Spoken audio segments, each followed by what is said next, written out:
the surgical fruit in American comics. This video is purely for entertainment and does not infringe on copyrights or laws. The rights to the novel and image belong to the original author. We do not claim ownership. Don't like waiting and want to listen to this fanfic in full now?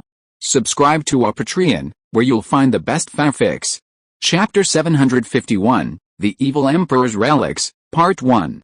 Since you're here, young master, why didn't you come out sooner? Otherwise, there wouldn't be so much trouble. Seeing Shen Fei appear, Kan fainted her heavenly demon twin / and easily escaped the battlefield. Shuanglong followed suit, leaning against each other, breathing heavily. Compared to Kan's composure, Shuanglong was still a long way behind her. The art of immortality is truly powerful. Looking at the two dragons leaning against each other, their breathing quickly calmed. Shen Fei marveled at the powerful restorative power of the art of immortality. The two dragons leaned against each other, using their ki to heal their wounds. Their ki, one yin and one yang, not only had the effect of rapidly healing injuries but also enhanced their power. After Kan stopped fighting, Zhu Yuan, after forcing Lu Maozi back with a palm strike, immediately withdrew and walked slowly towards Kan. After Zhu Yuan and Kan ceased their fighting, Bian Bufu, Wen Kading, Dan Mei, and Shang Xiuxin all retreated almost simultaneously. I am Shen Fei of the Taoist Xianzong, greeting Sect Master Zhu. Upon seeing the demon sect members, led by Zhu Yuan, standing opposite him, Shen Fei immediately stepped forward and greeted her. He also took a quick look at her. She was slender and graceful, with her hair tied in a high bun and dressed in simple, elegant clothing. A veil obscured her face, preventing a full view of her features. This was a real veil, not one that could be seen through like on TV. It might be interesting if Zhu Yuan met the moon goddess. Seeing Zhu Yuan in this attire, Shen Fei couldn't help but think of the moon goddess of the yin-yang sect. I heard you're looking to collaborate with a holy sect, Zhu Yuan replied with a slight greeting before getting straight to the point. It's not about cooperation, but about the holy sect pledging allegiance to me. Shen Fei smiled at Zhu Yuan and shook his head softly. He didn't believe that Kan hadn't told her his conditions, but it made sense for her to say so. Obtaining the demon sect's allegiance wouldn't be easy. Who the hell are you? How dare you speak like that? Before Zhu Yuan could speak, Bian Bufu, standing to her left, glared at Shen Fei coldly. But upon catching sight of Shi Qingxun, not far behind him, his gaze immediately turned greedy, the same way he had looked at Shang Xiuxin. Bian Bufu was a lustful man.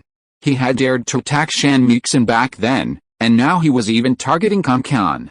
It seemed that Ba Fenghan had killed him later, otherwise Kan would have killed him sooner or later. I have something to discuss with sect leader Zhu. The battle over there isn't over yet. You should go over and take a look. Shen Fei glanced at Bian Bufu coldly, then ignored him and addressed Lu Maozi, Shuanglong, and the others. Let's go. Lu Maozi nodded gently and immediately left with Shang Xiuxin and the others. Shen Fei had already informed them about the demon sect issue. Fortunately, no one here, including Shi Qingxun, was completely righteous and would never cooperate with a demon sect, whether it was the self-proclaimed righteous group led by Sihan Jingzhe or the demon sect led by Zhu Yuan of the Yinka sect. They couldn't simply be eliminated by eliminating their leaders. Consider the profound losses suffered by the demon sect at the hands of Shuanglong in the original novel, where many masters were slain by Shuanglong. Yet, during the reign of Wu Zixin, the demon sect continued to grow stronger. Even the seemingly weak Xiong clan was equally turbulent during Wu Zixin's reign. For Shen Fei, choosing the demon sect was a simple decision. Kan was one factor, but more importantly, they were hostile to Sihan Jingzhe. And, even more importantly, the demon sect paid taxes. This was crucial. On the surface, the demon sect appears unscrupulous, murdering at will and disregarding the law. Shen Fei naturally wouldn't deny this. However, a closer look reveals the deaths and injuries inflicted by the Sihan Jingzhe and Buddhist sects reveals even greater magnitude. For example, the Buddhist sect's vast land holdings are largely acquired through the exploitation of mortgages. It's almost as if every land deed is tainted with the lives of innocent victims. As for their lawlessness, that's even more ridiculous. Once one becomes a monk, they claim to be free from legal consequences, claiming to have atoned their sins by becoming a monk. These aren't empty words from Shen Fei. He'd done some research beforehand. Without research, one has no right to speak. Shen Fei knows this. Let's discuss this earlier topic, but first, I have something else to do. Shen Fei's gaze darkened as he appeared beside Bian Bufu, behind Zhu Yuan. He placed a fiery red handprint on his chest, a bloody skull print. Faced with Shen Fei's sudden attack, Bian Bufu had no time to react before he felt his insides burning, and he roared involuntarily. What do you mean, sir? Zhu Yuan's gaze immediately turned cold as she watched Bian Bufu writhe and scream in pain on the ground, then saw Shen Fei, who had returned to his position. If she hadn't heard about Shen Fei's situation from Kan, she would have been tempted to attack him. Although Bian Bufu was not a good person, his Grandmaster-level strength was invaluable to the Yinka sect. Otherwise, Kan wouldn't have tolerated him until now, having killed him with a single blow. It's nothing serious. I just promised Shan Mixin to kill him.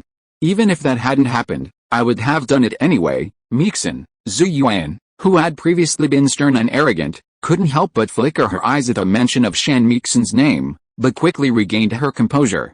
Zhu Yuan didn't feel any guilt towards Shan Mixin, but in her heart, the Yinka sect came first, and for that, she could even tolerate Bian Bufu. Simply put, Zhu Yuan was a career-driven woman. In the original novel, she was even willing to perish alongside Shi-Haxun for the sake of the Yinka sect's status. Of course, strictly speaking, Zhu Yuan's desire for revenge, for the Yinka sect and other reasons, led her to perish together. For Zhu Yuan, the only one who could unify the demon sect was the Yinka sect, nothing else. The demon sect's overall strength rivaled that of the righteous sect, led by Sihun Jingzhe. The reason they were constantly outmatched was due to the intense internal strife. Given Zhu Yuan's willingness to sacrifice her life at the time, even if she had gone to Ningdaoki, she would have been able to inflict serious damage on the Grandmaster. Fan King, who seems to share this same personality. Technically, Zhu Yuan's destined opponent should have been her, not Bizixin. However, after Bizixin's death, it seems she became hers. Alright, now that the troublemaker has been dealt with, now, Sect Master Zhu, you must make the decision. The fate of the Yinka sect rests on your will. After watching Bian Bufu's wails fade until they vanished completely, Shen Fei's expression darkened, and he looked at Zhu Yuan and the others with a serious expression. As he spoke, a black dragon emerged from his body, growing taller in the wind and instantly transforming into a dragon over 100 meters long, floating above Shen Fei's head. With the dragon's appearance, a thick cloud of mist immediately descended around the group, obscuring the situation. Furthermore, it was nighttime, so there was no need to worry about anyone else witnessing the scene. Regarding the Yinka sect, Shen Fei didn't mind displaying his true strength before them, to show them and prevent them from straying. Of course, this was only possible with Kan around. Other demonic sects wouldn't have the same luxury. The sudden appearance of Shen stunned Zhu Yuan, Kan, Winkating, and Danmei. This situation was completely beyond their imagination. At that moment, a black dragon suddenly belched a ball of fire. Before Zhu Yuan and the others could react, it landed on Bian Bufu's corpse on the ground. The blazing flames instantly obliterated Bian Bufu's body, transforming the surrounding ground into molten lava. Slaughterhouse. As Zhu Yuan and the others marveled at the dragon's power, Shen Fei waved his hand, and the next moment, 5 people, including himself, appeared on the dragon's back. The dragon then unfurled its wings and soared high into the sky. The Yinka sect greets the young master, high in the air. Zhu Yuan, having regained her composure, immediately knelt down with Kan beside her, Winkating, and Danmei behind her. Facing the dragon, Zhu Yuan offered no thought of resistance. Everyone, get up, Shen Fei nodded calmly. Facing the dragon, even the quirky cannon remained perfectly composed. Of course, only her body remained calm, her eyes were scanning the surroundings. Zhu Yuan, I need you to do 2 things now. First, have your people spread the recent rumors about Sihun Jingzhe and Ningdaoki. Second, investigate all the temples and aristocratic families within Luoyang City. The key is, the Yinka sect's combat power wasn't much of a help to Shen Fei, but their potential influence made them a valuable intelligence source. The demon sect had been able to survive for so long despite the constant suppression of the orthodox forces, so they must have their own way of surviving. As the saying goes, the great hide in the court, the middle hide in the city, and the small hide in the wild. You have no idea which forces and aristocratic families are connected to the demon sect canon, for example, grew up near Luoyang City. The general public generally believed that the demon sect lived in remote mountains and forests, unaware that they actually lived in the city, with many even attending court. For example, S.H.I.E.L.D, and the relative of Li Yuan who had appeared from behind. Yes, Zhu Yuan immediately bowed in response. Xiangxin, you will stay by the young master's side and await his orders. After descending from the sky, Zhu Yuan gave Xiangxin a few instructions, then immediately left with Wen Kating and Dan Mei, her face full of excitement. Joining forces with a man like Shen Fei, who possessed the divine dragon, was not shameful. Furthermore, Shen Fei's previous words revealed that he had no favorable impression of Sihun Jingzhe, Ning Daoqi, and the others. This presented a rare opportunity for the holy sect even against Grandmaster Ning Daoqi. Zhu Yuan wasn't afraid. Ning Daoqi, no matter how powerful he was, could even surpass the divine dragon. Zhu Yuan was deeply annoyed with him. Their demon sect clearly wasn't against the Taoist sect at all. Their opponents were primarily the Buddhist sect, led by Sihun Jingzhe. Yet, Ning Daoqi repeatedly interfered in their conflicts. Young master, you're not here just to choose the emperor for those fake nuns, are you? After descending from the sky, Cannon's courage seemed to return immediately. After Zhu Yuan and the others left, she curiously speculated about his origins. No, you'll find out later. Let's go. By the time Shen Fei returned to Pegasus Ranch with Cannon, the war was nearing its end. Only the Pegasus Ranch troops were hunting down the fleeing bandits, joined by Cao Zhong and Su Xiling. Normally, Su Xiling hated such acts of violence, but considering that allowing these people to flee would only bring disaster to ordinary people, he acted without mercy. His dislike for killing didn't mean he wouldn't kill. Cao Zhong, of course, wasn't as sentimental as Su Xiling. He personally led a team of Pegasus Ranch cavalry into the fray, a rare experience for him. Okay, things here are over. We'll see you in Luoyang. A few days later, after the situation at Pegasus Ranch had largely stabilized, a dinner was held in the pavilion in the garden of Lumiozhi's attic. Only Shen Fei, Kun Kan, Shuanglong, Lumiozhi, and other key figures were present. With peace now restored at Pegasus Ranch, Shuanglong naturally decided to leave. Although he wasn't sure whether Luoyang's plan to use the He-Shi-Bi to select an emperor would proceed after the series of attacks from Sihun Jingzhe and Jingnianzhen sect, this didn't hinder Shuanglong's original plan. Of course, Lumiozhi and some of the Pegasus Ranch staff also left. There were about 100 people, roughly selected by Lumiozhi, and they were mostly young people, half of whom were technical personnel, such as blacksmiths and horse breeders. Due to Pegasus Ranch's remote location, many items, such as weapons and horseshoes, needed to be self-sufficient. With these people, Lumiozhi's departure to Luoyang would allow the mechanical beasts to be put into production at a much faster pace. As for the remaining men, they were all among the best and brightest of Pegasus Ranch's young men. Their task was to escort the technicians and 500 fine war horses to Luoyang. While Pegasus Ranch couldn't openly side with Shen Fei right now, it could still contribute covertly.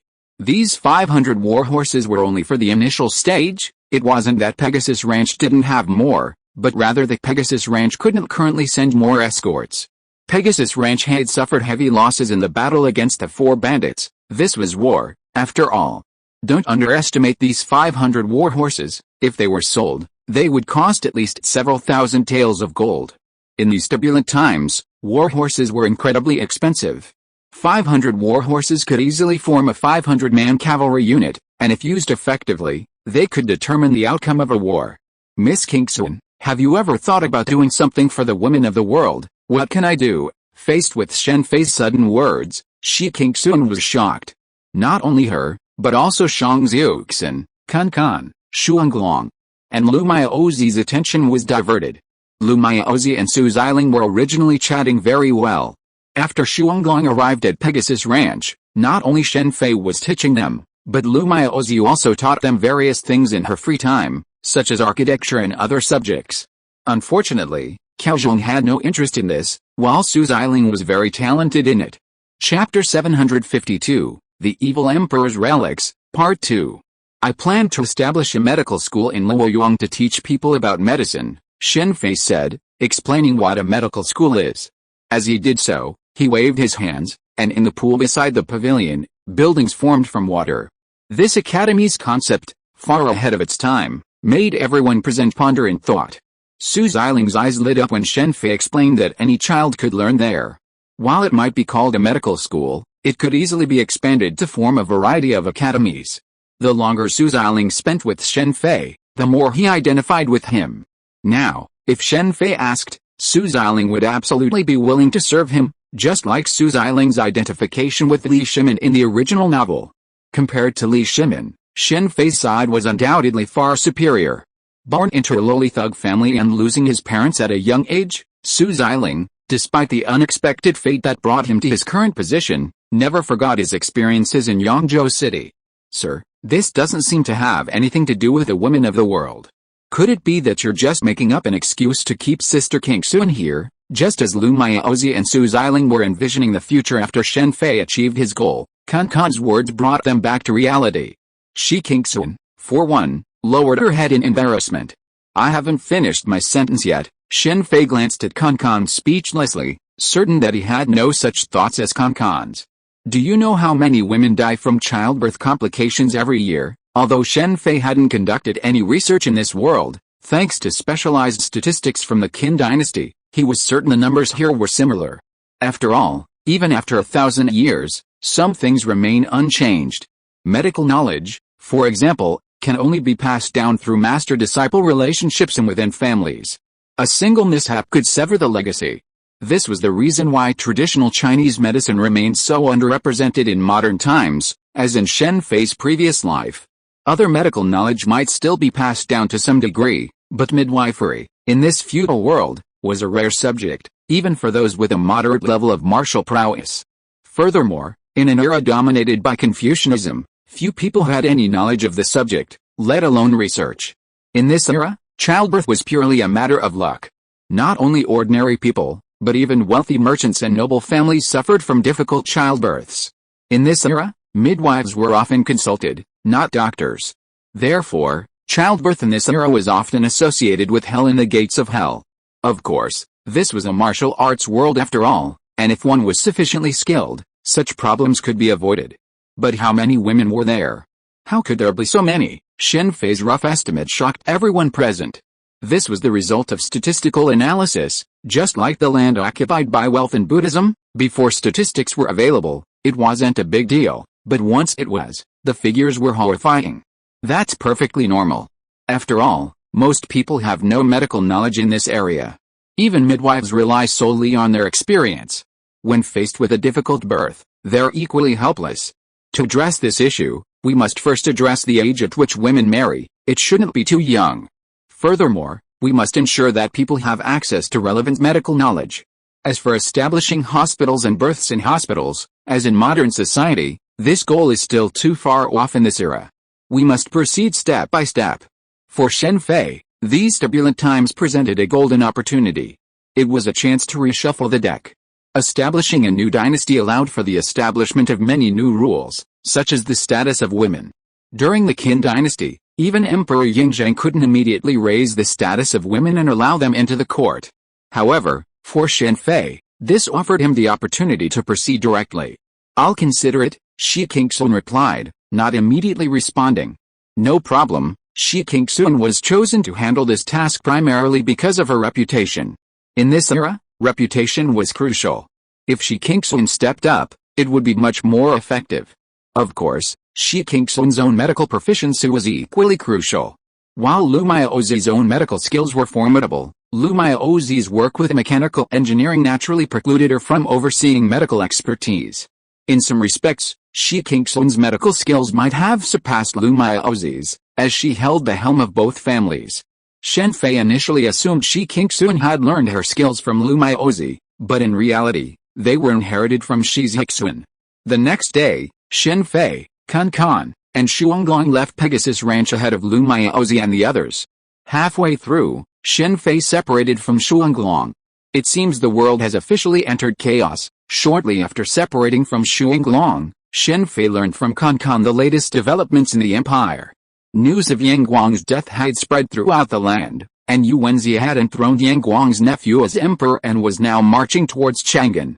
At the same time, Li Yuan appointed himself the Grand General and led his army, with his eldest son Li Jiancheng as commander, to attack Chang'an. At this time, Chang'an was not under Li Yuan's control. Originally, Shen Fei could have obtained the imperial edict of the Chang'an governor from Yang Guang, but after careful consideration, he finally gave up Chang'an. Chang'an is now a strategic location, but its disadvantages will soon become apparent. Haven't you seen that emperors in later generations of the Tang dynasty often traveled from Chang'an to Luoyang for food? Chang'an's food supply mainly depends on the Guanzhong Plain. Although the Guanzhong Plain is known as a rich land, it is small and has limited capacity. Once the population expands beyond its carrying capacity, or if a drought occurs, a famine will occur. In fact, the possibility of a famine in Chang'an was already evident during this era. Emperor Wen of the Sui dynasty once traveled from Chang'an to Luoyang for food. Of course, this wasn't the main reason Shen Fei abandoned Chang'an. The famine in Chang'an couldn't be solved by people of that era due to limited transportation. This wasn't a big deal for Shen Fei. Even if he didn't take action, the arrival of the Suzaku and airships would alleviate the famine. Shen Fei chose Chang'an primarily because it was home to too many aristocratic families. Many of the later famous Guanlong nobles, along with the 5 surnames and 7 families, were concentrated there. Even the Li clan had considerable influence there. After all, it was the capital. Such a concentration of power among aristocratic families wasn't good for imperial power. Yang Guang's desire to relocate the capital was precisely to avoid being constrained by them. While it might have been a minor issue for Shen Fei, for people of that era, Chang'an was the birthplace of a dynasty. Didn't you see both Yuan Huiji and Li Yuan heading there? Whoever captured Chang'an would have a significant advantage in the subsequent struggle for supremacy. Yuan Huiji, however, wasn't as fortunate as the Li clan. Their attack on Chang'an was quickly conquered, or, more accurately, negotiated. Chang'an's unique geographical location made it extremely difficult to attack if a firm defense was imposed. Bounded by Tuangguan to the east, Desangguan to the west, Wuguan to the south, and Xiaoguan to the north, Chang'an lay within these 4 passes.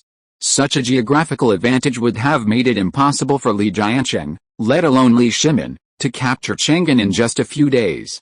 After capturing Chang'an, Li Yuan immediately pledged his allegiance to the Turks, showering them with gifts and beautiful women.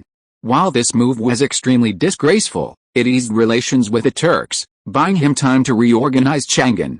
It also lowered Li Yuan's reputation among other rebel forces, discouraging them from immediately targeting him. For example, Liu Washao, who had also pledged his allegiance to the Turks, was temporarily unable to target him. The temporary damage to Li Yuan's reputation was of little consequence to the Li family, as long as they could ultimately unify the country. Such sacrifices were insignificant. Even when Shen Fei announced Sihun Jingzhe's plan to select an emperor on behalf of heaven, not everyone believed it. Some, for example, saw it as Yang Guang's final plot.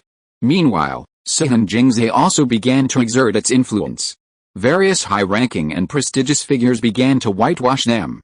While these things could be whitewashed, Yang Guang's final words before his death remained unanswered. How dare bald donkey compete with this poor Taoist for the nun's position? This had become the top topic of discussion among almost everyone in the martial arts world. After all, this was a rare and significant piece of gossip, and it would be surprising if they didn't take it. Of course, there was also propaganda from the demonic sect, and neither Ning Daoqi, Liu Kong, nor Pham King who could come forward to explain the situation. With Chang'an captured by Li Yuan, Yuan Huiji was forced to settle for second best, settling in Wei County. During this time, he engaged in numerous battles with Li Mi's wagon army, inflicting heavy losses on Li Mi. In the original novel, Li Mi defeated Yuan Huiji horribly and plundered a vast amount of his wealth. However, due to Shen Fei's actions, Li Mi's forces were greatly weakened. Furthermore, fear of Su Shiji and Shen Luan prevented them from participating in the war, so it was surprising that they didn't lose. Du Fuwei, Li Zidan, and Shen Faxing fought for control of Yangzhou, ultimately falling to Li Zidan. Du Fuwei, due to the reputation of the Jianghui army, faced the greatest resistance from the Yangzhou populace. The Bamboo Flower Gang, led by Du Fuwei, joined forces with Li Zidan, effectively eliminating him. Shen Faxing was subsequently eliminated. While Li Zidan's reputation wasn't exactly good, it fared better compared to Du Fuwei and Shen Faxing. Of course, other factors, such as the involvement of the Song clique, remain unclear. Furthermore, rebel factions, both large and small, emerged across the country. Upon Yang Guang's death, These forces emerged in droves. Some, even claiming to be emperors after simply occupying a town, were truly astonishing. Of course, these individuals would not acknowledge the situation, as their existence would likely be short-lived. The most bizarre situation here is undoubtedly the situation in Luoyang. After Yang Guang's death, many expected Wang Shichen to immediately step in and, like Yuan Huoji and Li Yuan, install a descendant of the Sui dynasty as a puppet emperor. After capturing Chang'an, Li Yuan installed I Wang Yangyu as emperor. Surprisingly, Wang Shichen simply withdrew his forces, showing no sign of independence. Even those who tried to persuade him to ascend the throne were executed. This surprising fact also led to a number of insiders searching for Shen Fei. The sudden appearance of a member of the Taoist Xianzhuang sect, the Sihan Jingzhe group, in particular, went to great lengths to find him. Shen Fei was collaborating with Yang Guang to target them. If he were to gain control of Luoyang and continue his campaign against them, not only would the emperor selection plan be a possibility, but the very existence of Buddhism would be in jeopardy. Li Shimin was assassinated. By the shadowy assassin Yang Zuoyan? That's quite interesting. As Shen Fei and Kan headed towards Luoyang, they didn't fly directly to Luoyang. Instead, they traveled directly to Chang'an. In Chang'an, the demon sect received more detailed intelligence from within the Li clan. The commander-in-chief of the attack on Chang'an was still Li Shimin. After all, Li Shimin was far superior to Li Jiancheng in military capability. As for Yang Guang's rumors that Li Shimin would someday slay his father and brothers for the throne, they caused some confusion within the Li clan. However, the incident hadn't yet occurred, and speculation persisted that it might be Yang Guang's conspiracy. Ultimately, Li Yuan merely weakened Li Shimin's power while strengthening Li Jiancheng's. The Li clan's army operated under the Fubing system, with troop movements primarily relying on military tokens. Even Li Shimin could only obtain military tokens from Li Yuan during wartime, making it virtually impossible for him to resort to such tactics in a rebellion. Li Yuan was a person who valued feelings very much. After all, Li Shimin had not made any mistakes. He could not really deprive Li Shimin of all his power because of those rumors. Of course, this is one aspect. On the other hand, if the Li family wanted to unify the world, Li Shimin's talents were indispensable. Li Jiancheng and Li Yuanji had no military talent at all. However, the night before Li Shimin was about to go to war, the shadow assassin known as the world's #1 assassin attacked him. Although Li Shimin's martial arts were not weak, he had no time to react in the face of the shadow assassin who had been lurking for a long time. After all, he did not have Su Ziling's spiritual perception to detect the assassin in advance. At the critical moment, a master beside Li Shimin took action and saved Li Shimin's life, but serious injuries were inevitable. Li Shimin, who was seriously injured, naturally had no chance to lead the army to war. Many masters of Buddhism have perished. S.H.I.E.L.D seems to have gone mad, besides the Li clan's intelligence. The demonic clan also received a wealth of information regarding Buddhism. Numerous Buddhist masters and abbots have perished. Several even relatively reputable temples have been completely wiped out. The name of the murderer, Evil King S.H.I.E.L.D, was even left at the scene. This wasn't a frame-up, the Evil King was indeed responsible. S.H.I.E.L.D's death had spread throughout the land, and S.H.I.E.L.D couldn't have been unaware of it. Given his feelings for S.H.I.E.L.D, he was quite calm by not immediately attacking Sihan Jingzhe to confront Fan Qinghu. It's said the 4 great saints have already been dispatched to hunt down S.H.I.E.L.D, Kan said slowly. Given S.H.I.E.L.D's martial prowess, allowing them to continue the killing spree would be a catastrophic event for Buddhism. After all, only a handful of people in the world could withstand S.H.I.E.L.D's skill, not to mention his immortal seal, which was completely immune to large-scale battles. Chapter 753, The Evil Emperor's Relics, Part 2. The 4 Great Saint Monks? I wonder if S.H.I.E.L.D will take one down this time. For the demonic sects, led by the Yinka sect, the 4 Great Saint Monks were even more troublesome than Ningdaoki. Ningdaoki was, after all, one of the 3 great grandmasters and a Taoist. His support for the Sihan Jingzhe group had already embarrassed him. If he frequently intervened on behalf of Buddhism, some might see him as a lackey. Similarly, Fan Qinghu couldn't possibly bother Grandmaster Ningdaoki with trivial matters. Buddhism could naturally handle problems on its own. Ningdaoki would only intervene when facing a grandmaster like Song. If Ningdaoki and Song hadn't fought a decisive battle later, Qiao Zhong wouldn't have surrendered so easily to Li Shimin. But that was before Shen Fei appeared. Now, in the eyes of most, Ning Daoqi was a lackey of the Buddhist sect. While Ning Daoqi's strength and prestige prevented most from expressing this out loud, they held him in their hearts, despising him in their hearts. After all, this was a rare opportunity to despise a grandmaster. The four sacred monks and S.H.I.E.L.D had clashed numerous times. Strictly speaking, they had fought before S.H.I.E.L.D and Bizilxin were together. These encounters had always been restrained, with the four sacred monks avoiding bloodshed, and S.H.I.E.L.D naturally showing mercy because of Bizilxin. But now, the situation was different. Previously, S.H.I.E.L.D had no intention of killing, but now, because of Bizilxin's death, he was eager to exterminate all members of the Buddhist sect. It would be best if they both perished together. That would be the best outcome, said Kankan with a smile. For her, the saintess of the Yinka sect, the prospect of S.H.I.E.L.D and the four sacred monks perishing together would be the ideal outcome. It's a nice idea, but it's not very realistic. Shen Fei smiled and shook his head at Kankan's wishful thinking. Well, it's a rare trip to Chang'an, let's take a stroll. I also have some things to do. With that, Shen Fei flicked open the paper fan in his right hand. Shen Fei and Kankan had come to Chang'an this time, ostensibly as a wealthy young man enjoying himself with his maid, and paper fans were a staple of some self-proclaimed playboys, such as the amorous Haozabei. Of course, Shen Fei's paper fan was just an ordinary one sold on the market, and it couldn't compare to Haozabei's. Haozabei's paper fan was made of fine steel for the ribs, and the fan surface was woven from silk spun by celestial spiders. It was incredibly strong, resistant to even the most famous swords and knives. This seat is really great. Late in the evening, sitting by the window on the third floor of Fuju Building, looking down at the Yuma Bridge not far below and the lanterns hanging in front of many shops in the distance, Shen Fei couldn't help but feel a sense of emotion. While ancient feudal society generally had a curfew, it varied depending on the location.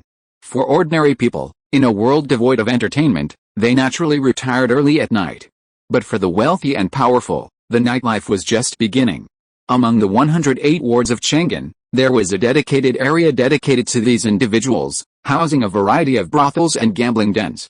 Not to mention ordinary people, even Li Yuan in the original novel would sometimes sneak here for some fun. In this respect, the Qin dynasty couldn't compare. While there were certainly nighttime entertainments back then, such as the famous three brothels, Zumenglao, Fixuj, and Zilangxuan, they were bustling only at night, but they were only local areas, not entire streets like they are today. Of course, that was in the past. After Yingjiang unified the country, Shen Fei, while not interfering much in state affairs, did still participate in some activities, such as the club he opened, which has now become a night market. Let's go. I'm in a good mood today, let's go gamble. After waiting until nightfall at Fujilao, Shen Fei paid the bill and left, heading towards the casino he had previously inquired about, Liufu Casino. Although Shen Fei had come to Chang'an mainly for the evil emperor's relic from Yangon's treasure, since he was already there, he naturally didn't mind taking out certain people along the way, namely the Xiong family of Zhang. The owner of Liufu Casino, Qi Shengjin, known as the Divine Hand, was Zhang brother Xiong Shengjin. He had left the Xiong family early in his life, changed his name, and started a new business. A cunning rabbit has three burrows. While the Xiong family was working for the demon sect, they were also thinking about leaving the demon sect, and Xiong Shengjin paved the way for the Xiong family. Whether it was out of confidence in his hidden identity, or because he was in Chang'an, very far away from Bailing, Qi Shengjin did not hide after the Bailing gang was eliminated. Besides Qi Shengjin, there was also Yang Wengan, a brother of Xiong Yushin, in Chang'an. This man, even more accomplished than Qi Shengjin, was the leader of the Jingzhao League, Chang'an's largest gang. He had played a significant role in the Li clan's expansion into Guancong, specifically Chang'an, and was now said to be highly favored by Li Jiancheng and held considerable power. The Xiong family was truly powerful. Yang Wengan had defected to Li Jiancheng, while Qi Shengjin was said to be affiliated with Li Yuanji, Prince of Qi. Besides these two, Xiong Gui's sister, Xiong Hui, was also operating a brothel in Chang'an. Ming Tangwo, this is truly a rivalry. Thank me. I'll help you solve a problem. Arriving at the Liufu Casino, Shen Fei immediately spotted Ming Tangwo, another renowned gambling den in Chang'an. Its background was equally impressive, otherwise, it wouldn't have been possible to own such a courtyard in such a neighborhood. If you add Shanglan Garden, located off to the side of Mingtangwo, these three buildings are the focal points of this block. Other gambling houses and brothels are essentially built around them. Shen Fei remembered Shanglan Garden as a historically renowned garden palace, but its transformation into a brothel is quite interesting. By now, upon entering the Luck Fook Casino, the hall was immediately filled with a cacophony of chatter. The room was incredibly crowded, a testament to the booming business. It was no surprise that the casino was raking in huge profits daily. Shen Fei had certainly been to casinos before, including Las Vegas a few times, but the guaranteed win strategy didn't appeal to him. Casinos welcome those who consistently lose, but can bar those who consistently win. This rule, while illogical in nature, was manipulated by the casino into a legitimate one. For example, many world-renowned mathematicians were banned from the casino, as were some exceptionally gifted individuals. For example, Spencer Reed from the Behavioral Analysis Department was banned from the casino due to his exceptionally clear memory and multiple doctorates, including one in mathematics. This ensured a guaranteed profit for the casino, yet everyone seemed to agree on this rule, a rule recognized across time and space, both ancient and modern. Of course, Shen Fei had no intention of challenging it, he wasn't so bored as to seek trouble. There are so few ways to gamble. While the hall was packed with numerous gambling tables, each one packed with people, the main bets were dice, pai gow, and other games. There were no cards or mahjong. After exchanging a few gold chips, Shen Fei headed straight for the largest table in the center of the hall. He was looking for trouble today, so naturally, he didn't care about the rules. Leopard, I win. 4 consecutive leopard bets caused the young dealer presiding over the gambling table to tremble all over. Although it was only 4 bets, the money he lost was enough for the casino owner to drown him. Keep going, I bet it's another leopard bet this time, Shen Fei said as he pushed all the chips in front of him out. But this time, no one else followed suit. No one followed Shen Fei in the first bet, but from the second, people started to follow suit. The third and fourth bets were all following Shen Fei's lead. Now, on the fifth bet, these gamblers already felt something was wrong and naturally dared not follow suit. Otherwise, they might have money to gain but no life to spend. What's wrong? Such a big casino, you can't afford to lose such a small amount of money, right? Or is it that you guests here can only lose, not win? Shen Fei had come to cause trouble in the first place, so naturally he would not be polite. My friend, you're joking. It's just a mere 1,000 taels of gold, and Liufu Casino doesn't even care. Just as the young dealer was trembling, bewildered, someone else emerged. Hearing this, the young dealer finally breathed a sigh of relief and immediately stepped aside. I'm Qi Shengchen. This friend looks unfamiliar. I wonder where he made his fortune. The man, dressed in a brocade robe and thin, wore a seemingly affable smile as he stared at Shen Fei. Stop trying to be friendly. Who are you friends with? Keep going. Shen Fei ignored him, signaling with his eyes that Qi Shengchen could roll the dice. Friend, if you want to gamble, why not go upstairs? There are bigger games up there. A murderous glint flashed in Qi Shengchen's eyes. He had already decided to make Shen Fei's death a horrible one. Not interested. How would I know? You're not calling me over to rob you. Now I just want to know whether you're going to continue or not. Shen Fei naturally saw the murderous intent in Qi Shengchen's eyes. After all, he didn't hide it, probably hoping to scare him off. Master Qi, you really can't afford to lose, can you? Or is it really like this young master said, you can only lose, not win? Just as Qi Shengchen was about to speak, a seductive voice suddenly echoed, and then a beautiful woman, with a slender figure and beauty that rivaled Shen Lun's, stepped out. The unspoken rule of a casino is that you can only lose, not win. Even though many people knew it, they absolutely could not speak it out loud. Miss Xiaoxin, you're joking. Seeing the beautiful woman step out, Qi Shengchen's face darkened. He knew her. Hu Xiaoxin, the eldest daughter of Ming Tangwo. The casino across from Liufu Casino. As the saying goes, competitors breed enemies, and now that Liufu Casino is in trouble, Hu Xiaoxin naturally wouldn't mind taking advantage of their misfortune. Xiaoxin, I think we should go to your place. At least you won't have to worry about losing. Just then, another person emerged from the crowd, her beauty no less impressive than Hu Xiaoxin's, her voice as melodious as the sound of a flowing spring. Miss Ji Jin, There are some things you can't say casually. Qi Shengjin wasn't so polite with this person. Of course, it was only a matter of words, he wouldn't dare do anything to her. This was because the visitor was Ji Jin, a popular courtesan at Shanglan Garden, the one Li Yuanji was infatuated with. In this era, courtesans with sufficient fame held a certain status, just like Nanayu, Zhu Nu, and Liania during the Qin dynasty. With such a high reputation, some things couldn't be forced, unless one wanted to sacrifice their reputation, like Yan Chunjin of Yan. But even Li Yuanji wouldn't dare do that. With a tarnished reputation, fewer people would flock to him. Just like Du Fuwei, who had a talent like Li Jing, he fled immediately because of his reputation. HMPH, Ji Jin snorted, not saying anything more. However, she approached Hu Zioxin, her pretty eyes curiously examining Shen Fei, who sat across from Qi Shengjin.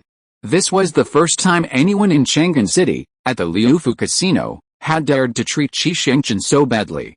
Since they can't afford to gamble, why don't you go to the Mintang across the street? You'll definitely have a blast there, Ji Jin said, sizing Shen Fei up and signaling him with a glance. Ji Jin's words were well-intentioned for Shen Fei, but Hu Zioxin, standing nearby, immediately changed her expression. Seeing the bustle of the Liufu Casino, she naturally didn't mind, but her turn was different. Of course, she wouldn't back down and say no.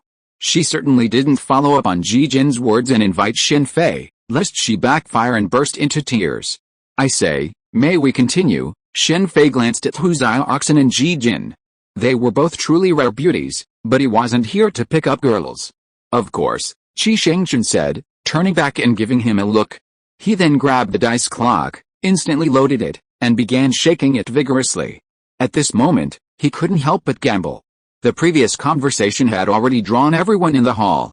Qi Shengjin's gambling skills were formidable, otherwise he wouldn't have been known as the god of gambling hand. Since he ran a casino, he was bound to face challenges from powerful figures, and generally, gambling duels had to be conducted according to the rules. Shen Fei paid no attention to Qi Shengjin's actions. To him, no matter what he did, it wouldn't affect the final outcome. Go ahead, Shen Fei said casually after Qi Shengjin placed the dice clock on the table. This casualness actually made Qi Shengjin hesitate. He was naturally confident in his own skills, but something about Shen Fei was too strange. He had seen the two subsequent leopards from the side, but he hadn't figured out Shen Fei's technique. In a typical dice duel, cheating was mostly based on listening or using ki, but Shen Fei didn't seem to be listening carefully from beginning to end, and he didn't even keep his hands on the table. Changing the dice with ki isn't easy. Even a top-tier grandmaster would struggle to avoid detection, let alone someone with considerable skill. Of course, Su Xiling was an exception. The key element of the Changsheng Ju made it incredibly secretive. In the original novel, Su Xiling relied on this to become a master of gambling.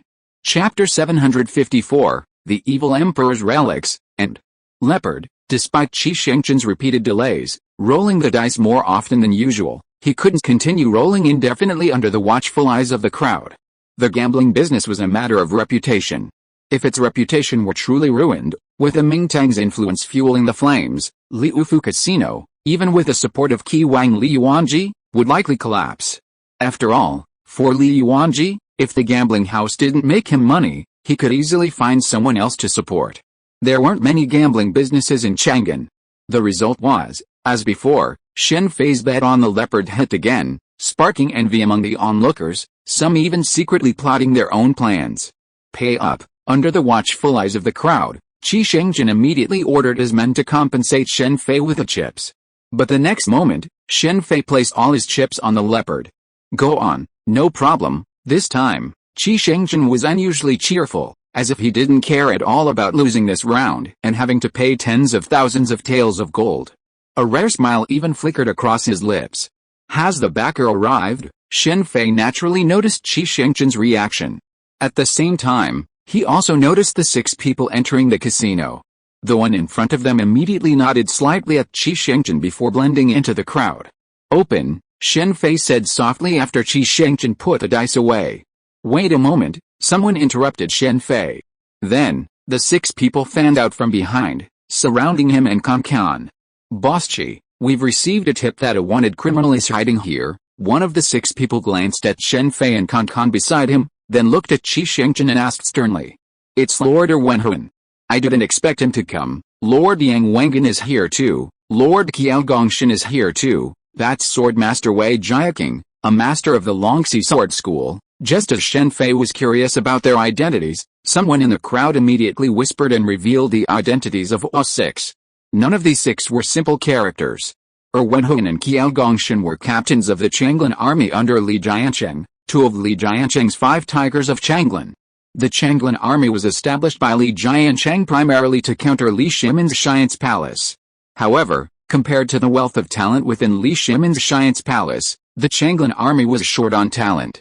Li Shimin's Science Palace currently boasted Li Jing, Hongfu, Zhangsen Wuji, Yu Qijing, Feng Zuanling, Du Ruhu, Luo Shixin, Hao Zhenji, and others, all renowned civil and military officials. Each of these individuals was a master. Even Li Jing was now a grandmaster. It wasn't just the Shuanglongs who were constantly improving, the others were also growing. Looking at Li Jiancheng, the now famous Wei Jing was still with the Wagon army. The so-called 5 Tigers of Changlin were even a notch below Li Jing, Zhangsen Wuji, and the others. Yes, that's him. I suspect he's connected to the Qin Shi Huang assassin. Seeing the arrival of Yang Wengen, Wenhun, and the others, Qi Shengchen, though internally elated, feigned composure, though his words were filled with murderous intent. Qi Shengchen's words drew a sharp gasp from those around him. With this accusation, Shen Fei and the others were practically certain of a comeback. Even for their formidable abilities, this was Chang'an, the territory of the Li clan. Even Ji Jin, who was about to speak, was immediately stopped by Hu's oxen beside her. Ji Jin held a high position, and if it were any other matter, she would have had a say. But when it came to the Qin Shi Huang assassin, it was a different matter. If Ji Jin dared to speak, she would be in trouble too. While many people knew that Li Jiancheng was the one who most wanted Li Shimin dead, Li Yuan was unaware of this. What Shen Fei didn't know was that after being severely injured by the shadow assassin, Li Shimin faced repeated assassination attempts, clearly someone eager for his demise. While some of those who continued to assassinate him after his serious injury came from other factions, it was certain that Li Jiancheng was among them. Shen Fei and Kan had only recently arrived in Chang'an to understand these things. While the demon sect was powerful, it wasn't yet fully privy to world affairs. Furthermore, the demon sect lacked unity within the Li clan.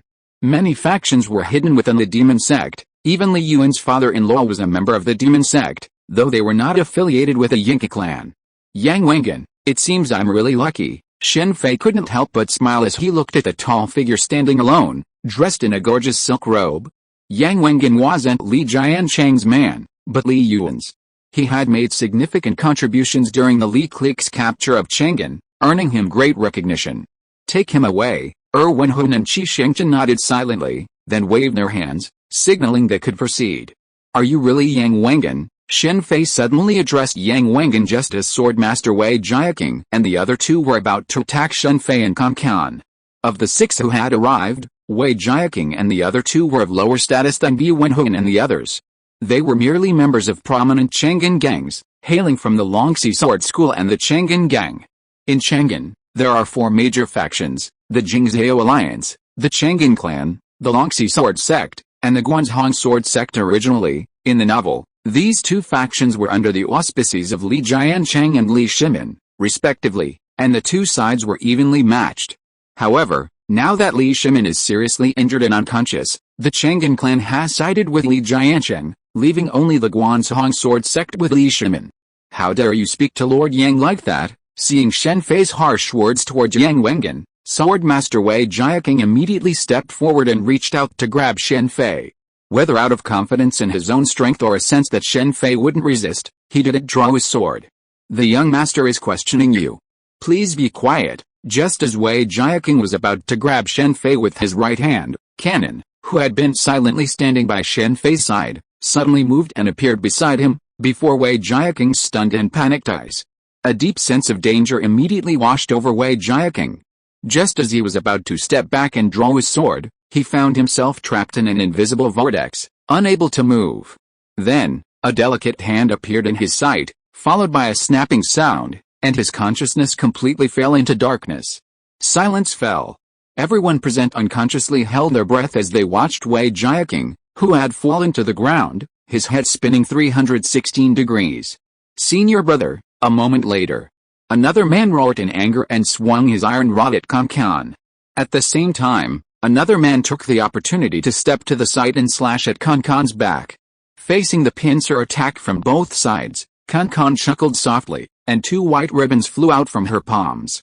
One ribbon wrapped around the right arm of the man in front holding the iron rod, and the other ribbon wrapped around the right arm of the man behind her. With a slight pull of her hands, the two men were immediately pulled aside involuntarily. The attack that was originally directed at Kankan now turned into an attack on their companions.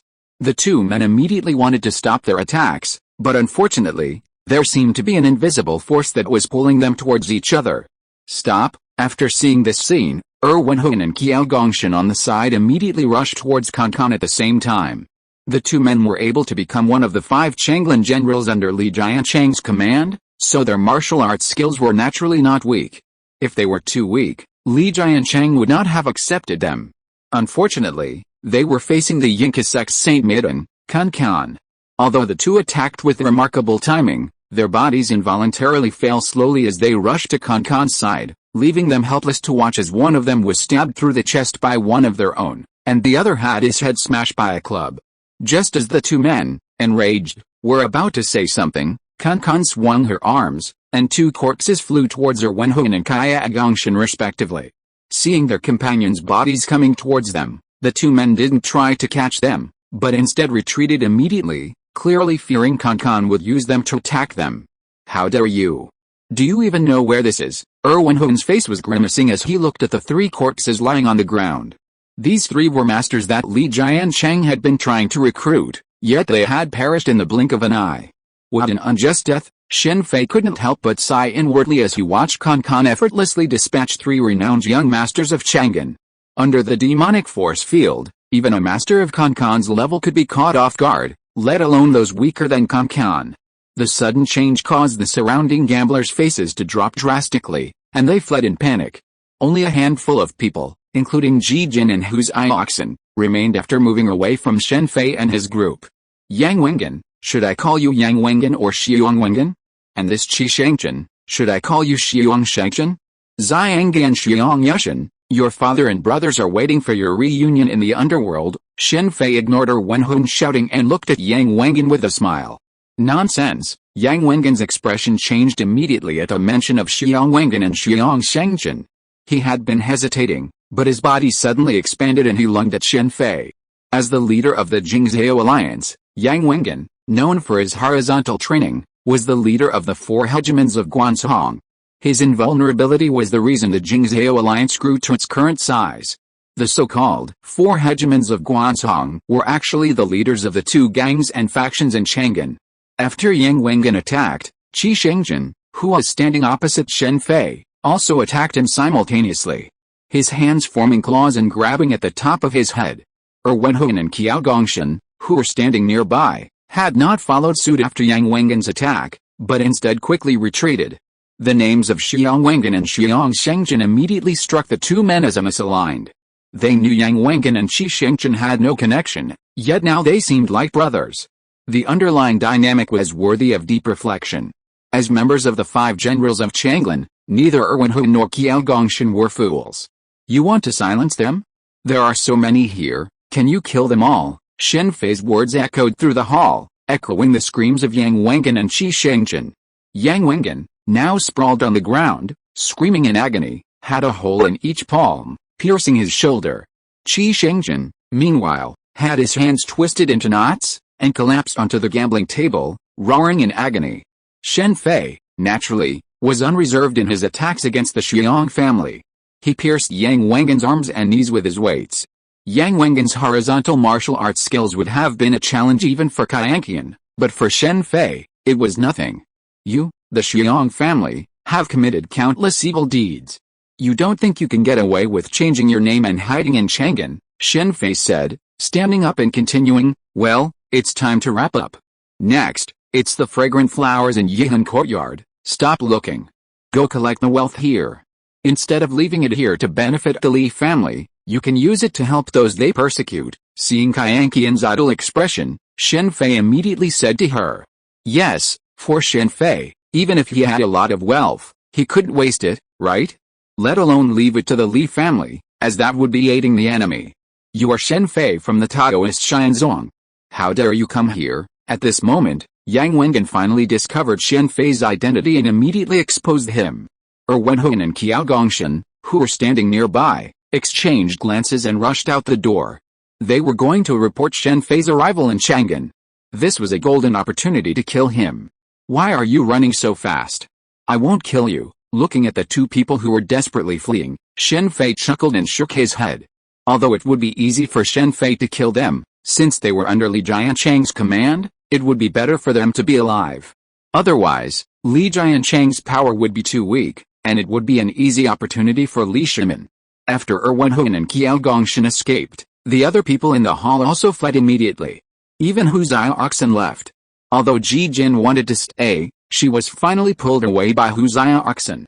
It has been collected, but the quantity is a bit too large, and it is not easy to take away. It seems that Canon was also professional in the house search. She quickly collected the wealth, antiques, treasures, including precious calligraphy and paintings hidden in the Liufu casino. However, the quantity was too large, and it was difficult for ordinary people to take them away. This is too easy, Shen Fei said as he waved his left hand. A huge ball of flames burst out from his left hand. Yang Wengen and Qi Shengchen were immediately engulfed in the sea of fire, and then the entire Liufu casino was soon engulfed in flames. The huge sea of fire made it impossible for the Imperial Guards who surrounded the Liufu casino to enter. Let's go. Arriving at the place where the wealth was piled up, Shen Fei took out a swallowing sack and sucked all the wealth in. Then, without the Imperial Guards outside noticing, he left the Liufu casino and came to Yihan Courtyard, where he grabbed Zhang He who had not yet reacted. Your reaction is really fast. Fortunately, I don't need to activate the mechanism of Yuma Bridge. With the location of Yanggong's treasure provided by Lu Maiozi, Shen Fei could take Kankan directly into the treasure with the earth-walking technique. There was no need to activate the mechanism and alert the people of the Li family. If you're listening to this novel on a channel other than Fanfic World, it means they downloaded and uploaded it without effort. We cordially invite you to visit our channel, Mundo Fanfic Novelis. There you'll find the original version of this story and you can explore many other novels of various genres. We're waiting for you to immerse yourself in a world of incredible novels. Chapter 755, King Tang, Part 1. This is Yanggong's treasure. Canon, who had entered the Yanggong's treasure with Shen Fei, looked at the treasure with a look of disdain. The so-called Yanggong's treasure contained less than the wealth looted from the Liufu casino. On the side, there were weapons sufficient to arm thousands of men, but most of them were rusted. Although Canon sect was only interested in the evil emperor's relic stored within the Yanggong's treasure, they were naturally disappointed by the rumors circulating outside, even saying that possessing the Yanggong's treasure would grant them access to all the treasures in the world. This is just a deception, Shen Fei said, waving his right hand. Using the special displacement power of the Operation Fruit, he led Canon to the true location of the Yanggong's treasure. Lu Maiozi's design for the Yanggong's treasure was incredibly ingenious, comparable in some ways to the Maha's mechanical city, both powered by hydraulics. Chang'an City is known for being surrounded by 8 rivers.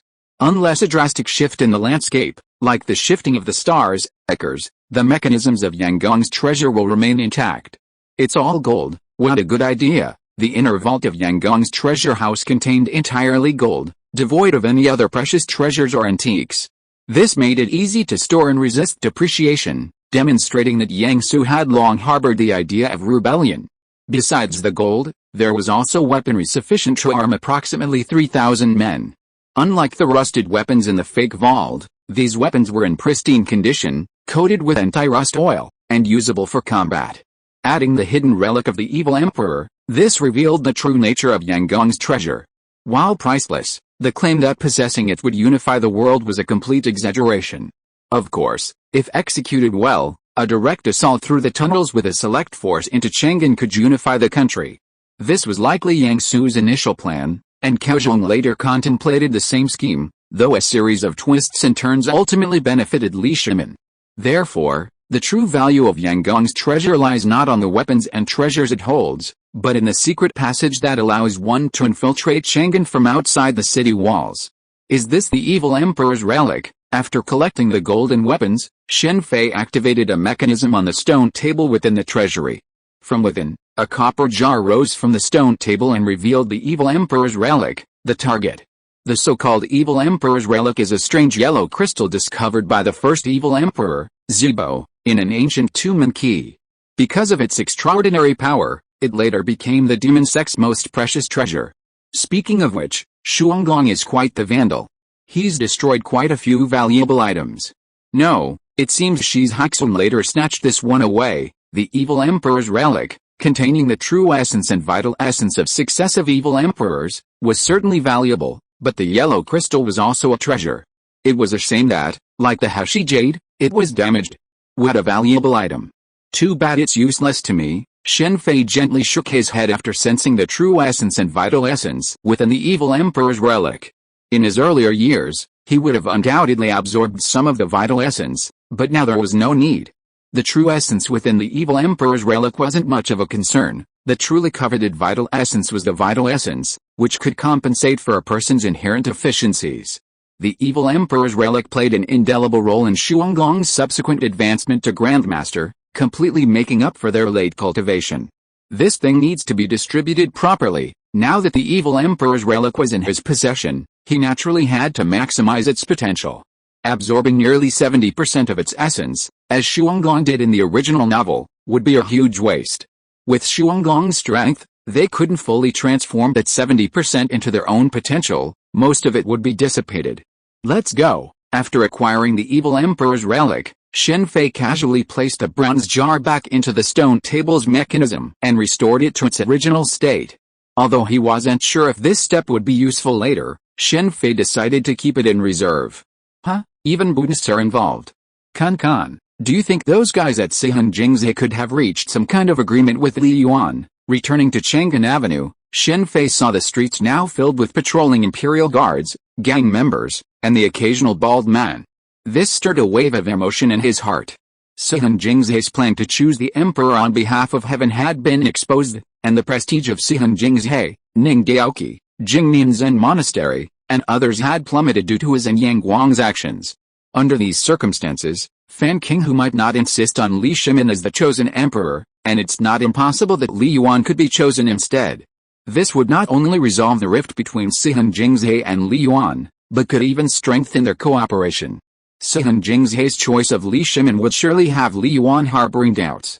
To secure the supreme position, even patricide, fratricide, and brother-killing were perfectly normal. Don't underestimate Li Yuan of the Li clan. Among the four great clans, he held the worst reputation. However, simply looking at his rule over the Li clan, the benefits it brought to the clan, the timing of his rebellion, and his vassalage to the Turks, reveals that Li Yuan was no ordinary figure. Strictly speaking, he was only slightly inferior to Song for Li Yuan. As long as it could help him ascend to the supreme position, he would cooperate. The worst that could happen was that he would find an excuse to turn against Li Yuan after he ascended to the throne. Li Shimin was naive to think that obtaining the Dongming faction's account books would make Li Yuan rebel. Li Yuan had long had the idea of rebellion in mind. The key was to have a legitimate reason. Choosing to rebel while Yang Guang was alive was completely different from rebelling after his death. Just like this time, when the Li family captured Chang'an, they immediately supported Dai Wang Yangyu as emperor. After that, they took advantage of the situation and were able to capture Chang'an so easily. It was like Xiao in the Three Kingdoms period, who used the emperor to control the princes. Sir, judging from their style of doing things, this is not impossible. After all, for them, their biggest enemy now is you. After thinking for a while, Kan slowly spoke. Although it seems like abandoning Li Shimin, it actually saved Li Shimin and also saved their reputation. If Jingzhe abandons Li Shimin and cooperates with Li Yuan now, Li Shimin is Li Yuan's son after all. With Li Yuan's sentimental character, he will not do anything to him, not to mention that the Li family still relies on Li Shimin to fight east and west. Although there are many talents within the Li family, there is really no military leader like Li Shimin. It's really not easy to deal with. Let's go and see if we can wait for our guests, Shen Fei said and turned to walk out of Chang'an City. At the same time, the palm of his left hand has been holding the evil emperor's relic. He has held the evil emperor's relic in his hand since the beginning and has not put it away. Young master, There's something I don't understand. On the way, Canon finally couldn't help her curiosity and asked the doubts in her heart. With your strength, you could easily wipe them out now.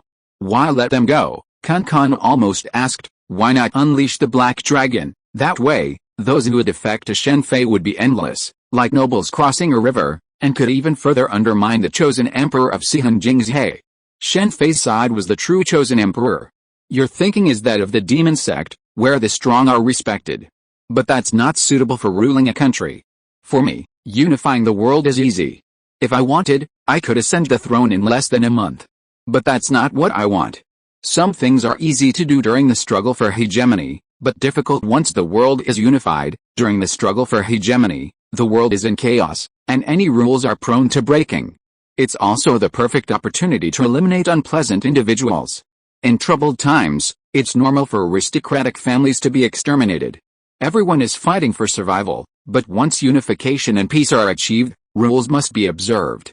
Even though Shen Fei didn't possess much inherent talent for being an emperor, he had, after all, fought and taught many battles with Ying Zheng, Han Fei, and others, and was a leading faction in the pirate world. As an individual, Shen Fei could act with impunity, willing to kill anyone he saw that displeased or disgusted him. However, as the emperor of a nation, there were certain rules he must abide by. After all, if you don't follow the rules yourself, how can you expect others to follow them? He didn't want to be a tyrant. Those rules were, of course, the law. You'll understand these things later. Seeing Kan's puzzled look, Shen Fei didn't continue. After all, their respective understandings of the empire and the emperor differed. How could he not be found? Send more men. We must find him. This is a rare opportunity. Ahem. At the Qin Palace, Li Shimin, who was supposed to be resting in bed with serious injuries, immediately ignored his injuries upon hearing the news of Shen Fei's appearance in Chang'an and ordered the entire Science Mansion under his command to mobilize, also mobilizing the forces of Buddhism. For Li Shimin, Shen Fei had now become his #1 enemy, surpassing Li Jiancheng. Initially, Li Shimin's situation seemed promising. All he needed to do was wait and see, ascending to the supreme position. Suddenly, the situation took a sharp turn for the worse, and even Li Yuan began to fear him. Historically, no one who successfully ascended the throne would relinquish their power, unless it meant death. Why were so many people involved in rebellion throughout history, including the crown prince? It was because they had held the position for too long. As someone once said, there's no such thing as a crown prince who lasted 60 years. Your Highness, please be patient. No further action is advised now. Zhang Wuji, Du Ruhu, Feng Zuanling, and others on the side immediately dissuaded Li Shimin. With so many members of the Li family closely watching him, revealing any hidden strength would only heighten their vigilance. Although Li Shimin was now under pressure from the Li clan, from Li Yuan to Li Jiancheng and Li Yuanji, and the power of the Tianse Mansion had been significantly reduced, no one within the Tianse Mansion, especially those at the core, had left. While the plan to select the emperor on behalf of heaven had certainly made Li Shimin a target of public criticism, it had also earned him considerable prestige. Furthermore, no one at the core of the Tianse Mansion was foolish. Even if they left Li Shimin and defected to Li Jiancheng, they would likely not be given much importance, and they would also be accused of treason. Given this, it was better for them to remain with Li Shimin. Everything was based on first come, first served. Li Jiancheng had no shortage of subordinates, so under these circumstances, a latecomer naturally couldn't suddenly ascend to a high position. This rule applied to everyone, regardless of era, and it was unavoidable for even Li Shimin and Shen Fei. After all, there are only so many spots, and if someone else takes them, they'll naturally fall behind. In such a situation, even if you're truly gifted and exceptionally skilled, there will still be doubters. In the original novel, when Su Xiling and Cao Zhang joined Li Shimin's forces to fight against the demon sect, weren't there similar doubts from the Tianse Mansion? I have a feeling he'll be my greatest enemy. If I don't seize this opportunity and keep him in Chang'an forever, there's no chance. I don't know why he came here instead of Luoyang, but once he does, it'll be too late. Contact them and have Taoist Ning take action. At this point, Li Shimin began coughing again. Your Highness, get some rest. I'll notify them. I believe with Taoist Ning's intervention, he won't have a chance to reach Luoyang, Changsan Wuji said hurriedly. Also, keep an eye on the Taoist sect in Chang'an and see if they're making any moves. Li Shimin continued. Your Highness is worried about Taoist Yuan and the others. Chang's and Wuji seemed to immediately think of someone when he mentioned the Taoist sect. They promised father that they would come out of retirement, but now they keep shirking their responsibilities. You should understand why. As soon as Li Shimin said this, Chang's and Wuji's face changed immediately. In Science Mansion, Chang's and Wuji was undoubtedly the most senior and the one most trusted by Li Shimin. After all, his sister was Li Shimin's legal wife, and now she was the legitimate princess of Qin. If Li Shimin ascended the throne in the future, she would undoubtedly be the empress. This relationship, coupled with the fact that Chang's and Wuji was the best in Science Mansion in terms of martial arts and wisdom, naturally no one would compete with him for the position of the chief of Science Mansion. There were some things that Li Jing, Feng Zuanli and others who joined Science Mansion later did not know, but that did not mean that Chang's and Wuji did not know. In some ways, he and Li Shimin were childhood sweethearts. I'm Yuan Xiangang, honored to meet young Master Shen. Li Chunfeng, honored to meet young Master Shen. In a deserted bamboo forest outside Chang'an, Shen Fei and Kan waited for someone to arrive. To Shen Fei's surprise, the person he was waiting for didn't show up. Instead, two surprising individuals appeared, ordinary-looking Taoists, except for their unusual names, Yuan Xiangang and Li Chunfeng. These are truly rare guests. I'm Shen Fei of the Taoist Xianzong. Honored to meet you too. Shen Fei was genuinely surprised to see these two, yet also incredibly happy. Upon seeing them, he immediately understood that in this era, the Taoist sect wasn't simply letting Sihan Jingzhe and Ning Daoqi wield their plans to select the emperor on behalf of heaven. The sect was taking action. Puff. The two sides had just exchanged greetings when Yuan Xiangang carefully studied Shen Fei, his right fingers trembling as if calculating something. The next moment, Yuan Xiangang spat out a large mouthful of blood, startling Li Chunfeng behind him and, of course, Shen Fei as well. P.S. Some people are truly speechless. Umbrella Corporation is in the Marvel Universe, where they hold such immense power. And yet, they can't fathom this. Chapter 756, King Tang, Part 2. Master, a panicked Li Chunfeng immediately stepped forward to support the trembling Yuan Xiangang. He then pulled a small purple gourd from the bag on his back, poured a white pill from it, and fed it to Yuan Xiangang. After swallowing the pill, Yuan Xiangang immediately began meditating to heal his wounds. His pale face slowly flushed. Seeing Yuan Xiangang, seemingly recovered, Li Chunfeng breathed a sigh of relief. So their master and disciple. There were many different theories about the relationship between Yuan Xiangang and Li Chunfeng. Some said they were master and disciple, others said they were close friends. No one could be certain, just like Qin Shi Huang, who had handsome characters, portly figures, and even immortals. It seems you were trying to predict my situation before. Ignorance is truly bliss. Yuan Xianggang's situation was clearly a result of his attempts to predict his own, which backfired. Not to mention Shen Fei's obvious superiority, the treasures he carried alone meant that even if Yuan Xiangang were superior, there was no way he could predict his situation. I was rude earlier. Upon recovering, Yuan Xiangang immediately apologized to Shen Fei. Regardless, deducing someone's situation in front of them on their first meeting was extremely impolite. In serious cases, it wasn't impossible for them to become sworn enemies. Normally, Yuan Xiangang wouldn't have been so rude, but this time, the situation had exceeded his expectations. The celestial phenomena he had previously predicted were completely disrupted. For Yuan Xiangang, a master of divination, this was unimaginable. So, upon meeting Shen Fei, he couldn't resist forcing himself to perform another divination. Two Taoists, what advice do you have for me? Shen Fei nodded non-committally at Yuan Xianggang's apology, then directly asked about their purpose. Although Yuan Xiangang and Li Chunfeng were prominent figures, Shen Fei had no particular feelings towards them. The country he was establishing would require even the Taoist sect to be restrained. With his current strength, whether he had the Taoist sect or not made no difference to him, though having their help would certainly make things easier. I originally wanted to discuss something with you, Your Excellency, but now, there's no need, Yuan Xiangang said, a wry smile playing across his face. Yuan Xianggang's visit to Shen Fei hadn't been so simple, but after actually meeting, he realized things had gone drastically beyond his expectations, rendering all his previous preparations completely futile. Naturally, there was nothing more to say.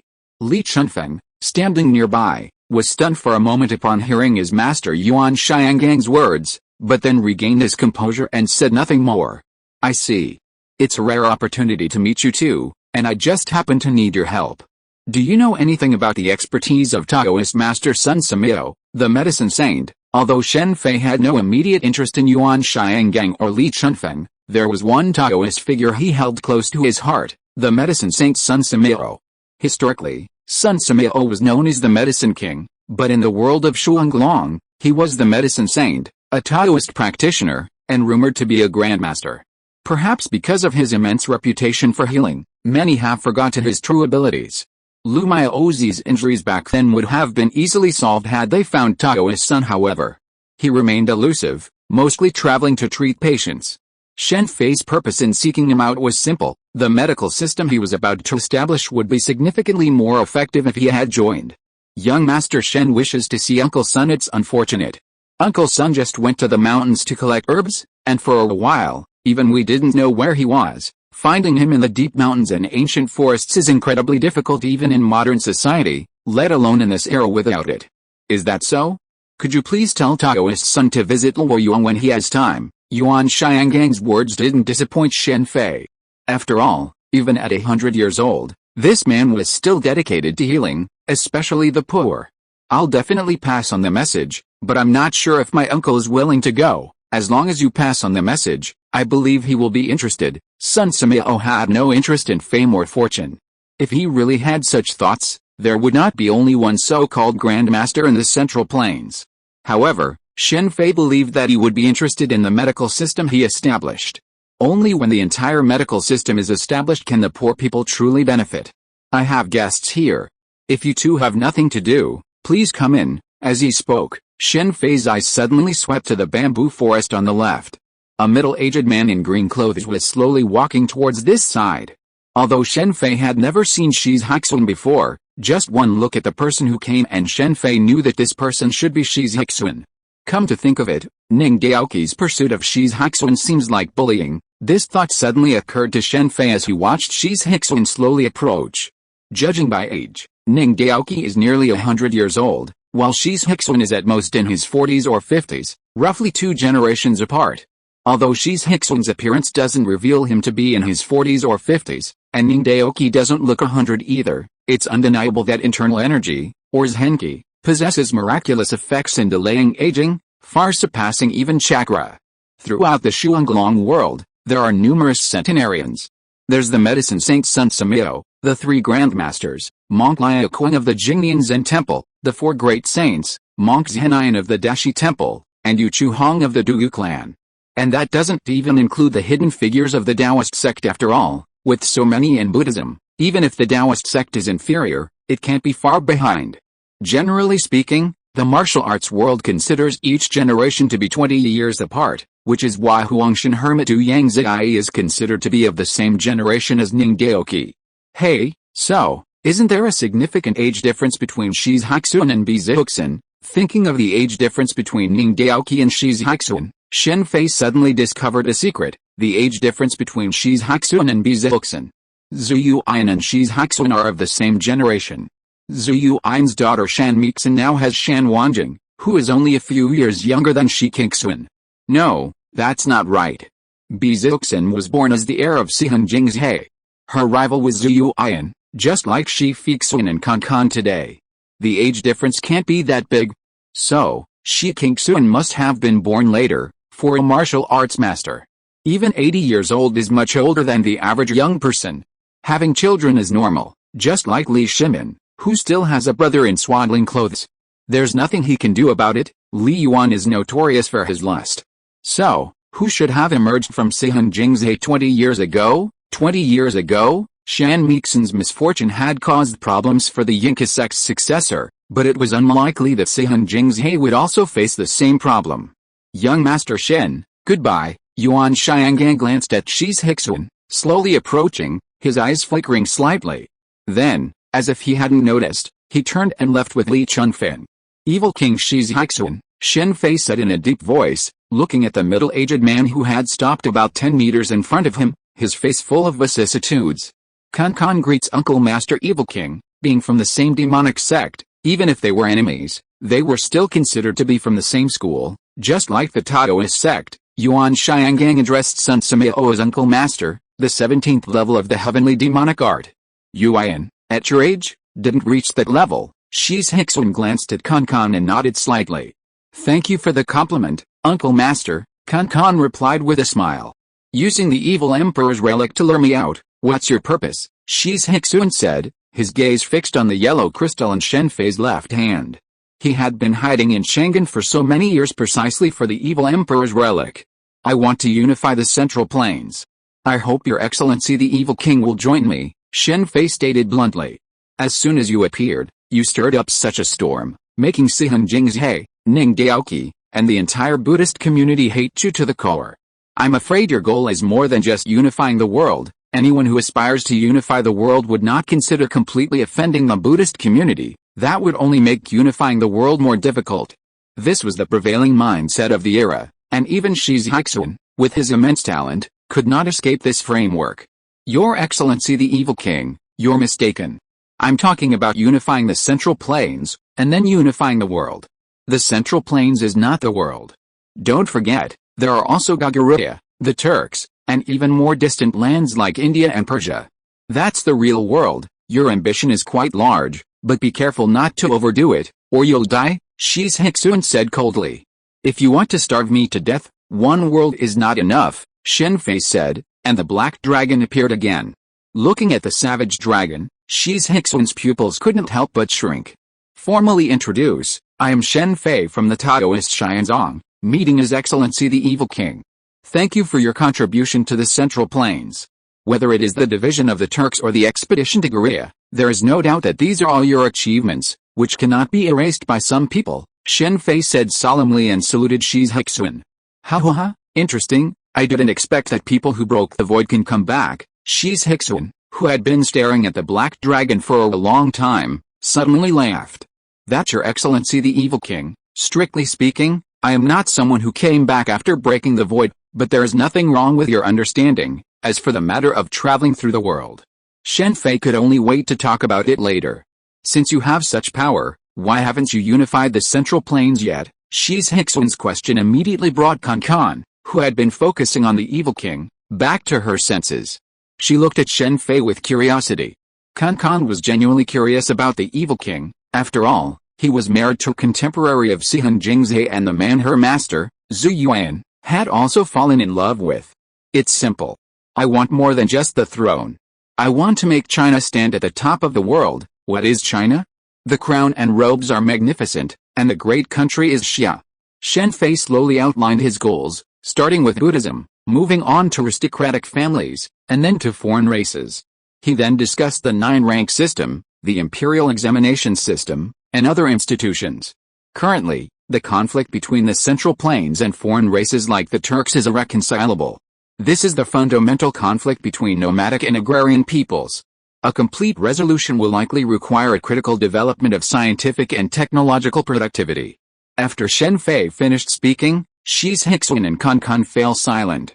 Neither of them had anticipated the lofty nature of Shen Fei's goal. So, S.H.I.E.L.D greets you, sir, S.H.I.E.L.D said slowly after a long pause. Shen Fei's words opened a new door for him, allowing him to understand the reason for his failure back then. This is for you. By the way, you can only absorb 30% of the essence in here, which should be enough for your recovery. I still have a use for the rest. And this, too, for you. This is the True Person Pill, the Gathering Immortal Pill, and the Blood Bodhi, born from Killing Blood. It's the top-grade healing and power-enhancing ingredient. Shen Fei tossed the evil emperor's relic to S.H.I.E.L.D, along with 2 medicinal pills and a red fruit. Sir, what about me? Kankan asked immediately after hearing Shen Fei mention the True Person Pill, the Gathering Immortal Pill, and the effects of the Blood Bodhi. This is for you. Don't worry. The essence within the evil emperor's relic also belongs to you and your master, Zhu Yuan.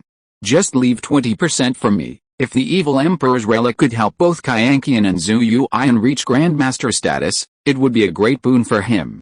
The remaining 20% would naturally go to Shuanglong. Don't worry, sir. I'll head to Luoyang as soon as my injuries heal. I was originally trying to warn you about Ning Daoqi and his men, but it seems that's no longer necessary, S.H.I.E.L.D then revealed Li Shimin's plan to have Ning Daoki ambush him. As expected of the evil king, he even knew Li Shimin's intelligence. Perhaps this was the benefit of the evil king using a wise and holy Buddhist monk as a shield. No one could have imagined that the evil king would become such a great monk. This wise and holy monk was a true saint. Compared to other Buddhist monks who often reached grandmaster status, this one possessed only a shallow cultivation level, single-mindedly devoted to the study of the Dharma. To kill me, he'll have to wait until he finds me. Okay, now that the job is done, we should leave, Shen Fei said as the black dragon instantly grew larger. Then, Shen Fei leaped onto the dragon, carrying Kan. The dragon immediately soared high into the sky, heading towards Luoyang. Ning Daoki wondered if the Buddhist sect, no matter how powerful, could possibly kill him mid-air. You truly believe in me? S.H.I.E.L.D suddenly laughed as he watched the black dragon disappear into the clouds, then looked at the evil emperor's relic, the true person pill, the gathering immortal pill, and the blood bodhi in his hands. Master, what's going on? What did you predict? Returning to the Taoist temple, Li Chunfeng, overcome with curiosity, asked Yuan Xiangang. I didn't predict anything, Yuan Xiangang said with a wry smile. How is that possible? Li Chunfeng couldn't help but exclaim. That's the truth. It seems we need to go to Luoyang later. It was precisely because he hadn't predicted anything that Yuan Xiangang stopped talking to Shen Fei. You evil demon, the Buddha will punish you. On the border of Gagaridia and the Central Plains, a temple that should have been magnificent now lay in ruins.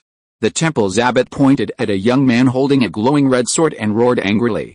Evil demon, no, isn't there a saying that goes, put down your butcher knife and you'll instantly become a Buddha? I'm the one who wants to become a Buddha.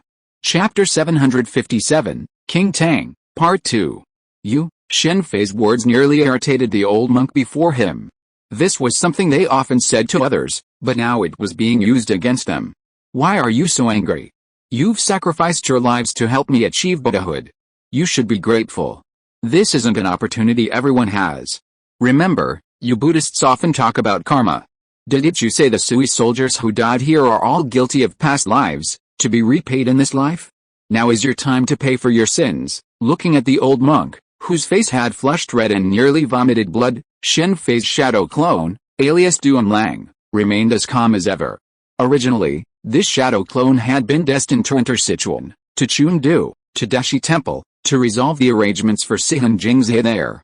This was its primary mission, but due to time constraints, Duan Lang stayed in Chengdu for a few days and didn't rush into action. After investigating some issues, he arrived at the border between the Sui dynasty and Gagaridia. Generally speaking, borders are chaotic and disorderly, even in modern society, with drug traffickers, smugglers, and illegal immigrants teeming with them. In the world of Devil Dragon, the presence of martial arts exacerbates this chaos, creating a lawless place and a haven for criminals. Over the years, a town resembling the legendary Bianhuangji has emerged, ruled by multiple factions. These factions are primarily drawn from different nationalities, including Turks, Shiwi, Teal, Tuahan, and Gagaridia. However, perhaps due to Yang Guang's 3 expeditions to Gagaridia, the Central Plains people on this side of the border are no longer as prominent as those on the border with the Turks. After all, even though Yang Guang's 3 expeditions to Gagaridia failed, resulting in heavy losses, Gagaridia suffered equally devastating losses. It's fair to say that if it weren't for Fu Kailin, Gagaridia might have become a land of rival warlords, just like the Central Plains. Even so, a certain individual, armed with 5 swords, had practically established himself in Garia, essentially ignoring the king's orders. If Fu Kailin hadn't sided with the king, he would have likely killed him. The situation was similar with the Turks. Without Bijuan, the DTZ and Western Turks would have engaged in a series of bloody clashes. Even the Jili and Chuli, both members of the DTZ, would have fallen out completely. Small states have their advantages. Looking at the Central Plains, Ning Daoki lacked a cloud of these two. While many respected him, it was only respect.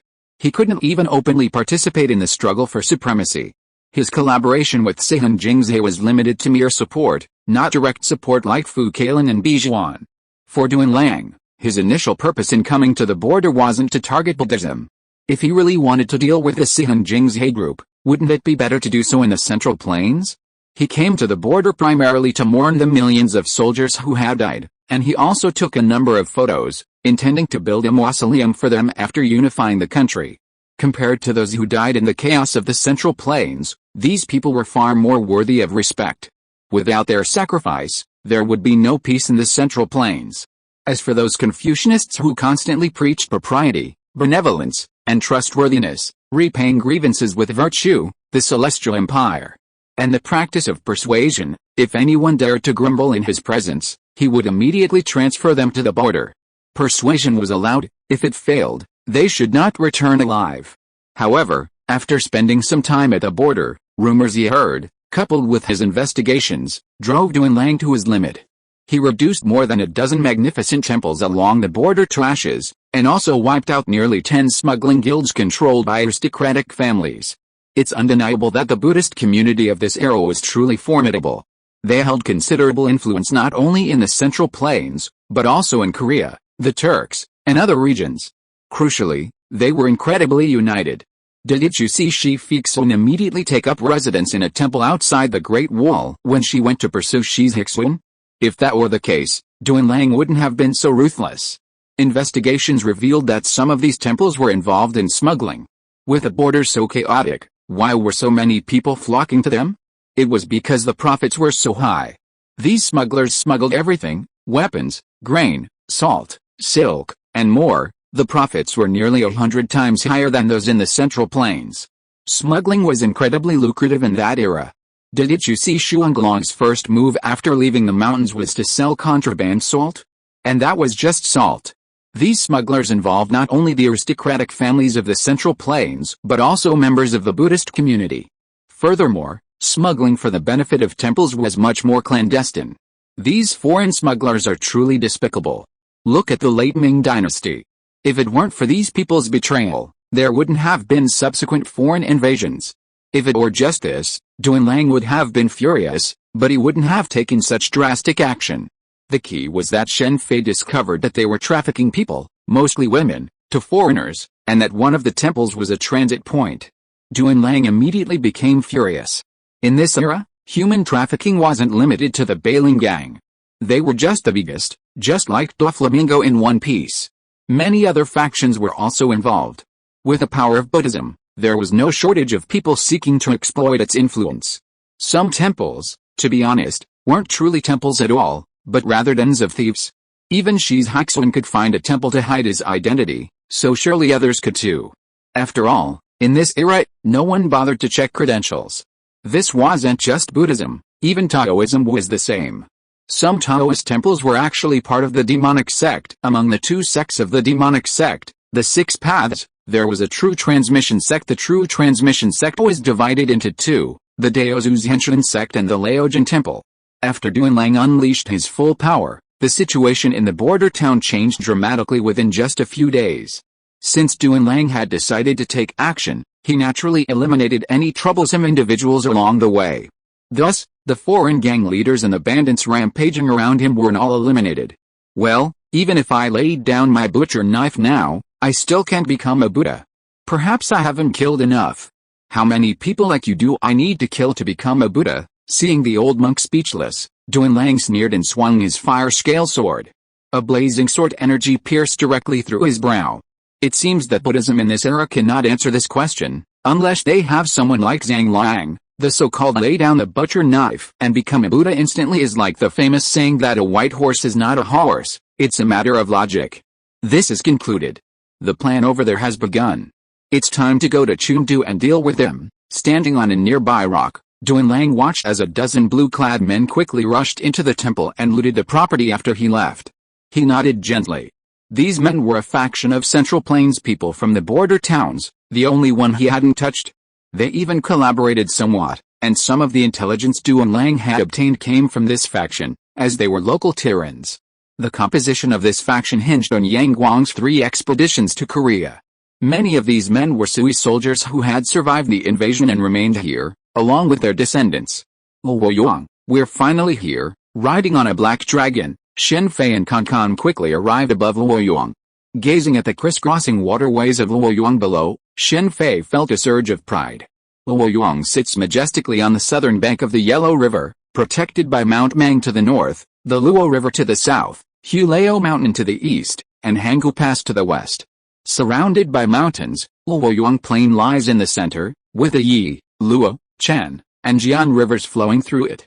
It boasts both a strategic location and breathtaking scenery.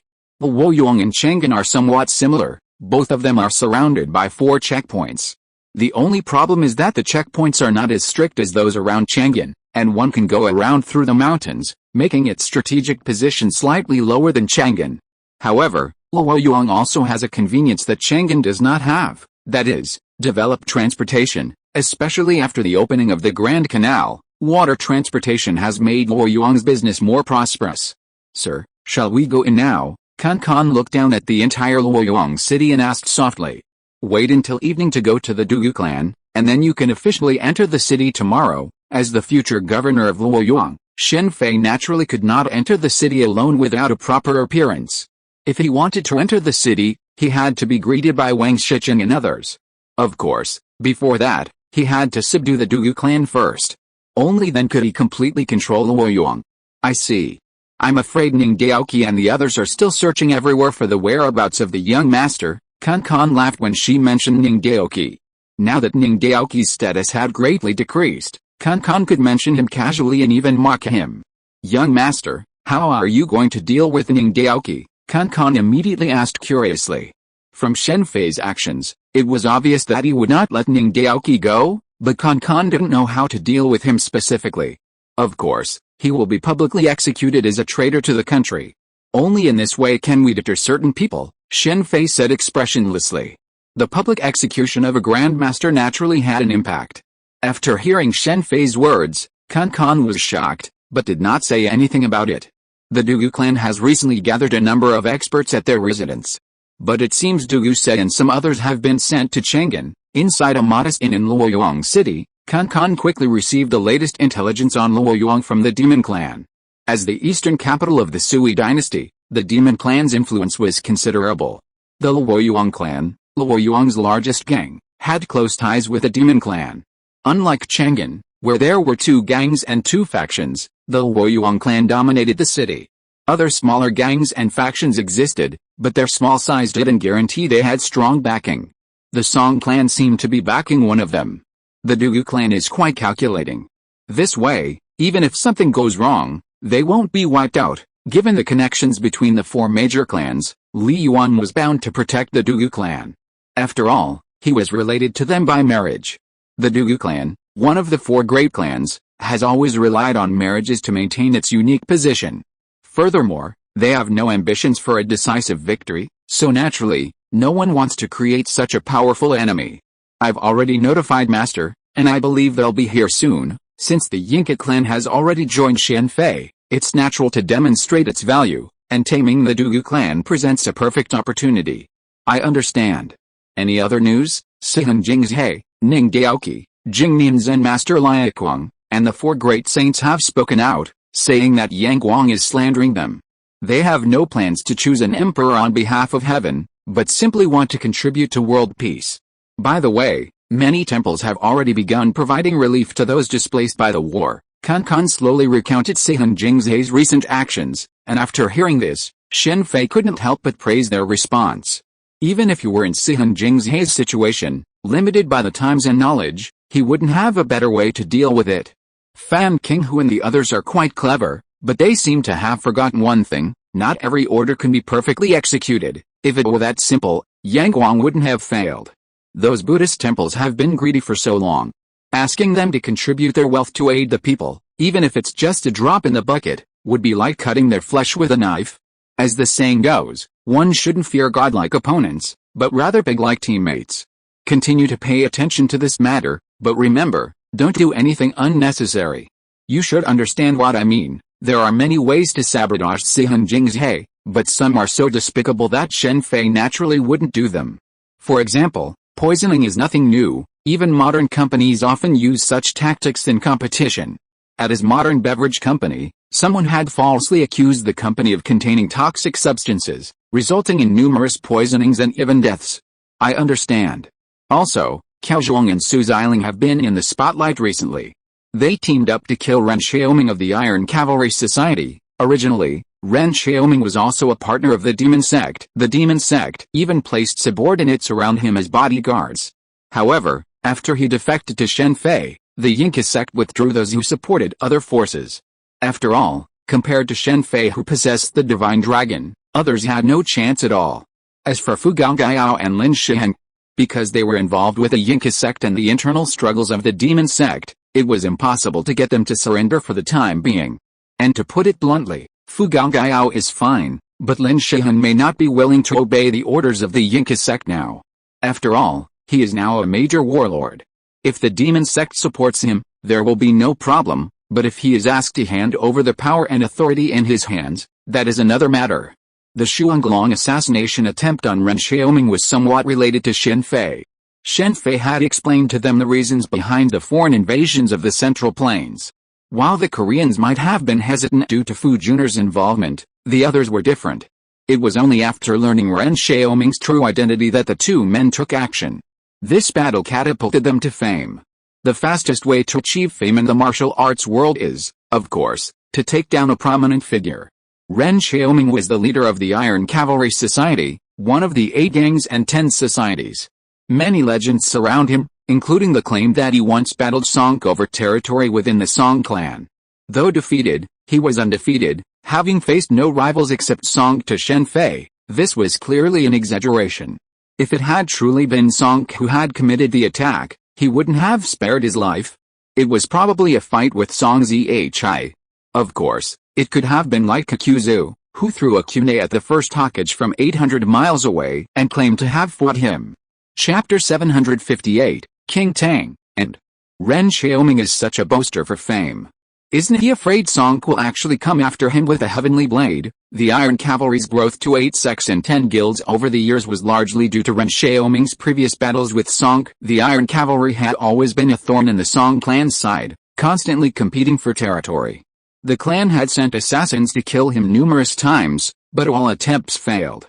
Of course, none of this had much to do with Song after all. With Song's strength and reputation, he wouldn't have been capable of such an assassination. If Ren Xiaoming had truly clashed with Song, he certainly wouldn't have died so easily at the hands of Shuanglong, even though Shuanglong's current strength was significantly greater than in the original novel. Anyone who could survive a Grandmaster battle was undoubtedly a top-tier Grandmaster. What constitutes the top-tier Grandmaster? People like Zhu Yuan and Kan Kan are examples of this. Imagine asking the current Shuanglong to team up and assassinate Kan Kan or Zhu Yuan and see if they succeed. After assassinating Ren Xiaoming, the two of them rescued a besieged Bafeng'an on the way. Now they are being hunted by Chuao for thousands of miles. What happened after that is unclear. When Kan Kan said this, a hint of surprise welled up in her eyes, and then she continued, "It seems that Chuao's martial arts skills have deteriorated significantly after his failure in challenging Bijuan." "Oh, why do you say that?" Shen Fei asked curiously. "It's simple. If it were the Chuao of that time, he would never have allowed these 3 people to escape thousands of miles." Although not many people knew about Chuao's challenge to Bijuan, the demon sect still knew some of the details. Chuao was also an extremely talented prodigy. He became a top master in his 30s and then practiced in seclusion for several years. Around the age of 40, his martial arts skills reached their peak and could not be improved. He then attempted to take it a step further by challenging Bijuan, but ended up in complete failure. At this point, Chuao's martial arts skills hadn't improved, but had actually declined. Even so, he remained a top-tier Grandmaster, the pillar of support for the Teal clan. After all, not everyone could survive a fight with Bijuan. Just look at Bafeng'an's first encounter with Bijuan. If Shuanglong hadn't come to his rescue, he'd likely have died. Even so, Chuao single-handedly hunted down Shuanglong, Bafeng'an, and the other 3. This was something Chuao could brag about for the rest of his life. Shuanglong and Bafeng'an were undoubtedly Grandmaster-level masters, and Chuao could easily claim, "Back then, I single-handedly hunted down 3 Grandmasters, leaving them with nowhere to escape." Li Mi has recently received assistance from the Nanhei faction, while Zhirang has been assassinated and his fate is uncertain. This has allowed Li Mi to seize this opportunity to expand his power. It's said that Zhirang was the victim of a mistaken move by Duke Wang. Then, Kan Kan spoke of Li Mi's situation, which surprised Shen Fei. He had assumed that Li Mi would either slowly die or join the Li clan like in the original novel. He hadn't expected him to turn the tables under such circumstances. Li Mi's betrayal of Zhirang meant that most rebel forces would not recruit him, lest they invite a wolf into their house. Only powerful factions like the Li clan didn't care about this aspect of the matter. Has the Nanhei sect gone mad? Siding with Li Mi at this time, it seems Song's influence has caused the Nanhei sect to lose its foothold. It's said that Li Yuan's father was very kind to the Nanhei sect, and they didn't express any interest in it before. Perhaps they're looking for a foothold now. The Nanhei sect is a very powerful sect, on par with the average first-rate family, but they're somewhat overestimating their capabilities. They want to challenge the Song clan in Lingnan. Before, when the empire was peaceful, Song could tolerate it, but now that the turmoil is severe, and Song, a man with ambitions for the world, won't tolerate a second voice in Lingnan. So the Nanhei sect is in trouble. Even though they harbor the veteran master Haixin Wang Wanggakuo within their ranks, a contemporary of Ning Daoqi who once aspired to become a grandmaster, they once challenged Ning Daoqi to a duel, exchanging blows for over 100 moves before being defeated by Ning Daoqi's free-hand 8-punch attack. Perhaps this was why he dared to confront Song. Unfortunately, he underestimated Song's talent, believing him, like himself, to be incapable of reaching grandmaster status. This naturally led to a tragic outcome. Had the Nanhei sect been willing to join the Song clan, the latter wouldn't have forced the Nanhei sect out. However, the problem was that the Nanhei sect simply didn't want to join the Song clan. The reasons were simple. First, Haixin Wang Wanggakuo was still bitter about his defeat to Song, and second, they naturally didn't believe the Song clan could conquer the world. The Song clan enjoyed a prime geographical location, boasting a grandmaster-level expert like Song, but the problem lay in its location. The Song clan, dominating Lingnan, could rely on their immense power and influence to dominate a region, but unifying the world was essentially impossible. Didn't you see in the original novels that some of the most talented individuals joined the Li clan, some with Wang Shichen, Li Mi, and so on, but none with the Song clan? For the Nanhei sect, with their combined strength, joining any faction would have been a welcome treat. There was no point in joining a faction with no chance of conquering the world. In the original novel, the Nanhei clan initially belonged to Li Mi, but after Li Mi's defeat, they immediately defected to the Li clan. This Li Mi really loves this tactic, repeating it over and over again. After listening to Li Mi's story, Shen Fei smiled and shook his head slightly. He had Haixin Wang Huangguang mistakenly assassinate Zhirang, then took advantage of Zhirang's leaderless situation to launch an attack, just as he had previously used Zhai Jiao to plot against Zhirang. In the original novel, the attack on Luoyuan also began by first plotting against Wang Shichen, only launching the attack after believing he was doomed. It's a very effective tactic, but the problem is that if it goes wrong, it's doomed. Just like in the original novel, Wang Shichen's life was saved by the combined efforts of the two dragons using the secret of immortality. The result was a crushing defeat for Li Mi, who never recovered. In this semi-high-level martial arts world, this tactic is undoubtedly very useful. Just as Yang Guang's 3 expeditions to Korea were largely unsuccessful due to Fu Kailan's assassination attempts. The routines don't have to be cliched, as long as they work. Just like the hero saving the damsel in distress, it's an old cliché, but it's always been effective. Indeed, Kan was very clever. After a moment's thought, she understood why Shen Fei had said that about Li Mi. Well, it's almost time. We should go. As time passed, in the dead of night, Shen Fei immediately led Kan outside the Dugu clan's residence. Greetings, young master. Not far outside the Dugu clan's residence, Zhu Yuan and the Yinka sect disciples were awaiting his arrival. No wonder Zhu Yuan valued Bai and Bufu so much before. The Yinka sect doesn't have many masters. Looking at Zhu Yuan and the group behind her, Shen Fei couldn't help but shake his head slightly. Besides Zhu Yuan, the only people present were the silver-haired witch Dan Mei, Wen Kading, Bai Kinger, and 2 other women Shen Fei didn't recognize. Unsurprisingly, they were 2 of the 4 enchantresses alongside Dan Mei. Even including Bi Shaoxun, the cloud and rain dual cultivator who hadn't arrived, and a certain hidden old eunuch, there weren't many experts left. Of course, this only refers to the core experts, not the peripheral disciples. Shen Fei had previously learned from Kan about the Yinka sect's composition. Within the Yinka sect, there are only 3 levels: heaven, earth, and human. These levels are distinguished by color: heaven white, earth black, and human yellow. Only those at the Heaven White level are taught the Demon Sect's Heavenly Demon strategy. Furthermore, the number of Heaven Whites generally does not exceed 9, as 9 is an extreme number, though in most cases, the Yinka sect can't even muster 9. In this situation, coupled with the internal divisions within the Yinka sect, Bian Bufu's importance naturally becomes much greater. Bi Shaoxun isn't here. It seems your position as the Yinka sect leader is somewhat unworthy. Although Shen Fei didn't need to rely on the Yinka sect's combat power, he still needed to give them a warning. Please forgive me, Master. My uncle had other important matters to attend to, so he didn't come, Zhu Yuan said hurriedly. Her attitude startled Bai Qinger and the two newly arrived female elders behind her. She was being a bit too respectful towards Shen Fei. This was truly shocking to the normally unruly Zhu Yuan. After all, even against Ning Daoqi, she wouldn't have been so humble. In reality, if Zhu Yuan had revealed Shen Fei's true situation to Bi Shaoxun wouldn't have acted so ruthlessly. But Shen Fei had kept the truth from her.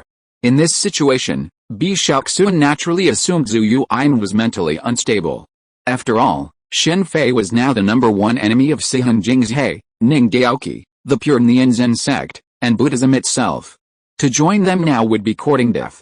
The demon sect and Sihun Jingzhe had long held an unspoken understanding. Disputes between the two sides were limited to their disciples. The losing disciple would retire from the martial arts world for 20 years, and the leaders of both sides wouldn't engage in a life-and-death struggle. But things were different now.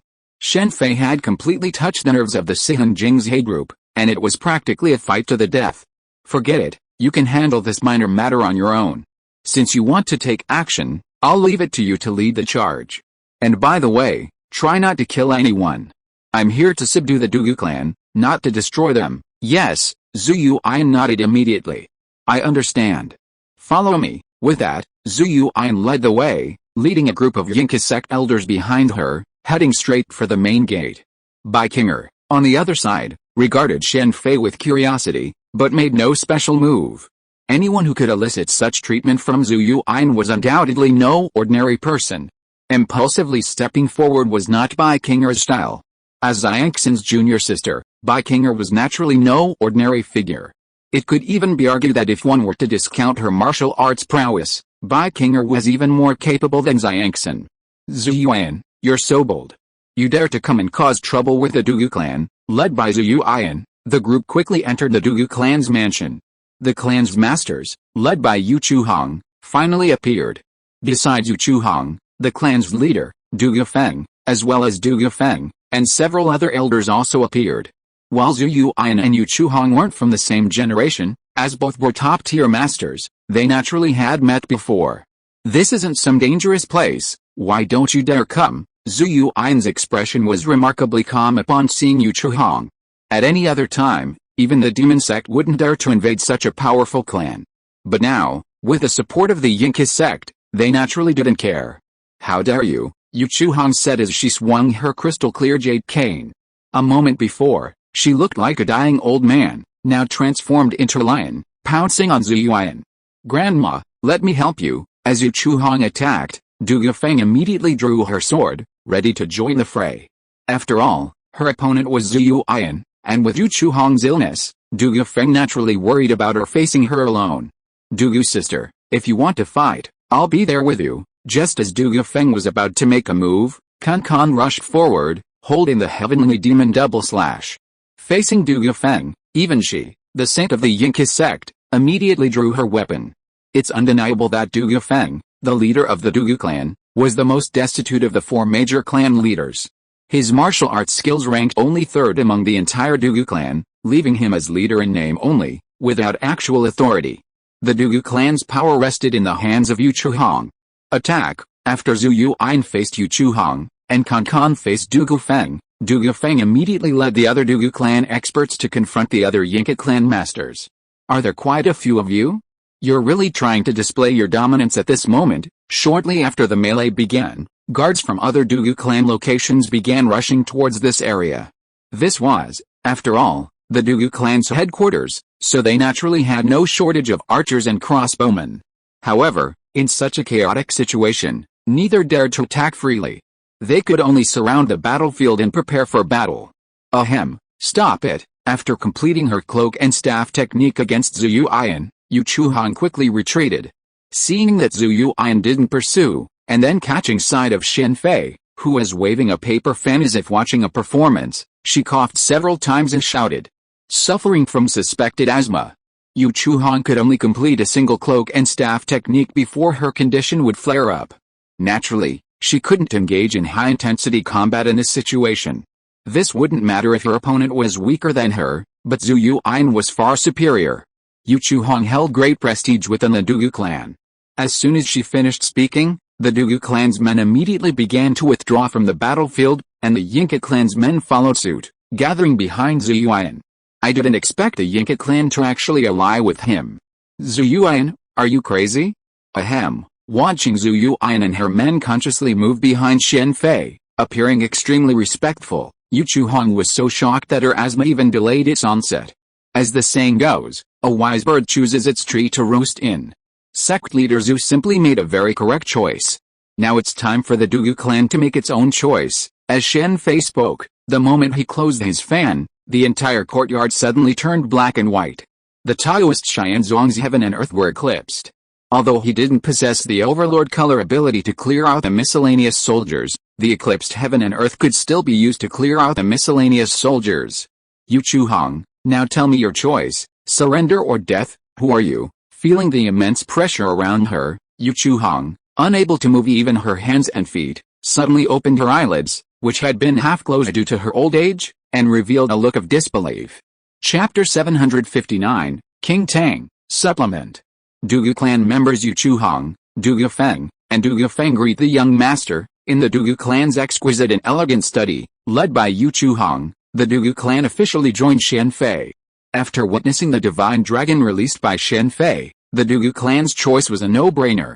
After all, the Dugu clan had no ambition to conquer the world, they simply wanted to maintain their current position. Prior to this, the Dugu clan naturally favored the Li clan, otherwise, younger members like Dugu Sir wouldn't have been sent to Chang'an. With the exception of Dugu Feng, those remaining in Luoyuan were mostly older generations. This way, even if something unexpected happened, the Dugu clan's strength would allow them to leave Luoyuan and retreat to Chang'an. It seems like we're missing someone. Let's call Wang Shicheng over as well, Shen Fei said, immediately emitting his observation haki, preparing to use the surgery fruit to summon Wang Shicheng. This guy's busy. Guess I'll just have to give up. Sensing Wang Shicheng's presence, Shen Fei immediately retracted his observation haki. He'd been so focused on bringing Wang Shicheng over that he'd forgotten it was late at night, in this age of entertainment, and Wang Shicheng was currently working on a baby with his concubine. Even if Shen Fei didn't like it, it wouldn't be a good time to swap people. Even if he didn't care about Wang Shicheng's feelings, he couldn't allow a disheveled Wang Shicheng to appear in the Dugu clan's study. This is it. You discuss it with Wang Shicheng tomorrow. I'm going into the city the day after tomorrow. After briefly explaining some matters to Yu Chuhong and the others, Shen Fei prepared to leave. Even though Yu Chuhong wanted him to stay at the Dugu clan to rest, he refused. Young master, your body is worth a fortune. Why not let Fenger stay and take care of him? Seeing Shen Fei's determination, Yu Chuhong immediately compromised and asked Dugu Feng to stay with him. Let's talk about it when I officially take over Luoyuan, Shen Fei said, rising from his chair. He walked over to Yu Chuhong and patted her shoulder with his right hand. Are you possessed? Activate your ki. Sensing the flow of ki through Yu Chuhong's meridians, Shen Fei immediately used his double hand to reshape her previously affected meridians. Yu Chuhong was quite powerful. If it weren't for her asthma, even Zhu Yuan wouldn't have found it easy to defeat her. After all, she was the sole proprietor of the Dugu clan. The four major clans enjoyed such great prestige due to their influence and strength.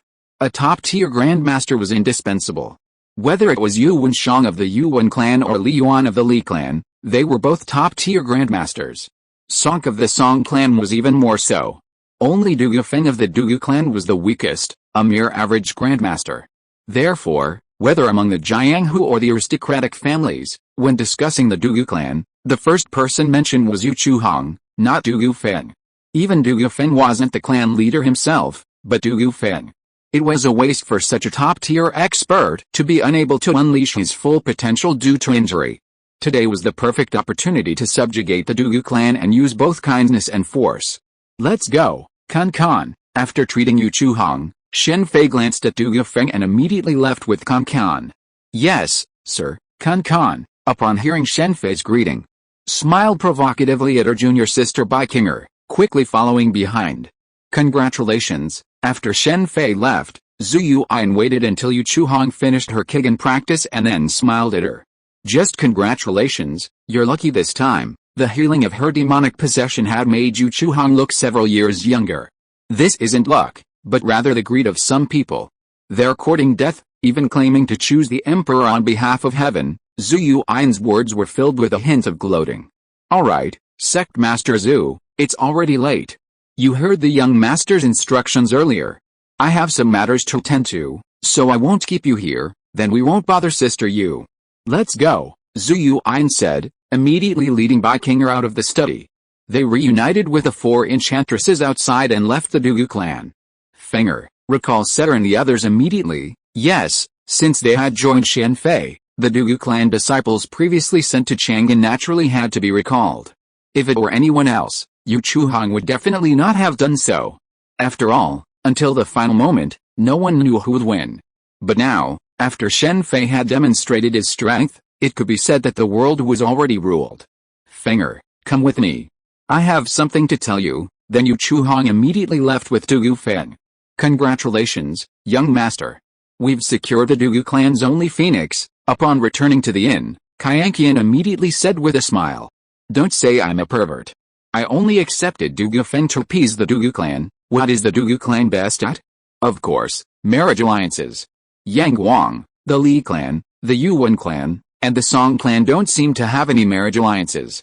So after joining Shen Fei, they immediately sent Du Yufeng, the only legitimate daughter of the family who was originally not planning to marry. As the only legitimate daughter of the Dugu clan, Du Yufeng's status was the same as Li Zhuning and Song Yazi, so marriage was inevitable.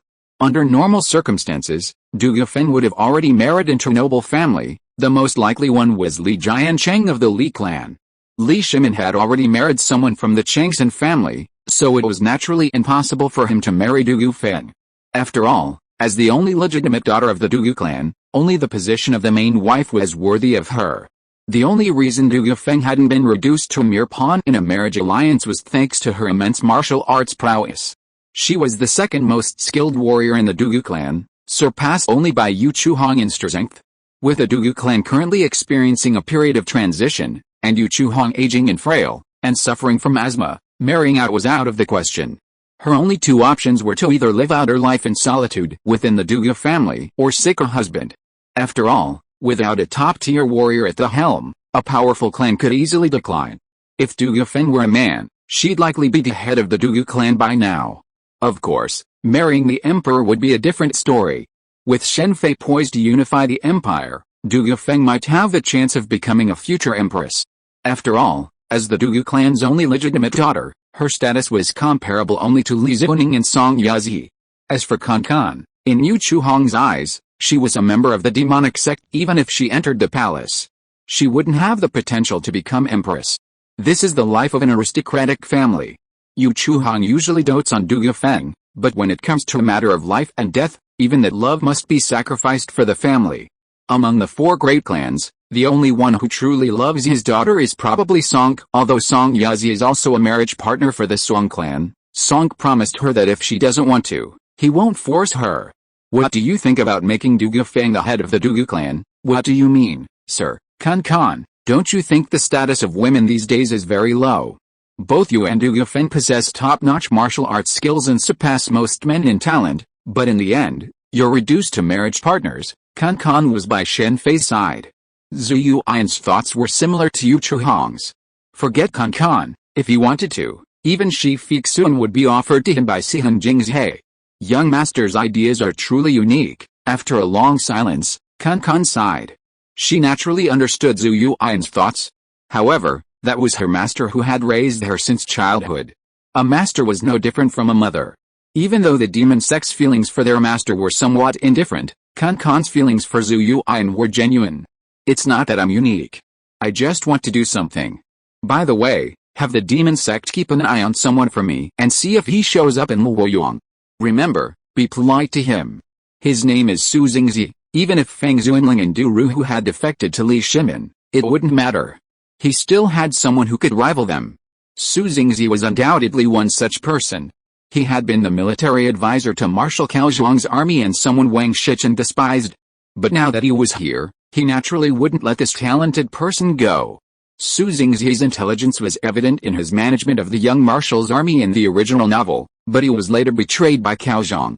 Shen Fei even suspected that Su Xingzi might have some connection to the ghost king Su Ruao from Fu Yu Fan Yun.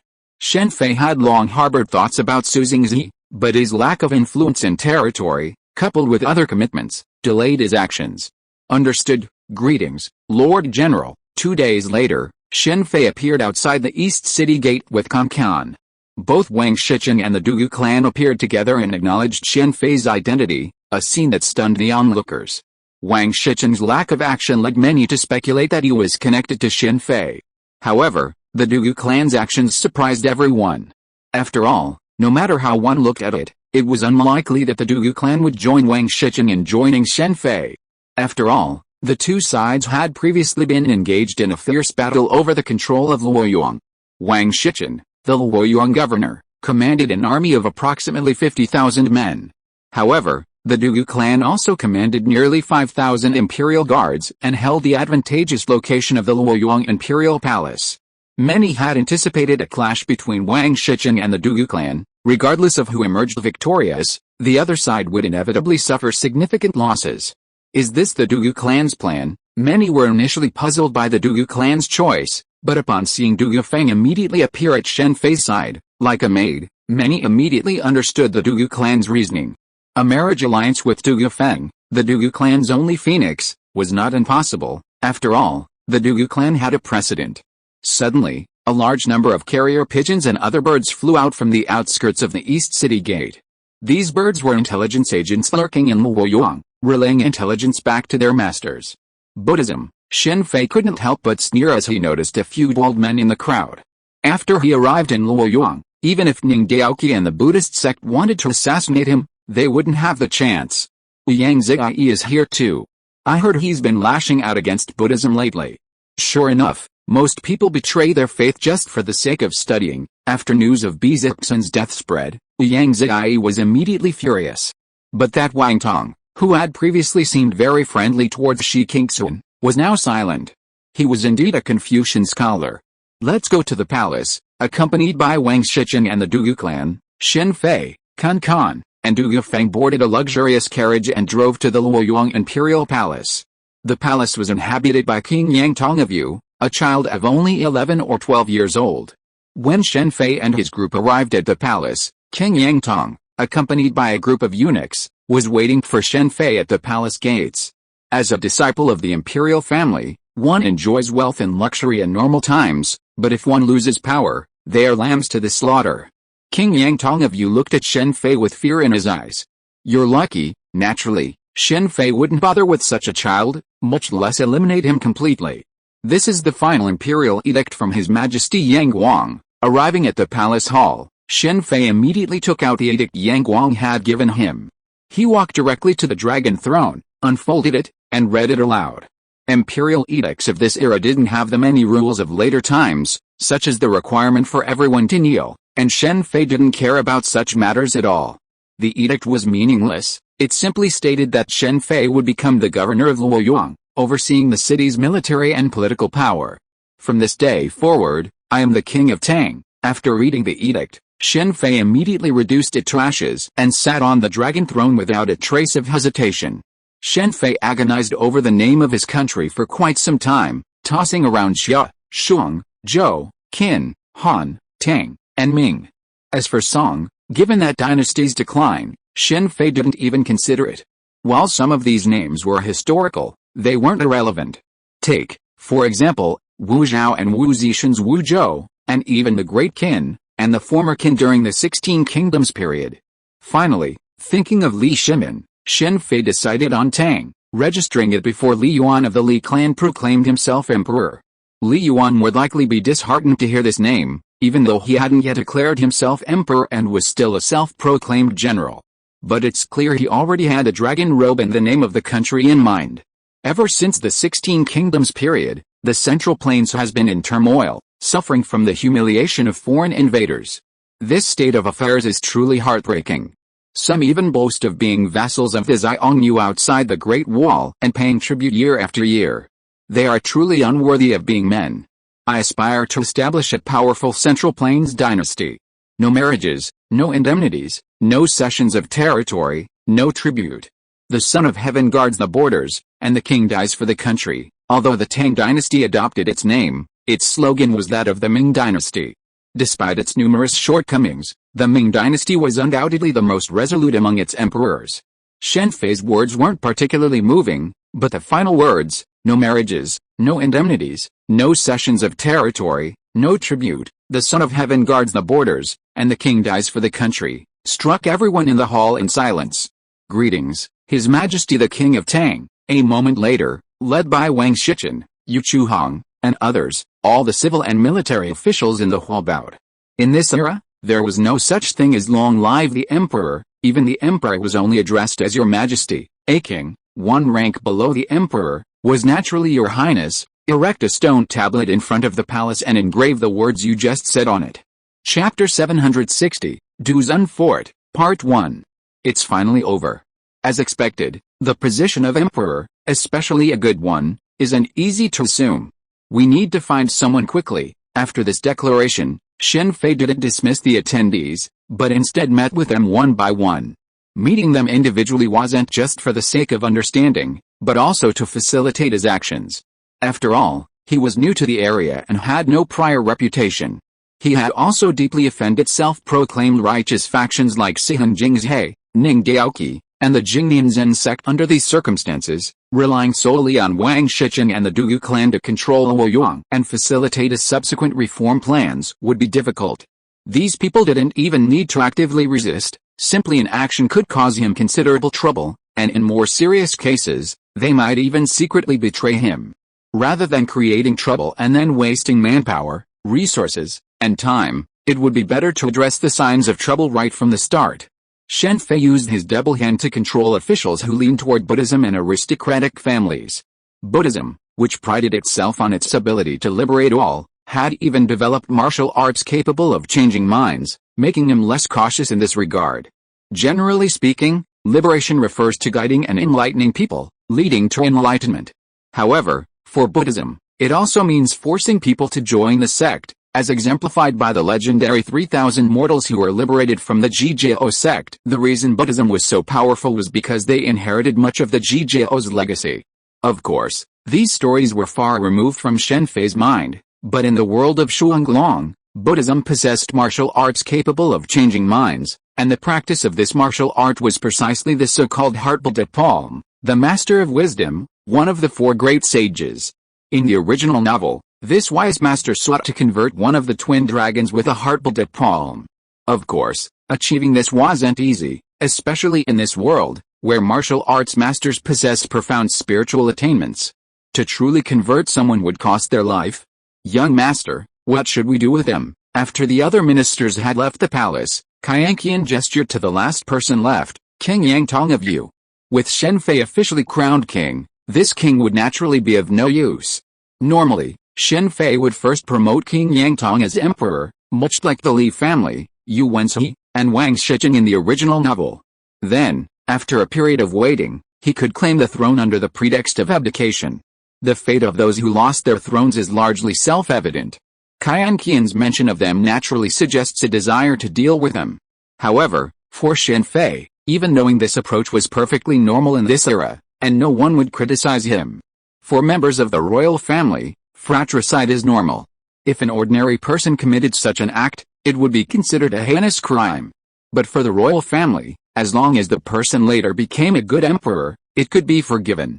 If the emperor was incompetent, he would be considered incompetent, cruel, and merciless, which is the difference between Yang Guang and Li Shimin. Let him leave with those who are still loyal to him. Don't worry about where he goes, even if it means leaving Luoyang, Shen Fei said calmly. Looking at King Yangtong of Yu, who was cowering behind an old eunuch.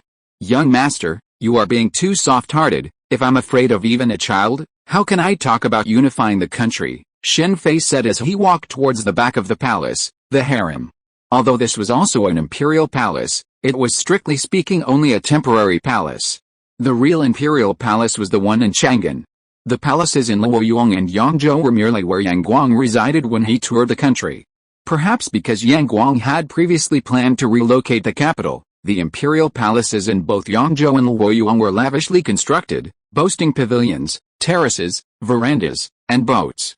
Even though Yang Guang might not visit them once a year, hundreds of eunuchs and maids remained constantly on hand to maintain the daily affairs of the palace. "Thank you, Your Highness." As Shen Fei led Kan toward the harem, the elderly eunuch beside Yang Tong pulled him down and knelt behind him. With such immense power and 3,000 beauties in his harem, it's no wonder so many people desperately want to occupy that position. People often use the phrase under one man and above 10,000 to describe someone's power, but the emperor, for example, was above 10,000, not one man. The so-called harem, strictly speaking, refers to the inner palace where the emperor lived.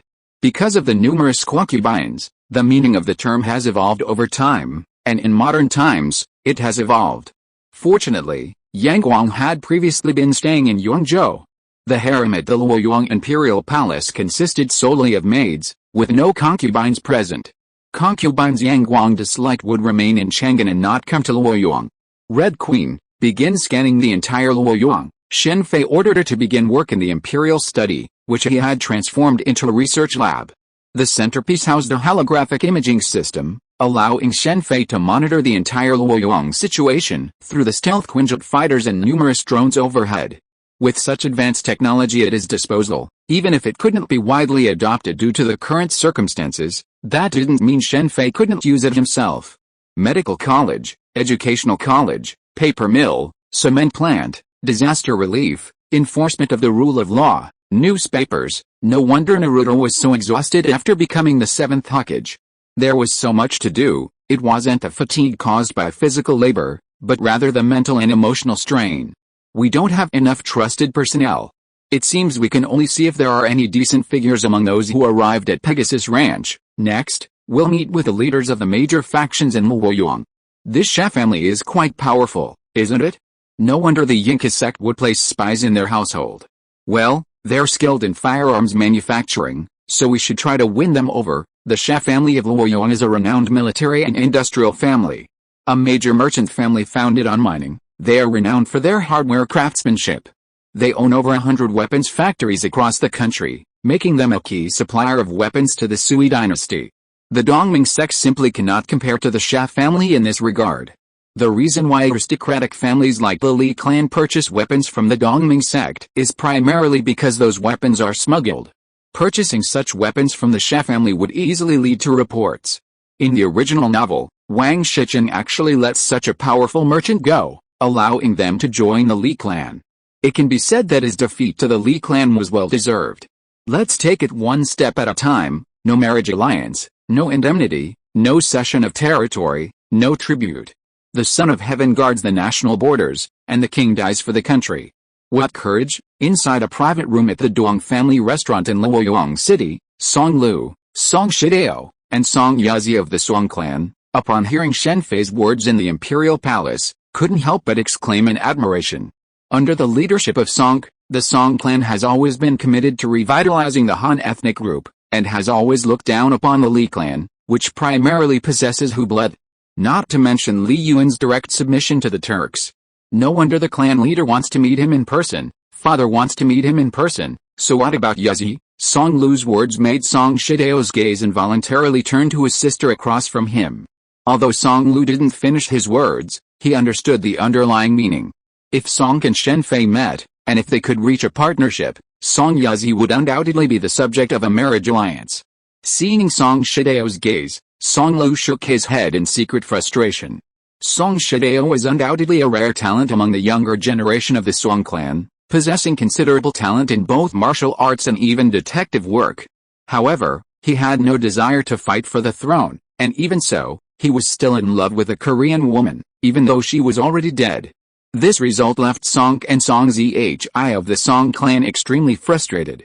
If Song Shidao had the ambitions of Li Jiancheng or Li Shimian of the Li clan, the Song clan would have probably launched an uprising by now.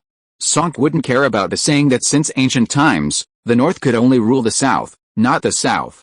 The Song clan was known for its passionate nature, and in this respect, Song Shidao undoubtedly inherited Song's genes.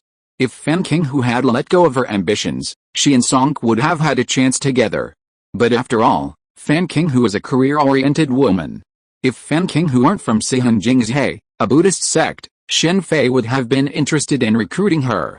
Just like Zhu Yuan, Shen Fei wasn't afraid of his subordinates' ambitions, only their incompetence. Brother, you don't have to worry about my affairs. It's just that His Royal Highness the Tang Prince, while capable, seems to have offended quite a few.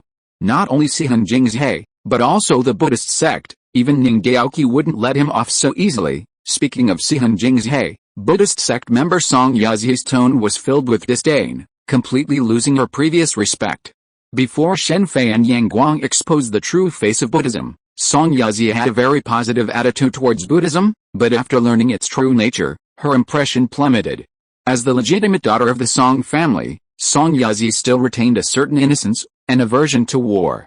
Compared to Li Zuning and Du Yufeng, Song Yazi's daughter of a powerful family was somewhat inferior. In the original novel, there are many reasons why Cao Zhong ultimately gave up the throne. But Song Yazi's attitude certainly played a significant role. If it were Li Zuning or Du Yufeng, they would undoubtedly support Cao Zhong's unification, rather than surrendering their power for the sake of so-called peace. If he dares to do so, he must have something to rely on. The Yinka sect seems to be on his side now. Even if S.H.I.E.L.D wants to do something, they need to consider it. Cooperating with the demon sect might be an excuse for S.H.I.E.L.D to attack, Song Shidao said slowly.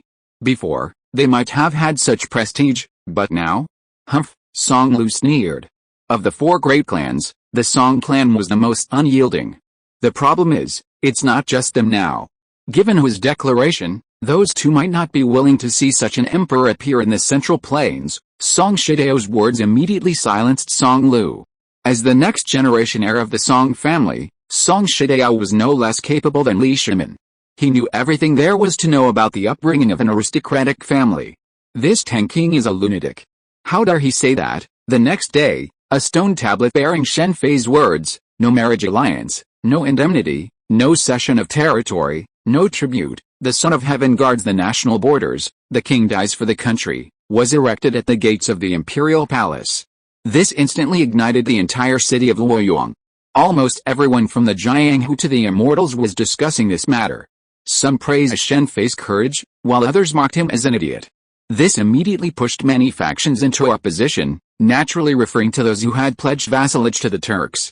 Upon hearing this, the expressions of many foreign factions within Luoyang immediately turned cold, and the Turks themselves were particularly vocal. The Turks of this period were unusually arrogant. While the upper echelons might not have felt this, the lowest echelons felt it most deeply. If a conflict arose, even if it resulted in loss of life, as long as the situation was not serious, the Turks would generally be spared. On one hand, the Turks were indeed powerful, having already submitted to Li Yuan. On the other hand, they were influenced by Confucianism. After all, the Turks were foreigners, and they needed to demonstrate the dignity of a great nation. Luoyang and Chang'an even had dedicated streets to accommodate these foreigners. Thankfully, there's the precedent from the Qin dynasty, otherwise, it would have been much more troublesome. Now it's finally done. Looking at the freshly printed Tang Daily in front of him, Shen Fei nodded with satisfaction.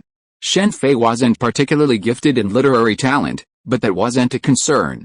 Luoyang was full of such talent, such as the 8 scholars of Luoyang. These individuals were certainly talented, but unfortunately, they were deeply influenced by Confucianism.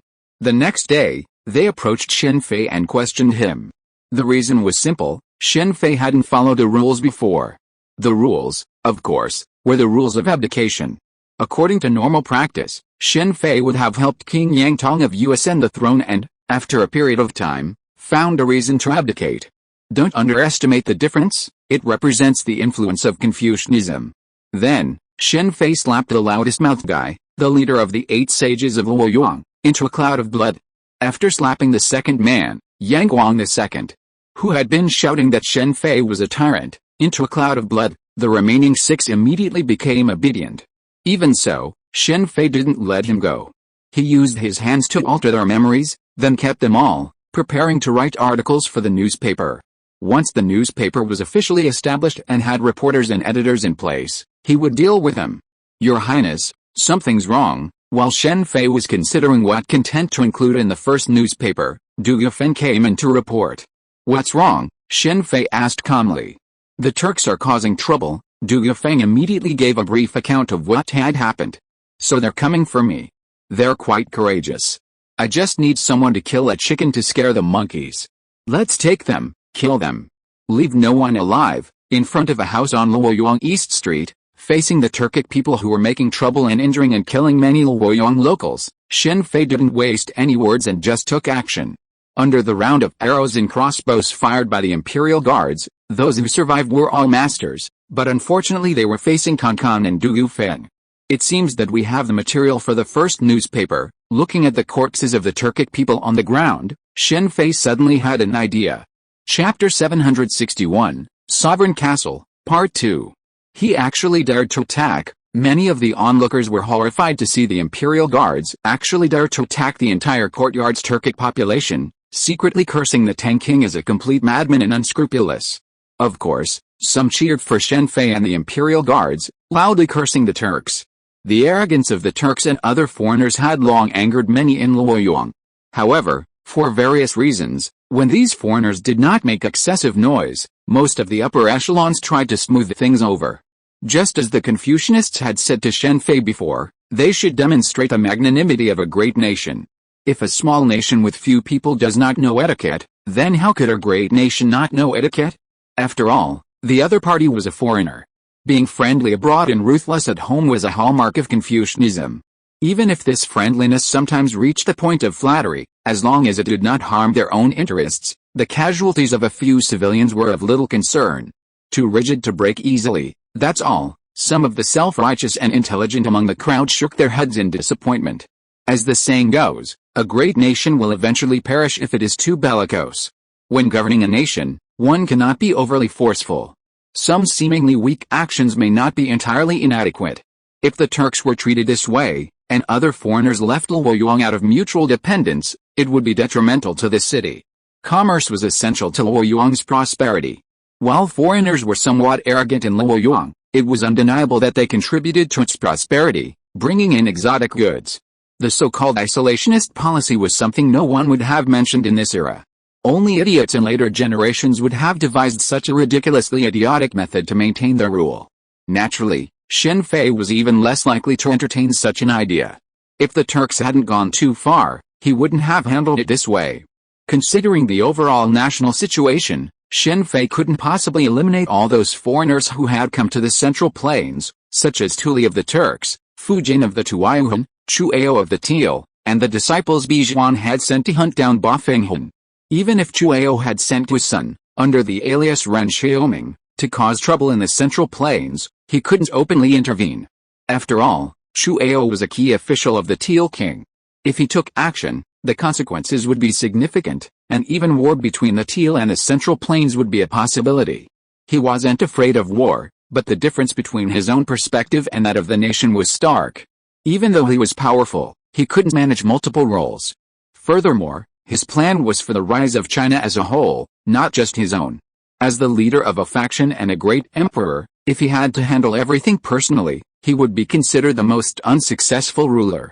Just as the Navy rarely sent generals to deal with weak pirates, a national leader wouldn't go out and learn to fight on the streets. Law exists to stabilize and secure the nation.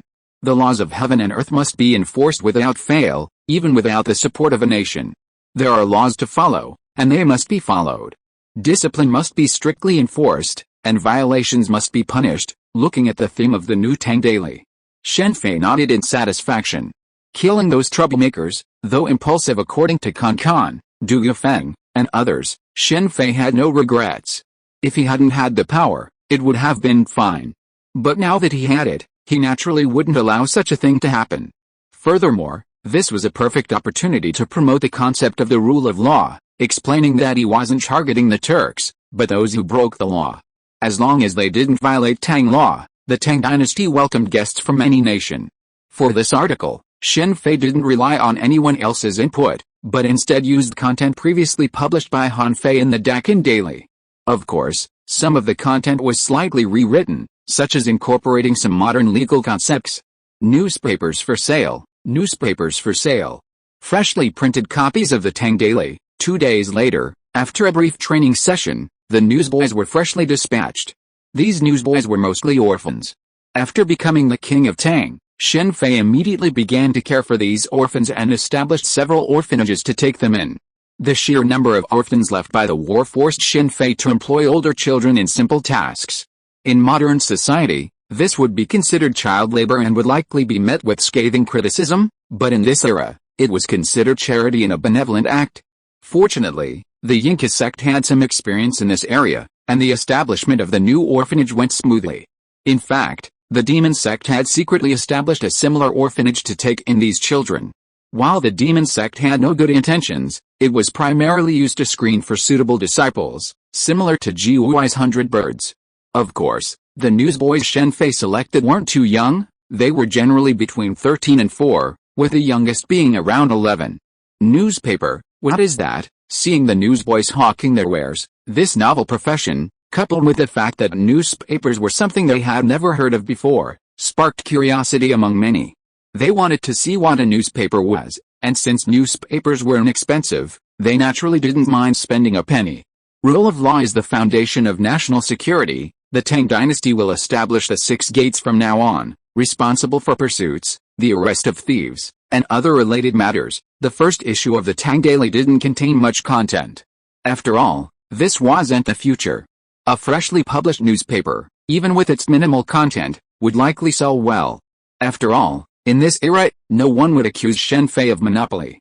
The 6 gates constables, they're trying to completely separate the military from the local government, separating military and political power. It's a brilliant idea, but they might offend everyone. Song Shidao gasped at the mention of the 6 gates in the newspaper and fell silent. Ordinary people would probably think it was just a new department responsible for apprehending criminals, and that reporting crimes would no longer require the government office, but the 6 gates. Yet, for someone like Song Shidao, the hidden meaning within was clearly discernible, a message that filled him with profound fear. Ancient local officials differed significantly from modern ones. Modern officials were solely responsible for urban development, planning, and public welfare. The military had no say in matters of influence. Even military crimes were dealt with by military tribunals. In this era, however, local officials held both military and political responsibilities, a common practice. This was fine in peacetime, but in times of chaos, the situation changed. Take Wang Shichen, for example. Without control over the Luoyang military, how could he have dared to rebel? Of course, this wasn't the most important factor. The most important factor was the aristocratic families. The reason the aristocratic families of this era were so powerful was because they controlled the military. Just look at the Li clan, who easily mobilized an army of nearly 100,000. With such a large military under their control, overthrowing the dynasty was a breeze. If the emperor failed to satisfy the interests of the aristocratic families, they would simply replace him. This was how Yang Guang fell. Throughout history, before the Ming dynasty, it was impossible for a peasant uprising to eventually seize the world. The so-called struggle for the world was a game between aristocratic families. Just like Xiao in the Three Kingdoms, he never became emperor until his death. Why? Did Xiao want to? Of course, it was impossible. The key is that at that time, Xiao's emperorship would not satisfy the aristocratic families. The aristocratic families were all opposed. Even if Xiao was very powerful, he could not ignore those aristocratic families. Let's look at Xiao Pai. After Xiao's death, why did he become emperor so easily? It was because he agreed to Chen Qin's 9-rank system. Then all obstacles automatically disappeared, and he became emperor very smoothly. What is the 9-rank system? Simply put, how high an official you can be depends on how powerful the power behind you is. It doesn't give people from humble backgrounds any chance. Of course, if a person from humble background joins an aristocratic family, that's another story. Uncle Lu, brother, what's wrong with you? Song Yazi asked immediately after watching the two men, who had both fallen silent after glancing at each other after finishing their newspapers. Compared to Song Lu and Song Shidao, Song Yazi was much more obtuse and naturally failed to grasp the underlying message, the plan to deprive the aristocratic families of their military control. From a holistic perspective, achieving this goal would undoubtedly be extremely beneficial for the entire empire. However, the problem was that Song Lu and Song Shideo, members of the Song clan, were naturally hostile to Shen Fei. "We'll have to wait and see what father decides," Song Shideo said with a soft sigh. Deep down, Song Shideo actually agreed with Shen Fei's strategy. It had to be said that in this regard, he wasn't a worthy heir to a powerful aristocratic family. Li Shimin, on the other hand, was the true heir. In the original novel, even though the Li clan was deeply infiltrated by the demonic sect, Li Shimin's primary concern was the clan's interests, capturing Luo Yong and eliminating Cao Zhang and his young marshal's army. This wasn't inconsistent with Li Shimin's desire to weaken the power of the aristocratic families after ascending the throne. It was a decision driven by a different perspective. As emperor, he naturally didn't want the aristocratic families to dominate him. After all, he envisioned the Li Tang dynasty's inheritance for thousands of generations. In his old age, he emulated Yin Zhang's pursuit of immortality. "Your Highness, you've offended every member of the aristocratic family this time. On my turn, sacrifice 3 offerings, summon the Blue Eyes White Dragon, and attack." Inside the palace, Cannon, playing a card game with Shen Fei, spoke slowly as she expertly played a card. Not everyone can understand the meaning. And even if you did offend everyone, do you think I'd care? "I surrender." Shen Fei looked at the card he had just drawn, then at the card on the virtual table. It was too late to change the situation. He didn't have the card printing abilities of some Yu-Gi-Oh! "That's true. It seems my worries were for nothing. Your Highness, please continue playing your games. I'm going to practice. The truth is, I'll have to meet that Master Fixin soon," Kan said, smiling, and left. "Everyone's gone to practice, but I'm still busy." Playing cards with Kan was a bit of a break from Shen Fei's busy schedule. Considering they'd likely be together forever, Shen Fei didn't hide his technological knowledge from Kan and Du Yufeng. He even shared some of his martial arts collection, including true person pills, gathering immortal pills, blood bodhi, and the spiritual water created by the water spirit pearl. If he could help them reach Grandmaster status, it would make things much easier for him.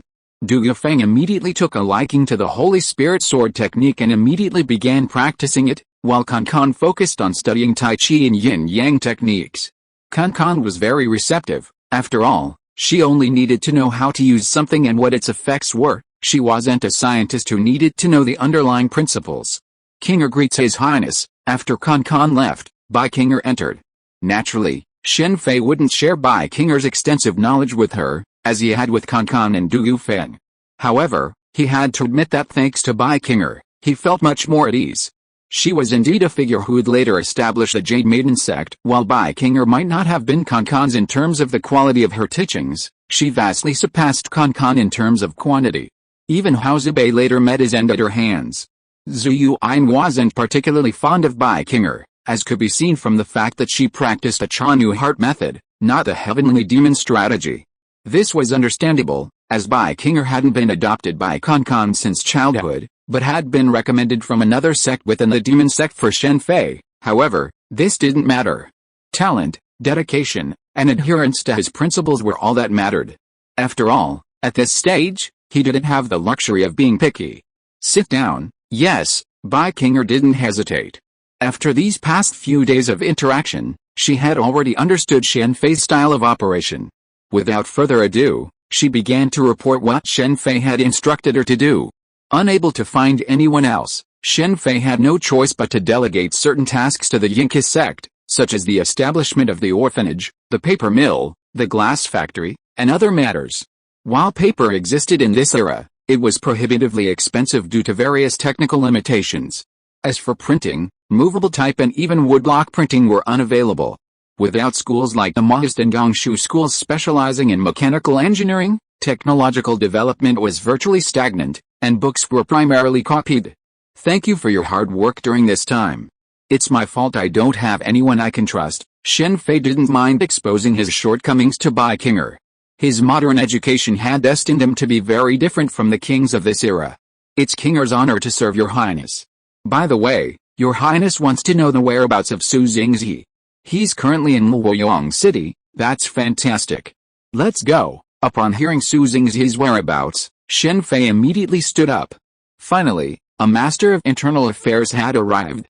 Wang Shicheng's subordinates had many talented military personnel, such as Yang Gongqing and Zhang Zhenzhao, both of whom were rare military talents, but none of them were truly outstanding in internal affairs. Of course, by outstanding, he meant according to his own standards. Judging by the standards of this era, Wang Shicheng's internal affairs subordinates were more than qualified. He's from Duba Villa. So that's who he is. The name does resemble Dusan Fort, but unfortunately, he lacks the power. Hearing Bai Qing'er's mention of Su Xingzi's origins, Shen Fei immediately remembered something. Because of his appearance, Bai Qing'er had taken on the tasks previously assigned to Kan Kan, and Su Xingzi, once Duba Villa's chief aide, had immediately fled.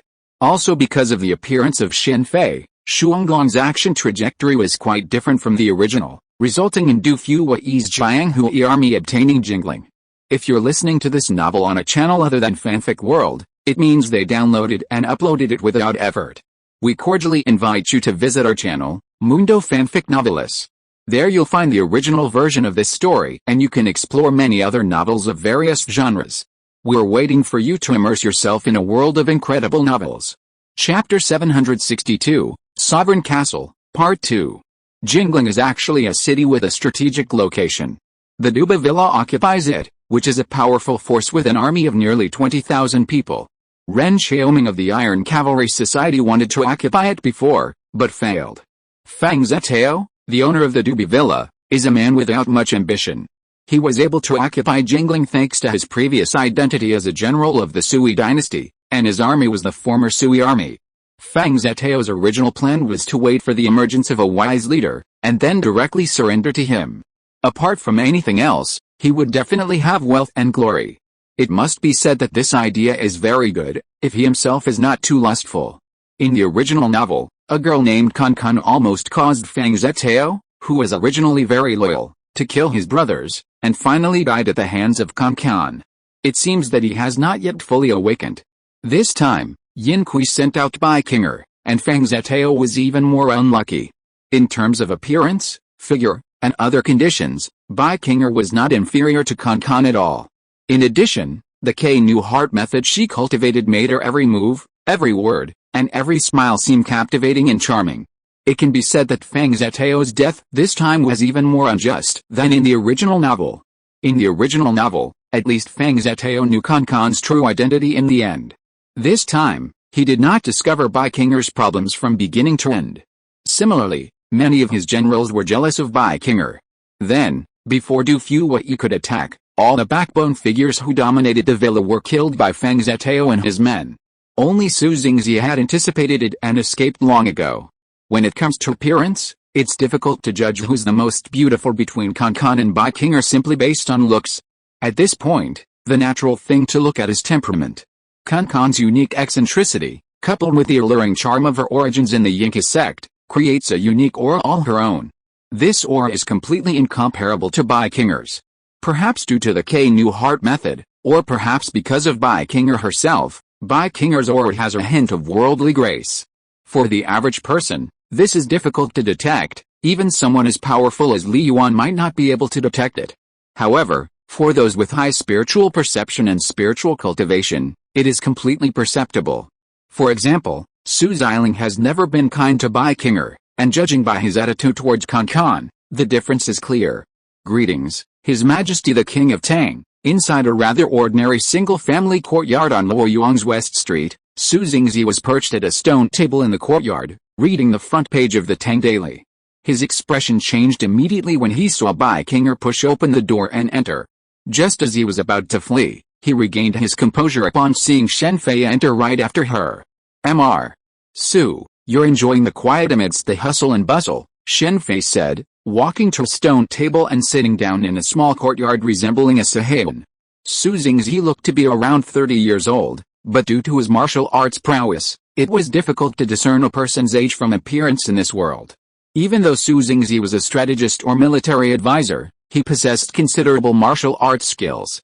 Without such proficiency, navigating this chaotic world would be difficult. Just like Li Si, when he first left Xia Shengxin Manor, he also possessed formidable martial arts skills. Even though Zunzi said that Zia-Shinx and Manners Confucianism was divided into literary and martial schools, and that he belonged to the martial school without any martial arts skills, anyone who truly believed him was a fool. Alright, I'll stop rambling. I hope you'll help me unify the world. Looking at the Tang daily on the table, Shen Fei stated his goal directly. Thank you for your kindness, Your Highness, but I'm curious how you know me. Shen Fei's direct approach left Su Jingzi stunned. He had never encountered such a straightforward approach, and the target was someone like him, a minor figure with only a modicum of fame. Su Jingzi possessed great talent, but unfortunately, in this era, talent wasn't enough. There were countless cases of talent being unappreciated. He was a prime example, having toiled for years without receiving any real recognition.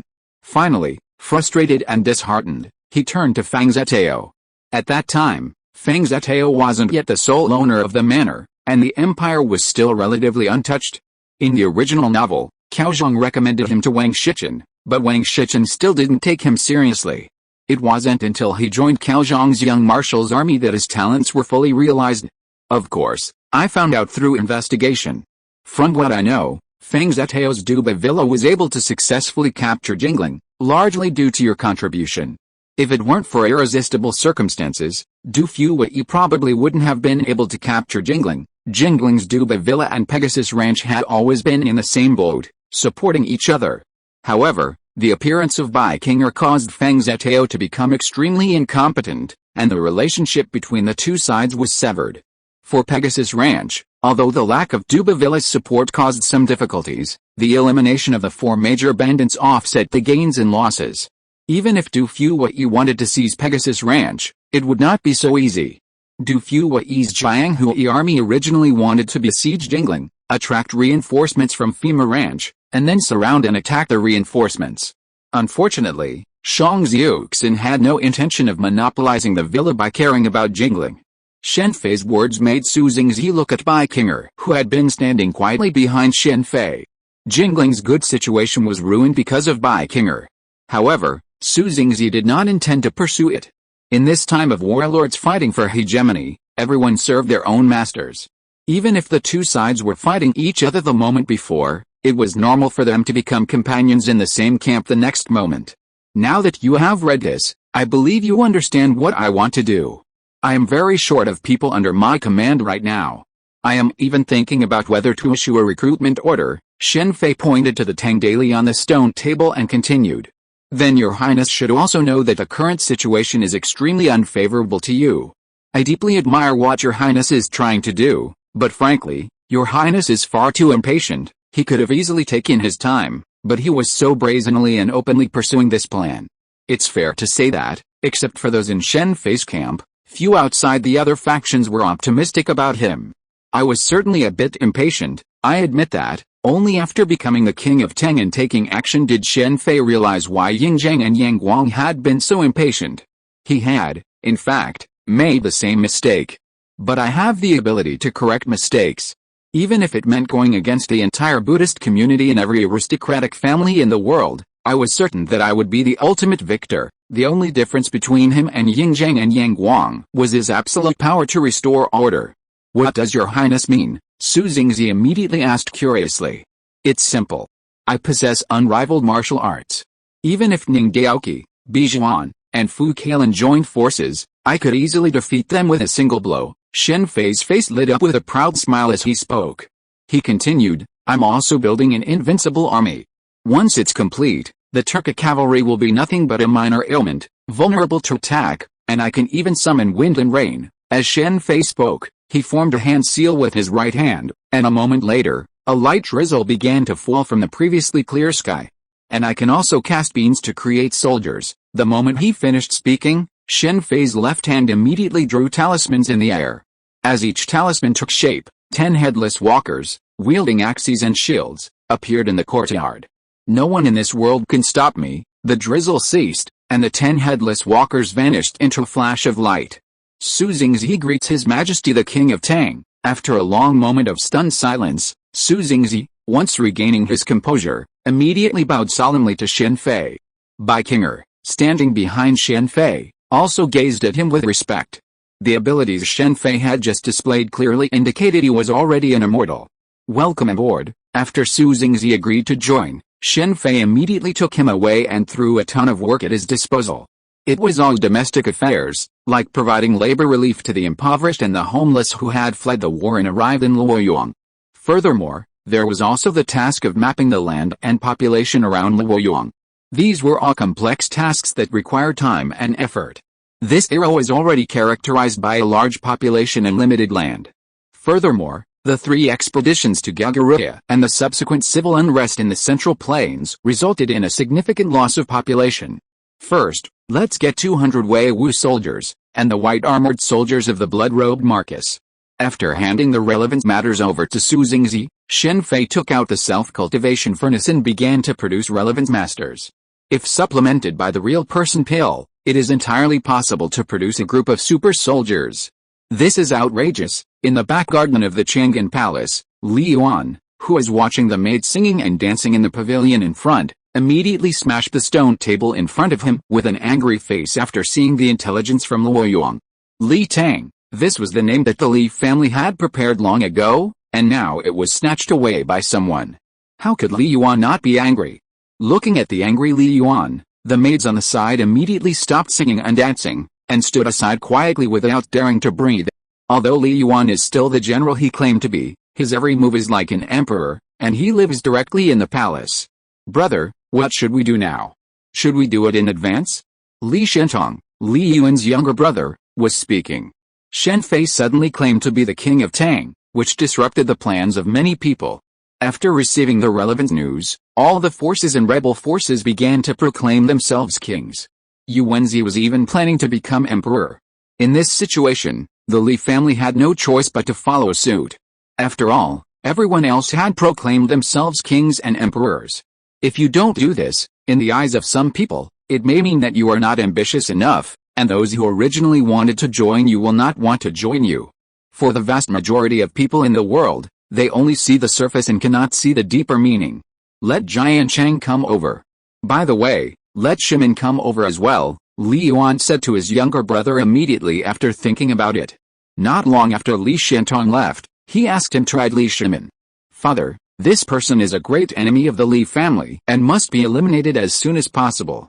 In the imperial study, after listening to Li Yuan's latest intelligence, Li Shimin spoke up immediately and directly advised Li Yuan to send troops to attack Luoyang. Why did so many emperors in feudal society, including Wu Zhao, often go from Chang'an to Luoyang? It was because the distance between the two was not far, only a few hundred kilometers. Even if the mountain roads and canyon roads were difficult to travel, it would not take a few days by water, thanks to the Grand Canal dug by Yang Guang. Huh? Is it the enemy of the Li family, or the enemy of Buddhism? Li Jianchang sneered on the side. That's right, didn't the Jingnian Zen sect say that they found the S.H.I.E.L.D and were going to choose an emperor in Luoyang on behalf of God? Isn't this just a chance for them to reap the benefits? Li Yuanji, who was sitting next to Li Jiancheng, immediately interrupted. The Luoyang Emperor selection plan was an activity that Sihun Jingzhe had been building momentum for a long time. After all, they started building momentum when Shuanglong was still a gangster. Naturally, it would be impossible to cancel this plan that would greatly increase the influence of Buddhism so easily, even though they felt that the prestige of Buddhism had been greatly reduced because of Shen Fei's actions. The influence of the S.H.I.E.L.D, the heirloom jade seal, in the hearts of the people in the Central Plains was too great. Didn't you see that Sun Jian died because of it during the Three Kingdoms period? For Sihun Jingzhe and Jingnian Zen, with the help of the S.H.I.E.L.D, they might be able to restore the reputation of Buddhism. In fact, after Yang Guang's death, after this period of hard work by Buddhism, their situation had been greatly alleviated. After all, no one was targeting them now. As long as the S.H.I.E.L.D was not given to Li Shimin, Sihun Jingzhe would have plenty of means and methods to reverse Yang Guang's words. Since Luoyang is now Shen Fei's territory, it is certain that he will definitely confront the people of Sihun Jingzhe who are in Luoyang to select the emperor for the S.H.I.E.L.D. No matter who wins or loses, it will be good news for the Li family. Father, according to the intelligence I received, Sonk of the Song family has left the mountain city and headed for Luoyang. Once Li gets the support of the Song family, it will be too late. Li Shimin glared at Li Yuanji and spoke again. You are really well informed. We haven't received any intelligence here. Could it be that the Buddhist sect passed it on to you? But isn't this just right? There is no better result for Song to deal with Ning Daoqi than this. Li Yuanji glared at Li Shimin unwillingly. Enough. Li Shimin glared at Li Yuanji and was about to say something, but Li Yuan scolded them harshly and looked at Li Shimin deeply at the same time. Song left Songjia Mountain City, which was information he had not received. Li Shimin smiled helplessly in his heart and told the information about Song. Li Shimin naturally knew what the result was, but he had to say it, otherwise it would not attract Li Yuan's attention. As Li Yuanji said, this information was indeed about Buddhism. Jiancheng, what do you think? After Li Yuan scolded Li Shimin and Li Yuanji, he immediately opened his mouth to ask Li Jiancheng. What the second brother and the third brother said makes sense, but at this stage, even if we want to do something to Luoyang, it is impossible to do it, and since the second brother said that the other party is the enemy of the Li family, then we didn't rush up at the first time. It is better to sit back and watch him compete with Buddhism. After Li Jiancheng glanced at Li Shimin, he slowly stated his suggestion. Li Jiancheng was no fool, and he had many talented people under him. Naturally, he knew what to do and what to say in front of Li Yuan. That was to be friendly and respectful to his brothers. Anyway, he had Li Yuanji on his side who could confront Li Shimin. Then who do you think should be sent to Luoyang to bring the S.H.I.E.L.D? Li Yuan continued to ask. Chapter 763, Duzun Fort, and I think my third brother is a perfect fit, Li Jiancheng replied after pretending to think for a moment. He couldn't possibly let Li Shimin go. Before the events of Sihun Jingzhe's chosen emperor, Li Jiancheng wouldn't have targeted him so harshly. After all, as Li Yuan's eldest son, the natural heir to the Li clan, and the future crown prince, there was no way he could go to a place as dangerous as Luoyang. With Li Shimin ruled out, the only option left was Li Yuanji. Li Jiancheng, now in his element, would absolutely keep Li Shimin under control. Yuanji, Li Yuan pondered. Like Li Jiancheng, he wouldn't let Li Shimin leave Chang'an, especially not to Luoyang, unless absolutely necessary. Luoyang was the location of the pure Nianzhen sect. Add to that the White Horse Temple, Guanyin Temple, and hundreds of other temples, large and small. Luoyang was arguably the city with the most temples of its time. The power of Buddhism was undeniable. In this scenario, if Li Shimin went to Luoyang, allied with Buddhist forces to occupy it, and never returned, it would be a real disaster for the Li clan. Even if Li Yuan didn't think Li Shimin would do this, and the Buddhist sect might not take such a big risk to support Li Shimin, it's better to be safe than sorry. Under this possibility, Li Yuan naturally wouldn't take the risk. Unlike Li Jiancheng, Li Yuan's original intention was to protect Li Shimin and prevent brothers from killing each other. Shimin, what do you think? After thinking for a while, Li Yuan didn't immediately say whether he agreed or disagreed, but asked Li Shimin. As Li Yuan finished speaking, Li Jiancheng and Li Yuanji's eyes fell on Li Shimin, wanting to see what he would say. It would be best to let him go. In that case, Li Yuan would probably be even more wary of him. Under the current situation, if Li Shimin dared to say that he wanted to go to Luoyang, Li Yuan would definitely further weaken his power. Without ambition, what are you going to Luoyang for? Li Yuan was simply too soft-hearted. Given Li Shimin's situation, anyone else would have immediately revoked all of his power and abolished the Yonsei mansion under his command. Whether disrupting it or bringing it under their own control, this would have effectively eliminated Li Shimin from power. Despite the Yonsei mansion's loyalty to Li Shimin, Li Yuan's intervention would have made matters much simpler, as he was the head of the Li clan. Yuanji is impulsive, so let Zhuning go. Outsiders couldn't know what Li Shimin was thinking, but he didn't agree with Li Jiancheng's opinion and instead pushed Li Zhuning forward. Zhuning, upon hearing Li Shimin mention Li Zhuning, Li Yuan, who had already made up his mind, fell silent again. If Li Shimin had been referring to anyone else, he would have refused without hesitation, but with Li Zhuning, things were different. Isn't this too dangerous? Since it was Li Zhuning, even Li Jiancheng couldn't openly object. It won't be too dangerous. All major powers will be sending representatives this time. If they dare to do anything, they will inevitably offend all of them. Li Shimin slowly expressed his views. Even in a war between warlords, certain rules must be followed, such as the principle of not killing envoys during a conflict. This time, it was Sihun Jingzhe, where the Buddhists invited all the major powers to gather in Luoyang to choose a master for the S.H.I.E.L.D. Unless they wanted to completely retaliate, Any real action would have to be taken in secret. Yuanji was indeed a bit impulsive, but I need to ask Zheng's opinion. Li Yuanji was deeply resentful of Li Yuan's decision, but he couldn't say much, not even to show any urgency to go to Luoyang. Otherwise, not only Li Yuan, but Li Jiancheng would also be suspicious of him. Not only Li Shimin coveted the throne, but Li Yuanji too. Your Highness, the latest news from Luoyang. Li Shimin had just returned to his study in his mansion, where several key members of the Tianse mansion seemed to have been waiting for a long time. Someone handed him a copy of the Tang Daily and gave him a brief overview of the situation. Remarkable, after reading the Tang Daily, Li Shimin was filled with emotion. If he could achieve the results advertised in the newspaper, he would undoubtedly establish a powerful force. At that moment, Li Shimin even considered adopting this strategy if he were to ascend the throne. Regardless of who ascended the throne, and regardless of whether they were a good person or not, as long as they became emperor and hoped to secure the throne, they had to consider governing the country.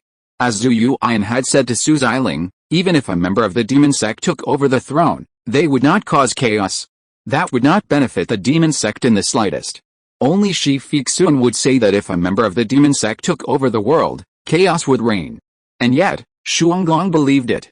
6 gates?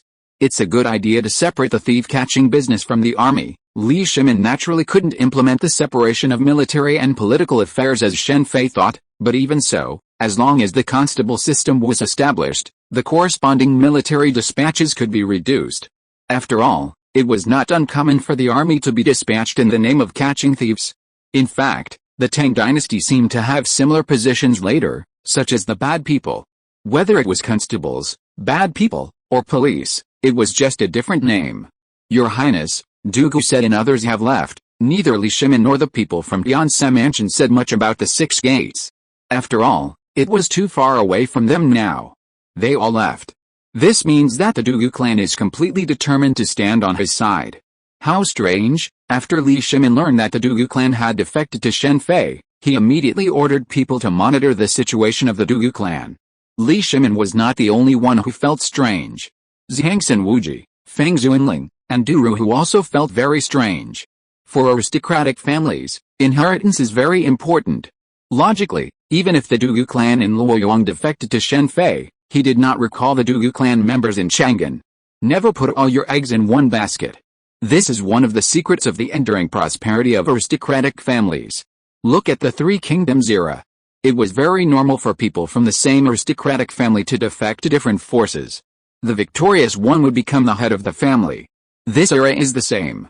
Except for the Song clan, the relationship between the other 3 major clans is very close.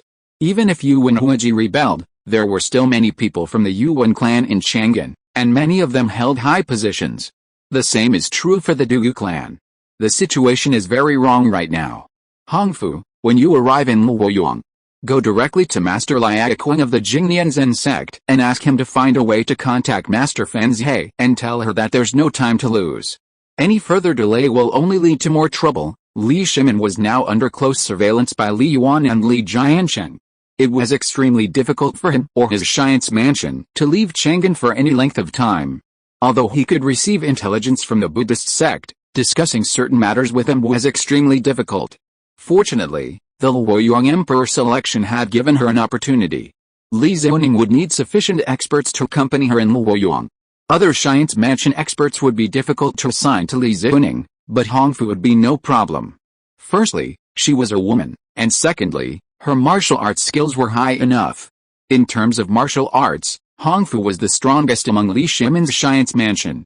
Yes, the previous incident was so drastic that Li Shimin probably didn't have the chance to come to Luoyang. I had wanted to meet him. Inside the Luoyang Imperial Palace, Shen Fei, looking at the number of temples displayed on the holographic image before him, suddenly thought of Li Shimin.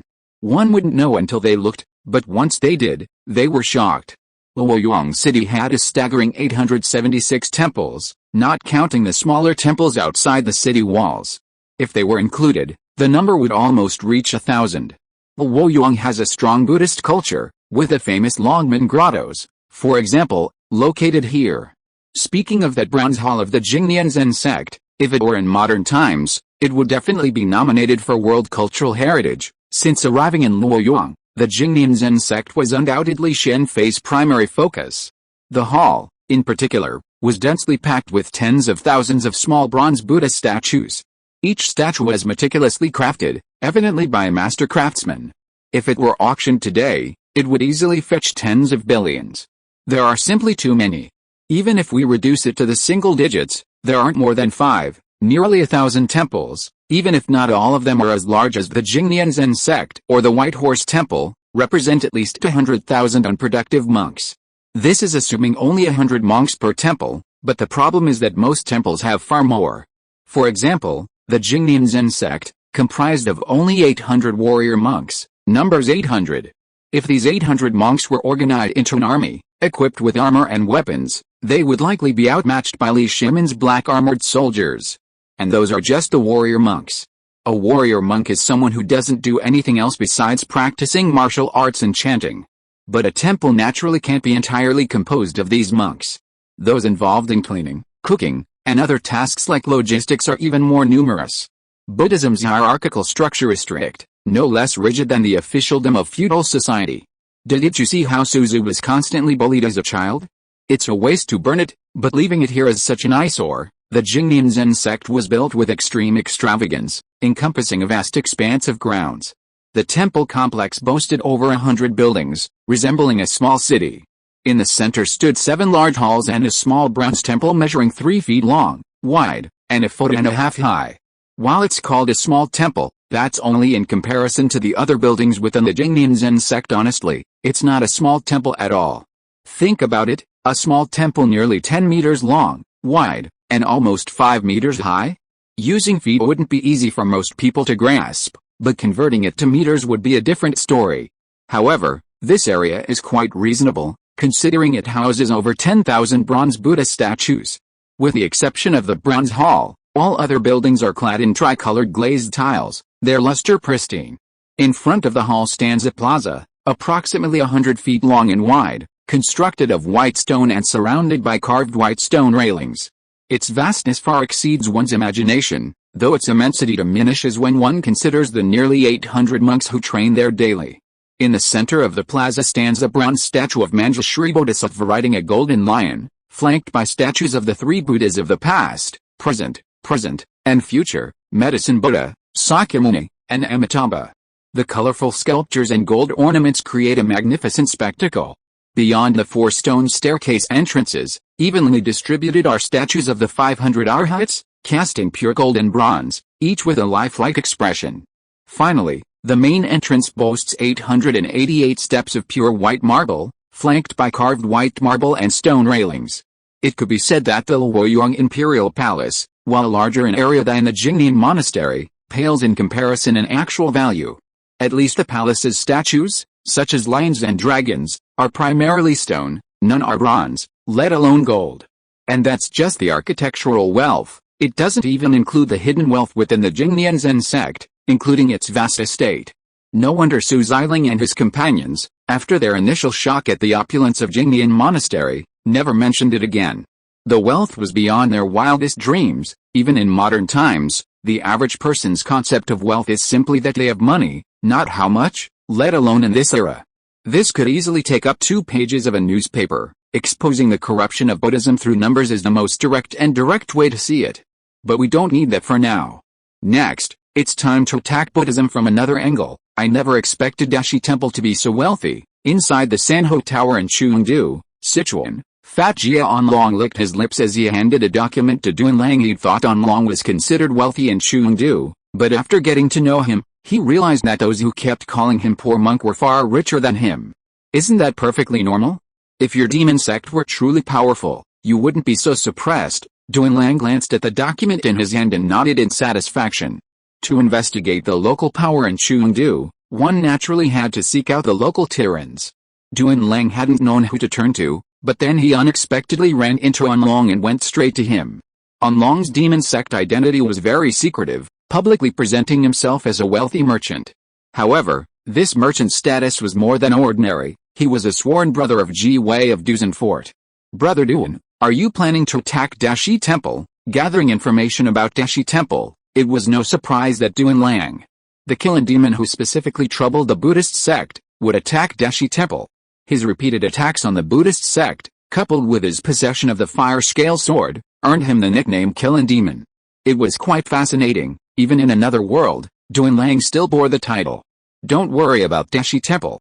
I'm going to deal with someone I think you'll be very interested in. Shen Fei smiled at Enlong. Oh, who's that? Someone worthy of your attention, brother, Judge Ji Wei, your sworn brother, Ji Wei. He doesn't seem to have any connection to Buddhism. I wonder how he's offended Brother Duan. They say the demon sect is ruthless and heartless, but I didn't expect you to care about such a cheap brother. Why don't you fulfill your sworn brotherly obligation and die together on the same day, month, and year? Shen Fei looked at Enlong with a half-smile. Brother Duan, you're joking. I'm just curious, that's all. Besides, we've never said that since we became sworn brothers. Enlong waved his hand hastily. You'll soon know why I attacked him, Ji Wei. Fan King, who spent a few nights with you before you agreed to go undercover with Song and help establish Buddhist roots in Sichuan and Shu, in preparation for the future plan to choose the emperor on behalf of the heavens, outside Zhuzen Castle, Shen Fei shouted directly through a megaphone in his left hand. Chapter 764, He-She-Pe, Part 1. What? Duanlang had barely finished speaking when the group of martial arts figures who had followed him outside of Duzen Fort erupted in astonishment.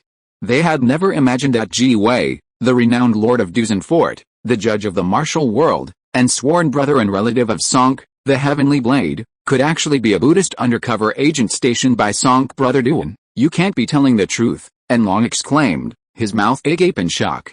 The sheer volume of information was undeniable. Ji Wei, how did Fan King Hu feel? Wasn't it exhilarating? After all, this was someone Song hadn't managed to capture, and yet you managed to do it. Duanlang ignored Enlong's words. With the exception of a few like Kan and Shizixun, he had a clear understanding of the demon sect's members. They were all bullies, cowards who could only be used as tools. This was certainly the view shared by his original form, Shen Fei. Enlong dared to come to Duzen Castle with his group, not because of any sworn brotherhood with Ji Wei, but because he had witnessed Duanlang's true strength and knew that if Duanlang attacked, Ji Wei would be practically finished. That's why he dared to confront him head-on, otherwise, he would have found an excuse to hide. When attacking the demon sect, Duanlang didn't hide his strength and took the opportunity to give Enlong a good beating. He only chose not to kill him outright because he was Shizixun's fanboy and Enlong had his own chamber of commerce. Ji Wei, you think you're better than Song? I'm sure you must have been feeling quite proud at that moment. Little did you know that Song despised that slut Fan King Hu. Only you, Ning Gaoqi, and Luoquang treasure her. How dare you, a bald donkey, snatch the nun from me? Shouldn't you also add, let go of that nun and let me take it? Shut up, a fierce roar echoed from the gates of Duzen Fort. Then, a towering figure leaped from the gates, commanding Duanlang with an overwhelming murderous intent. It was none other than Ji Wei, the martial arts judge of Duzen Fort. His composed face was twisted, veins bulging around his eyes, and blood was threatening to spurt out. With such murderous intent, how could I, by speaking so harshly of your pain, try to silence you? Facing Ji Wei, who was determined to rip him to pieces, Duanlang unsheathed the fire scale sword he carried, stabbing at Ji Wei's fists in the air. Bang, bang, bang. Duanlang's sword and Ji Wei's fist collided several times in mid-air. The scattered ki immediately destroyed several large holes in the ground around Duanlang. Duanlang then took 3 steps back, while Ji Wei tumbled in mid-air, landing on the ground and involuntarily taking 7 steps back before stabilizing himself. Having stabilized himself, Ji Wei roared in anger and charged at Shen Fei again, his face twisted as if they held a deep hatred. Indeed, it was indeed a deep hatred. For Ji Wei, if Duanlang had come to him today for something else, he certainly wouldn't have attacked immediately, let alone with such a murderous look. But who had Duanlang insulted the goddess in his heart? For Ji Wei, Fan King Hu was his guiding light, a holy goddess, and he naturally would not allow anyone to slander her. Yes, it was slander. After the revelations of Sihun Jingzhe's plan to choose an emperor on behalf of the gods, and the Buddhist sect's illicit activities, many believed it. However, the allegation that Fan King Hu was involved with Ning Gaoqi, Liaoquang, and others was sheer absurdity. Shen Fei was naturally aware of this situation, but not everyone possessed the wisdom of Song and the others. For ordinary people, what could be more intriguing than a bald donkey daring to compete with a poor monk for the position of nun? This was a rare opportunity to take advantage of Fan Qinghu, Ning Gaoqi, Liaoquang, and the others, but now Ji Wei had to be added to the mix. Shen Fei's goal was to gain the upper hand. What is the foundation of Buddhism? Of course, it's the fundamental faith. Without this, the sect would be severely weakened. Just look at modern society.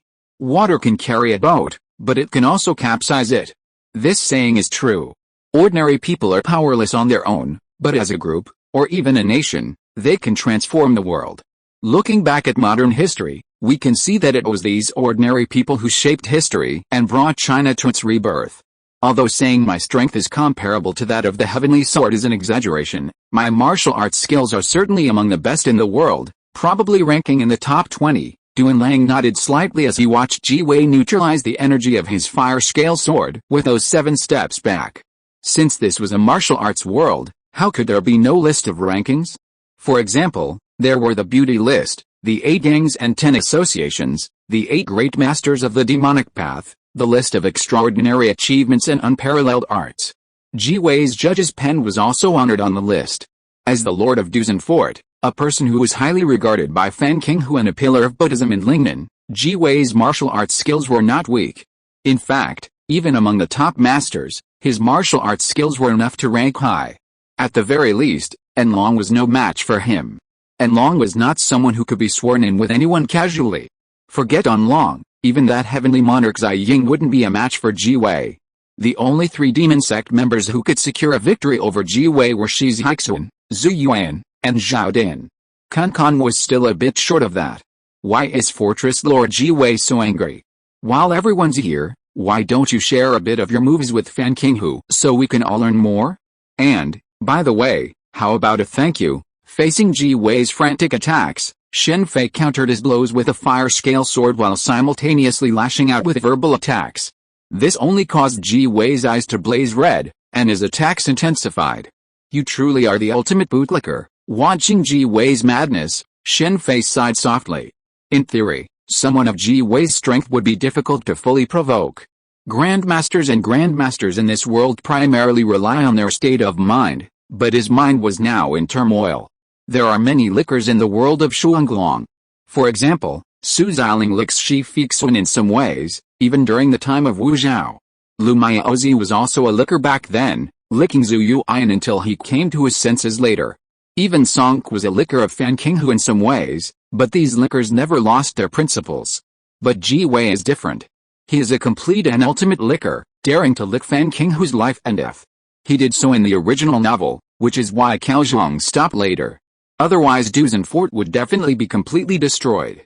Just looking at the situation at the time, it can be seen that Lingnan is the territory of the Song clan. The fact that Dusan Fort can have such great prestige in Chengdu is largely due to its relationship with the Song clan. During this period, Sichuan and Shu were home to numerous ethnic minorities, notably the 3 Li generals and the Ba League.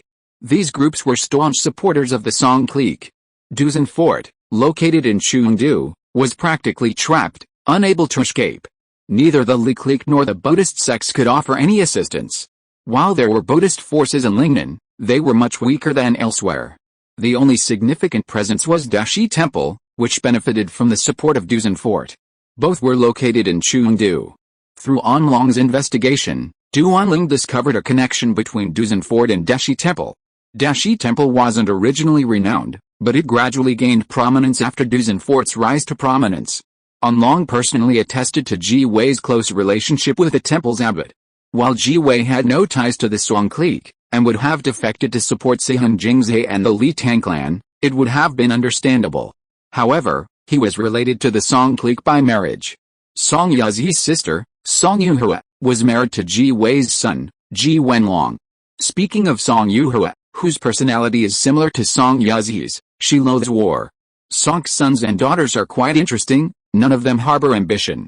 Even the weakest of the 4 great clans, the Dugu clan, had its direct descendant, Dugu Sen, who is ambitious and untalented. Given this situation, Ji Wei refused to support Song, instead risking the survival of Dusan Fort to support Fan Qinghu. This was the ultimate sycophant. If the 2 sides had fought, only Song Yuhua would have survived, and Ji Wei's only son, Ji Wenlong, would have been a foregone conclusion. Fort Lord, As Duan Lang and Ji Wei's swords and fists clashed, leaving wounds on their fists, someone from Dusan Fort threw Ji Wei's weapon. Duan Lang had spoken through a megaphone, and even now, the megaphone was still in his left hand. With such a commotion, it was practically impossible for everyone in Dusan Fort to have heard his words. Duan Lang didn't try to stop the thrown steel judge's pen, but took the opportunity to step back several steps, allowing Ji Wei to reach his weapon. Killing Demon Duan Lang, how dare you? Ji Wei, having taken the judge's pen, finally regained some composure. He didn't immediately attack, but glared at Duan Lang. He was about to say something, but his words seemed to freeze in mid-sentence. Naturally, Ji Wei didn't want to utter any obscenities about his goddess. What dare you? Why don't you just say it? Supremacy of the fort, I am the only one who is supreme. What a boast. Ji Wei, you really can lick Fan Qinghu, truly the ultimate bootlicker, willing to lick her even at the cost of your own son's life and the entire fort's survival. By the way, is it possible that Ji Wenlong isn't your son at all? You and Fan Qinghu have some illegitimate child together. Supremacy was a Buddhist slogan in this era. Nonsense. Zhu Wei, whose composure had calmed down, suddenly erupted in anger. He wielded the judge's pen and lunged at Duan Lang with a pen in hand. Zhu Wei's strength was noticeably different from before. But unfortunately, for Duan Lang, this change was insignificant. Is that really nonsense? Your and Fan Qinghu's plan was to wait for Song to lead the Song clan's army to conquer the world, and then seize the opportunity to cause chaos. You've been secretly working on this for decades. How dare you deny it? Zhu Wei couldn't admit it at this moment. The Li clan had only recently occupied Chang'an, far from dominating half of the Central Plains as in the original novel.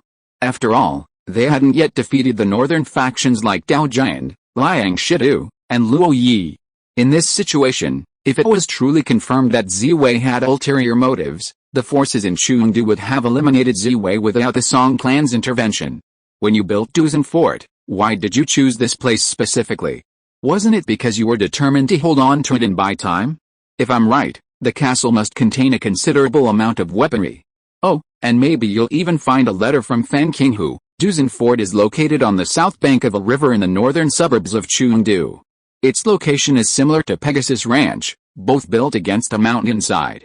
Its terrain is even more advantageous than Pegasus Ranch, with a natural moat in front, making it a truly defensible and difficult to attack location. Dusan Fort resembles a miniature imperial city, fully equipped with every function. With sufficient supplies, destroying the stone bridge in front would be a piece of cake, and holding out for a year or two would be no problem. While Dusan Fort's location might seem reasonable if left unexamined, it's a problem once you delve into it. Generally speaking, major powers rarely locate their bases far from human habitation. They typically locate them within a city, as it presents many inconveniences. Of course, situations like Pegasus Ranch are another matter. Pegasus Ranch's location was built this way because of the ranch itself and the Song family mountain city.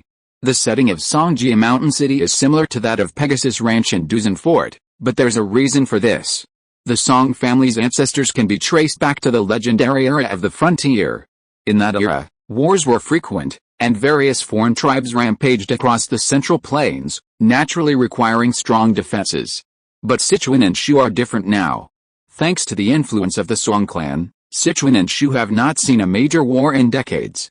Even during the reign of Emperor Wen of the Sui dynasty, Yang Jian, he did not attack Lingnan. A simple edict was enough to force Song to surrender.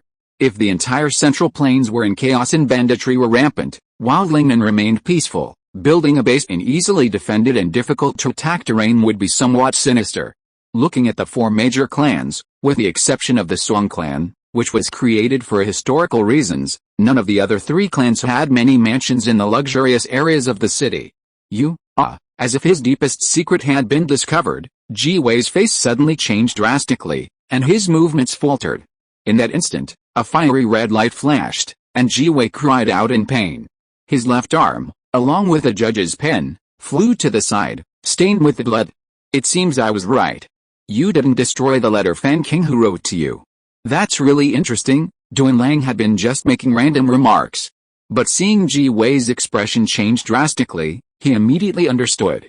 He showed no mercy and set out to find the letters Fan Qinghu had left behind. If he could find them and publish them, it would be very interesting. Stop him, Ji Wei, enduring the pain of his broken arm, ordered the men of Dusan Fort to attack Duan Lang. Duan Lang had made such a commotion before, it was natural that the men of Dusan Fort would hear it. In fact, Ji Wei's personal guards appeared shortly after Ji Wei emerged, but without Ji Wei's orders, they held back. Upon receiving the order, the guards and the butler immediately took action. The only ones who remained silent were Ji Wenlong and Song Yuhua, who stood by the gate, seemingly still unsure of what had happened. "Are you planning on destroying those letters?" "I won't let you." Duan Lang immediately realized the reason as Ji Wei, after ordering his men to act, immediately turned and rushed towards the castle gate. Chapter 765, S.H.I.E.L.D, Part 2. Fire Scale Eclipse. Duan Lang, determined to obtain the letter from Fan Qinghu to Ji Wei, immediately unleashed the final move of the Eclipse Sword technique. Instantly, countless crimson sword beams appeared out of thin air before him, fanning out from the front and charging towards the 7 men, instantly enveloping them all. Several screams echoed as the sword beams dissipated, revealing the 7 men lying on the ground, their bodies covered in sword scars.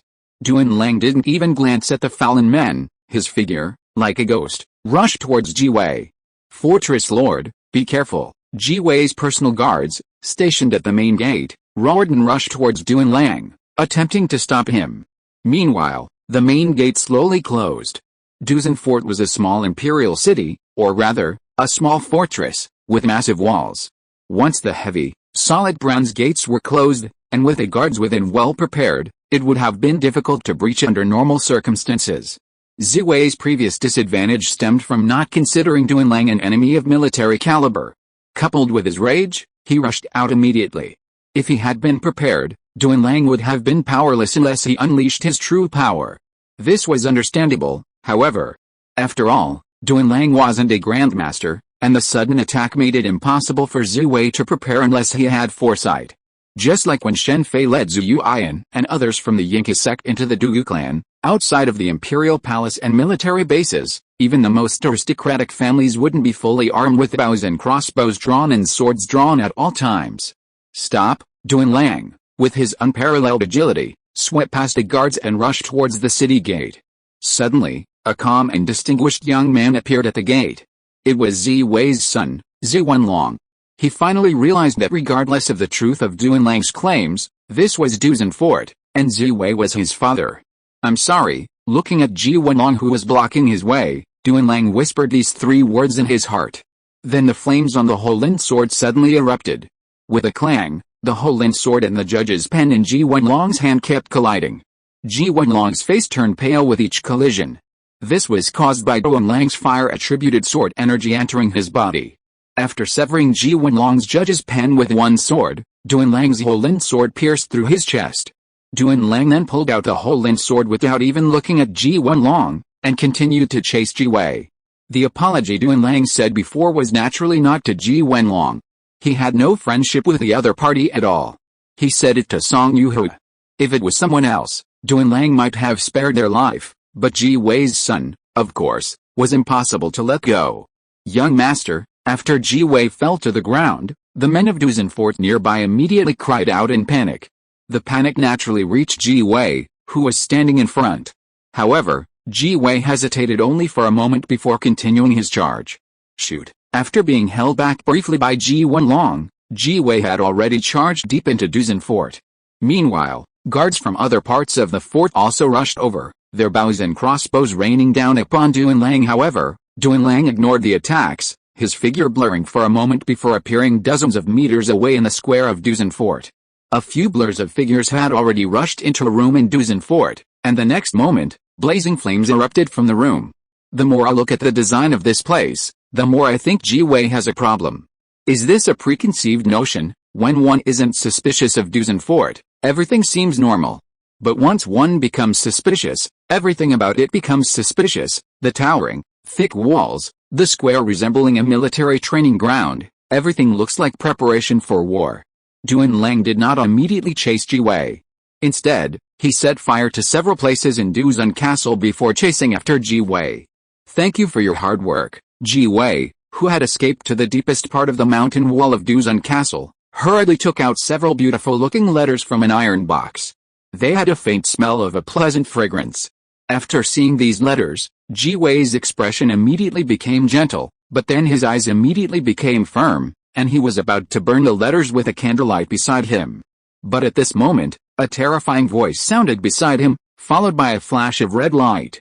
Ji-Wei felt a pain in his wrist, and then he found that his only remaining hand was gone. I didn't expect you actually had these letters.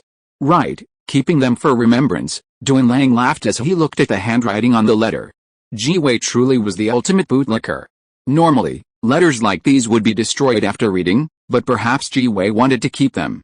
The scent of Fan Qinghu lingering on them, the thought of Ji-Wei, alone in this underground cavernous chamber, sniffing the letters, sent a chill down his spine.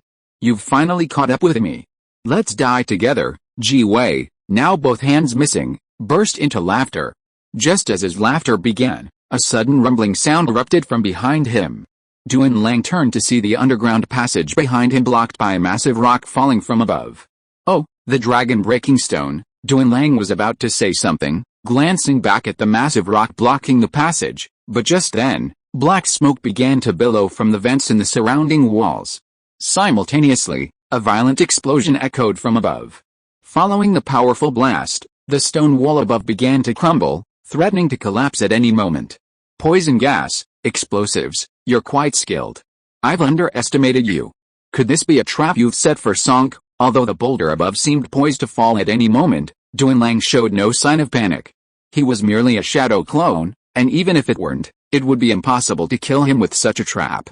But that was only for him. If Song had fallen into such a trap, the outcome would have been far more uncertain. Even with Song's immense strength, the dragon-breaking stone behind him would have been difficult to break in a short period of time. Add to that the poison gas and the deadly falling rocks from above, and Song might have been killed. This was only possible for Song if it had been Bijuan or Fu Keilin, they would have been utterly defeated. In terms of offensive power, Heavenly Blade Song was undoubtedly the strongest of all Grandmasters. If they had fought each other, both mortals, there wouldn't have been much difference.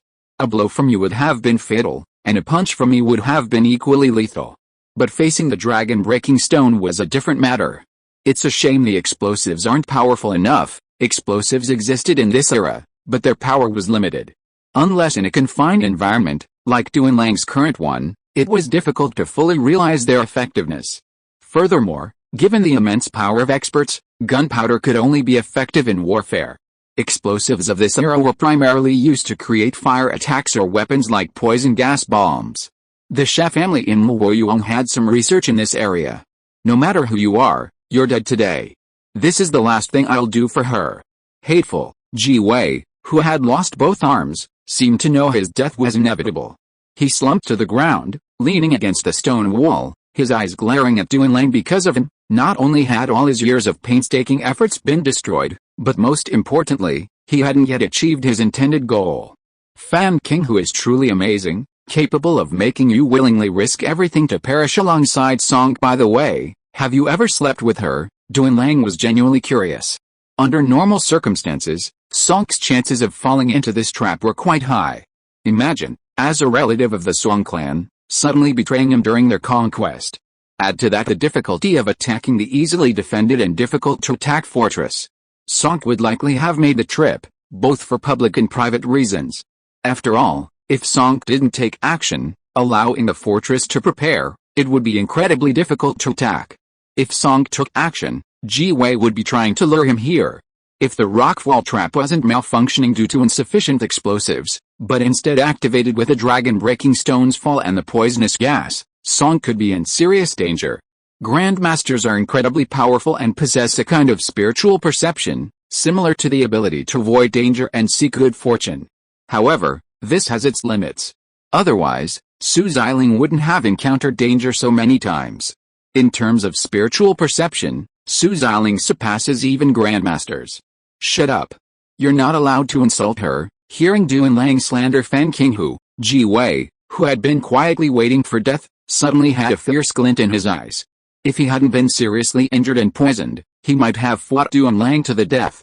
Insult. Is a cousin who's even worse than a prostitute worthy of my insult? Duan-Lang's fury boiled over when he mentioned Fan Qinghu. If he hadn't considered the overall situation, he would have rushed into Sihan Jingzhe and annihilated them all. You look so servile. You really don't think you can kill me with this crude trap, do you? You're really petty. If you really want to set a trap, why not blow up the whole place? Duanlang was speechless as he watched Ji Wei, who seemed to be in a state of final resurgence, grinning lewdly, as if recalling some happy memory. If he were really ruthless, he could have blown up the passage behind him as well. That way, even if he split the dragon-breaking stone, there would be no chance of escape. Don't think you can die so easily. Duanlang stopped talking as he watched the cracks in the boulder above grow wider. Although this was just a shadow clone, and the loss wasn't a big deal, he still carried some valuable items, such as the fire scale sword and a considerable amount of wealth. Then, with a wave of his left hand, the two figures vanished from the secret chamber. Simultaneously, the boulder above finally fell, with a resounding boom. The chain reaction affected not only the chamber but also the entire passageway. Isn't it a surprise I made it out alive? Since you're dying, let me tell you something.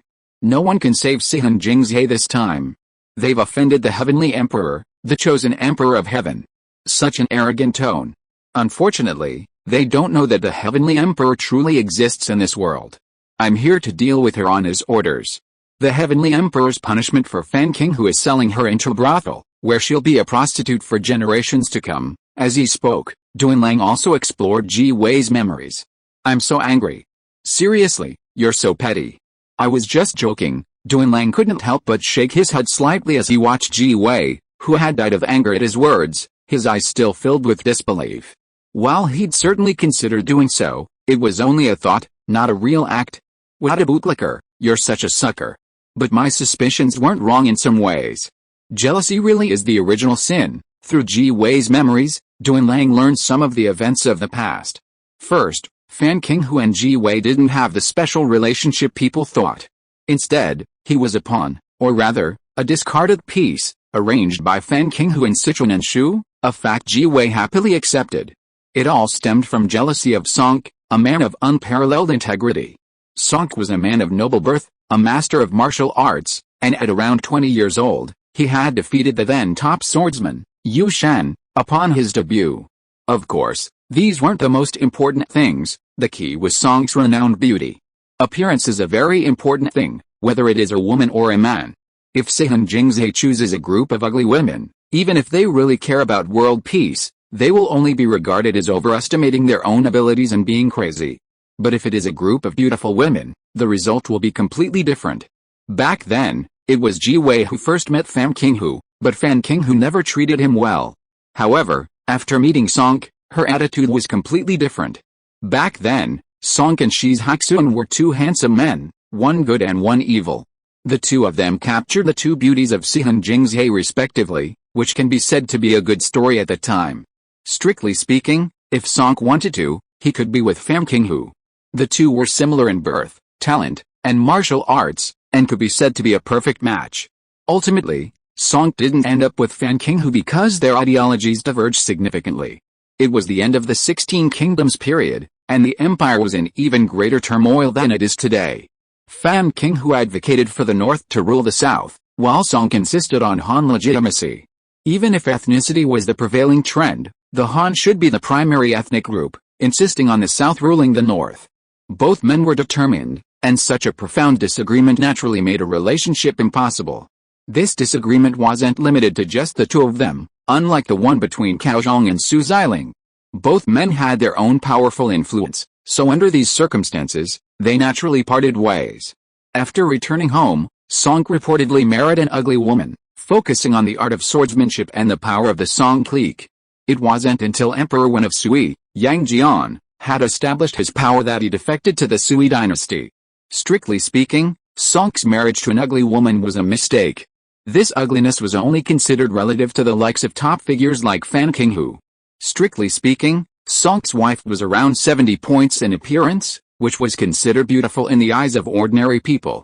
Compared to Fan Qinghu and others whose looks were at least 90 points, 70 points was naturally considered ugly. This was the source of Ji Wei's jealousy. He pursued her desperately but couldn't even get a smile. You actually rejected her when she was offered it to you. How could Ji Wei feel? The situation afterwards was simple. After Sonk rejected Fan Qinghu, Ji Wei wanted to take advantage of the situation, but was used by Fan Qinghu. Political women are really scary. They are completely different from Bi Zixin, After Bixioxin fell in love with Shizixun, she was able to be with him without worrying about anything, but Fan Qinghu couldn't do that. Chapter 766, His Jade, Part 2. You've prepared quite a bit. I wonder if Fan Qinghu would vomit blood if she knew what's going on here. After Ji Wei's death, Duan Lang immediately went to the warehouses of Duzenfort and took away all the weapons, equipment, food, medicinal herbs, and other related supplies. Of course, he also took the gold and jewelry in his inventory. For Shen Fei at this moment, these were indispensable items. Both providing refugee relief and training new troops required vast quantities of supplies and wealth. Luo Yuang's current army was sufficient to defend the city, but it was far too few for a global hegemony. Compared to the hundreds of thousands of troops of the Li clan, it was a vastly smaller number. Immortal technique, heaven collapse and earth shattering. After acquiring all the supplies, Duan Lang reached a mountain wall behind Duzenfort, pressed his left hand against the wall, and unleashed an earth-based immortal technique. Duzenfort, nestled against the mountain, was indeed a difficult target. The only route open to attack was the stone bridge in front of the main gate.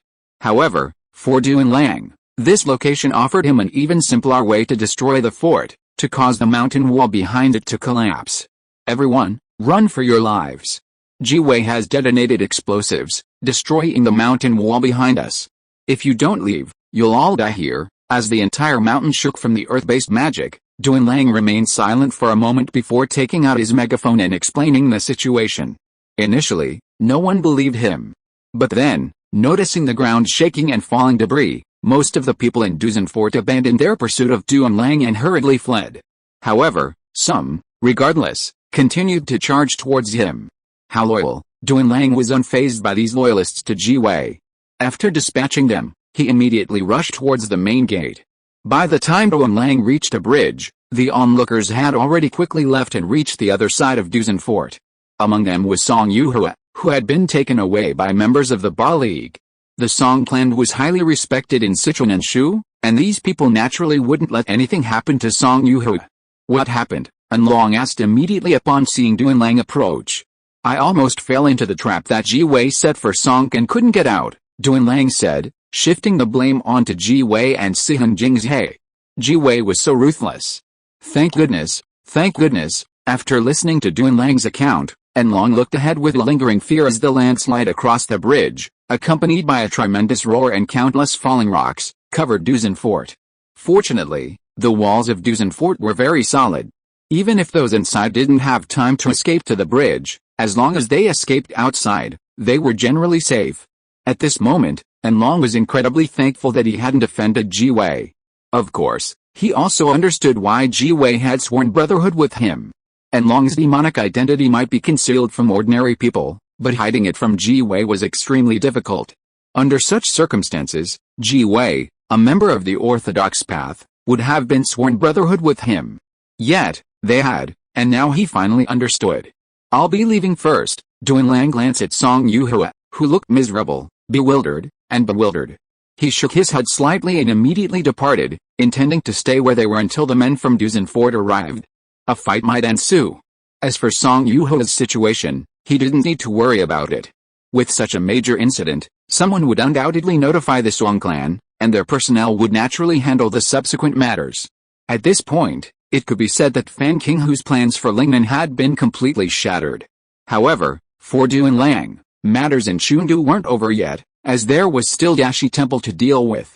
Shen Fei was determined to deal with several major Buddhist factions. Regardless of their problems, the outcome would be the same, as this was necessary to weaken Buddhism. Sihan Jingzhe, Jingnian Shinitun, Baima Temple, Dashi Temple, and the sects of the four great sages, Shiante, Sanlin, Huaiyan, and Chan. Dashi Temple wasn't originally eligible, but it was home to the monk Zhanayan, whose power was said to surpass Lu Kong, and who could even be a Grand Master of Buddhism. For such a vast Buddhist sect, while achieving the level of shattering the void was difficult in this world due to various philosophical considerations, achieving Grand Master status was no problem at all. The original founders of Jingnian Shinilin and Sihan Jingzhe, Xianseng Dini, had achieved a half-step shattering. This Fan Qinghu is quite cautious. The letter seems perfectly innocent. But that's true. Given Fan Qinghu's personality, she'd never write anything romantic. For Ji Wei, just a letter is enough, Duan Lang, returning to the Sanho Tower's annex, curiously opened the letter Fan Qinghu had written to Ji Wei. It contained nothing more than casual greetings, which was understandable. After all, even if Ji Wei was a sycophant, if he'd left it alone for decades, even if Ji Wei hadn't changed his mind, Fan Qinghu wouldn't necessarily believe it. It seems we can't make a fuss about this, but it doesn't matter now. The current situation is enough. Given the devastating scene at Duzan Castle, no one would have believed Ji Wei wasn't plotting against Song. It seems being cautious does have its benefits. We shouldn't underestimate certain people. Ji Wei's instructions made Duan Lang reflect. Even he was the one. Anyone else, even a grandmaster, could be tricked by someone less powerful if they weren't extremely cautious. Shen Fei had previously considered how to deal with a grandmaster without a skilled opponent of his level, and he'd actually devised a solution, a rope net. The navy of the pirate world typically uses this method to deal with espers, a rope net inlaid with sea stone, launched from a gun. Smoker had previously used this method to capture Buggy the Clown and others. Theoretically, with enough sturdy rope nets and a large number of experts, attacking from all sides at all costs, trapping both the enemy and their own forces, and disregarding casualties, a grandmaster could be defeated. Of course, sacrifices would be necessary, requiring at least a dozen dedicated grandmasters. Once a grandmaster reaches this level of strength, their status and position are significantly different, making it impossible to sacrifice like ordinary soldiers. Duan Lang, thinking this, waved his right hand, and all the letters he'd received from Ji Wei burst into flames. Since there was no need to make such a fuss, there was no point in keeping them. Brother Ji. I never expected that bitch Fan Qinghu to be so formidable. Not long after, An Long appeared directly at Duan Lang's villa, having previously dispatched Ji Wei and then immediately turned his attention to Fan Qinghu. Indeed, Fan Qinghu's strategy was indeed formidable. Duan Lang had, in fact, overestimated Fan Qinghu. Fan Qinghu is not his omniscience. To Fan Qinghu, Ji Wei was merely a casually arranged pawn. If she proved useful, of course, if not, it was merely a casual move. After all, at that time, Emperor Wen of Sui had just ascended to power, and the Sui dynasty was at its peak. No one could have foreseen its fall from power in the second generation. Even Fan Qinghu could not have imagined Yang Guang possessing the fortitude to challenge the aristocratic families. Under the 9-rank system, those without overwhelming power could not even dream of challenging the aristocratic families. Qin Shi Huang, Ying Zheng, Yang Guang, and even Wang Mang and Cao were all examples of this. Many may not understand why Cao was included in this list, but the reason is clear when you consider that Cao didn't declare himself emperor, while Cao Pi quickly did. Did Cao not want to become emperor in his later years? It's obvious. The reason he didn't succeed was because of opposition from the aristocratic families. The reason these families opposed Cao's claim to the throne was because he didn't accept the 9-rank system. If he had, he could have immediately become emperor. After Cao's death, Cao Pi quickly proclaimed himself emperor because he fully embraced the 9-rank system. This explains why Shen Fei, despite his considerable strength, chose to proceed slowly, giving him both this strength and time. She's indeed much stronger than you, the demon sect. Zhu Yuan might be as skilled as Fan Qinghu in martial arts, but given the current situation, they're completely on a different level. Later, however, Kan likely absorbed Fan Qinghu's wisdom. Of her 2 disciples, one became an empress, and the other became the head of the pure Nianzhen sect. Hixun should have been stronger, but unfortunately, Hixun suffered a mental breakdown. The Song clan won't let this go. Things are probably going to get interesting next. Fan Qinghu and Ji Wei dared to scheme against the Song clan. They weren't just dealing with Song, there was also Song Yuhu. It would be strange if the Song clan didn't retaliate. Then you better be careful. After all, your Ji Wei's sworn brother, and Long, who had been beaming, suddenly faltered after hearing Duan Lang's words. In this situation, even if the Song clan knew his true origins, they might still take it out on him. After all, Ji Wei and Ji Wenlong were already dead, and Duzan Fort was completely buried beneath a pile of massive rocks. Oh no. I'm going to hide for a few days. The thought of the Song clan potentially causing trouble for him made Long restless. He immediately said goodbye to Duan Lang, apparently heading back to tend to related matters. Even if he had to hide, he had to make arrangements for his own businesses. Sanho Tower, Shanglin Garden, Manking Tower. These are truly fascinating. Duan Lang's current residence, Sanho Tower, was a renowned brothel. Together with the equally renowned Shanglin Garden and Manking Tower, it resembled the Zilangsuan, Fixun Pavilion, and Zumang Tower of the Qin dynasty. Duan Lang certainly didn't live there to visit brothels. He didn't possess the obsession of Shuanglong, who would inevitably visit a brothel upon becoming wealthy. He lived here because it was luxurious and lavish. When he had money, he never minded indulging himself in pleasure. Dashi Temple. It's truly extraordinary. The day after the Duzan Fort incident, Duan Lang, carrying the Hualin sword on his back and a massive mace in his right hand, arrived at the gates of Chengdu's renowned Dashi Temple. While not as extravagant and magnificent as the Jingnian Zen sect, it was equally rich in palaces, boasting the Heavenly King Hall, the Seven Buddha Hall, the Main Hall, the Arhat Hall, and other beautifully designed structures. Naturally, there are also numerous Buddhist statues.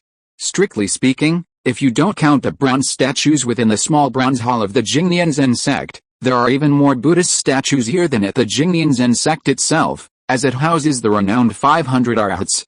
While these statues are carved from stone, their value is truly priceless, as they embody the unique Buddhist martial art, the 9-character mantra. The 9-character mantra is practiced in both Taoism and Buddhism. While the name shares the same meaning, its connotations have long been distinct due to differing philosophies and teachings.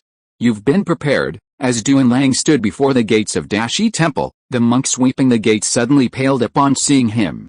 He dropped his broom and rushed towards the gate in panic. Duan Lang, the Kirin demon known as the enemy of Buddhism, had arrived in Chengdu. Given his lack of concealment, he had naturally attracted the attention of the Buddhist community. However, what the community didn't anticipate was that Duan Lang's first target wasn't the Buddhist community, but rather Duzan Fort. Duzan Fort had no connection to Buddhism, but news of yesterday's events had spread throughout Chengdu, spreading rapidly throughout Sichuan and the Central Plains. Duan Lang paid no attention to the monk sweeping the floor and immediately closed his eyes. Amitabha, Donor Duan. Soon, a large number of monks poured out of Dashi Temple, led by its abbot, Monk Dahu, a junior disciple of the previous abbot, the great and virtuous monk.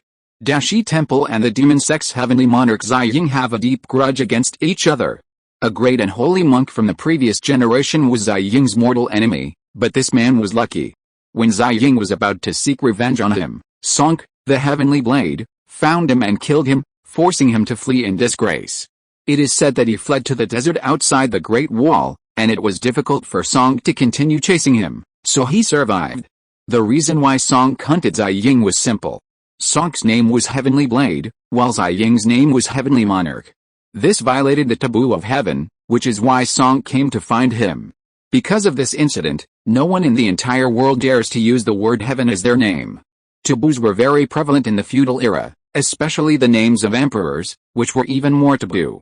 For example, after Yang Guang became emperor, other people named Yang Guang had to change their names. Speaking of name changes, Su Shiji's name is particularly interesting.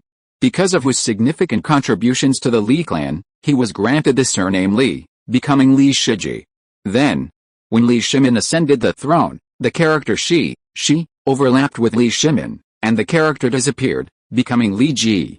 Donor Duan. Just as Monk Dahu was about to speak, Duan Lang, standing before the Dashi Temple gate with his eyes closed, suddenly opened them. His cold gaze froze Dahu's words.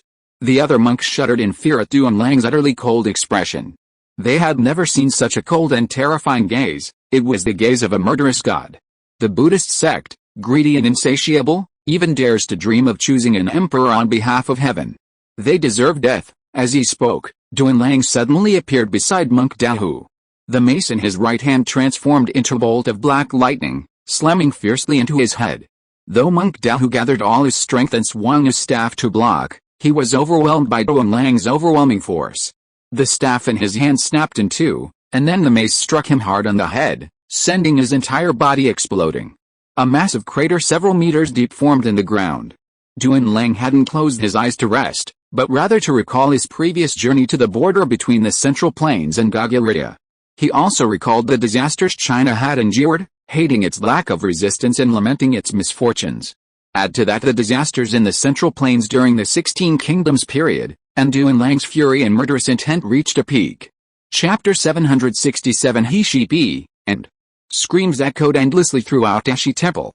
Although Dashi Temple had prepared for this formidable enemy, Duan Lang, having assembled numerous Grandmaster-level experts, including Buddhists, non-Buddhists with close ties to the sect, and members of the martial arts circle, they were unfortunately facing a murderous Duan Lang, eager to vent his anger. This was why he opted for a mace instead of the fire scale sword. Hearing about something is completely different from seeing it with one's own eyes. The border crossing had exposed Duan Lang to the brutality of war, even the cannibalism of human beings. This was something that simply couldn't be compared to the news footage he'd seen on television or online. The ordinary people here lived in such misery, while the Buddhist sect recklessly amassed wealth and seized vast swathes of land. How could this not infuriate Duan Lang? I'll let you choose the emperor on behalf of heaven, I'll let you never pay taxes, I'll let you oppress the people. Duan Lang, wielding his mace, was like a tiger among a flock of sheep, no one standing a chance. Initially, the Buddhists tried their best to stop him, but soon, terrified by the carnage, they prepared to flee. In the pure land of Buddhism, we are all poor monks. The four elements are empty, the Buddhist teachings are true. In prosperous times, our status is high, and ancient temples are renovated to serve the god of wealth. You pursue your own affairs in your lair, preying on the prey of the forest, saving sentient beings. You chant, your heart absent, no longer an ancient Buddha to accompany you by your green lamp. With a final verse, the battle at Dashi Temple ended. Nearly 100 bodies lay scattered across the temple grounds, leaving no survivors. Looking at the numerous bodies, Duan Lang breathed a sigh of relief. His expression calmed, and his murderous intent diminished.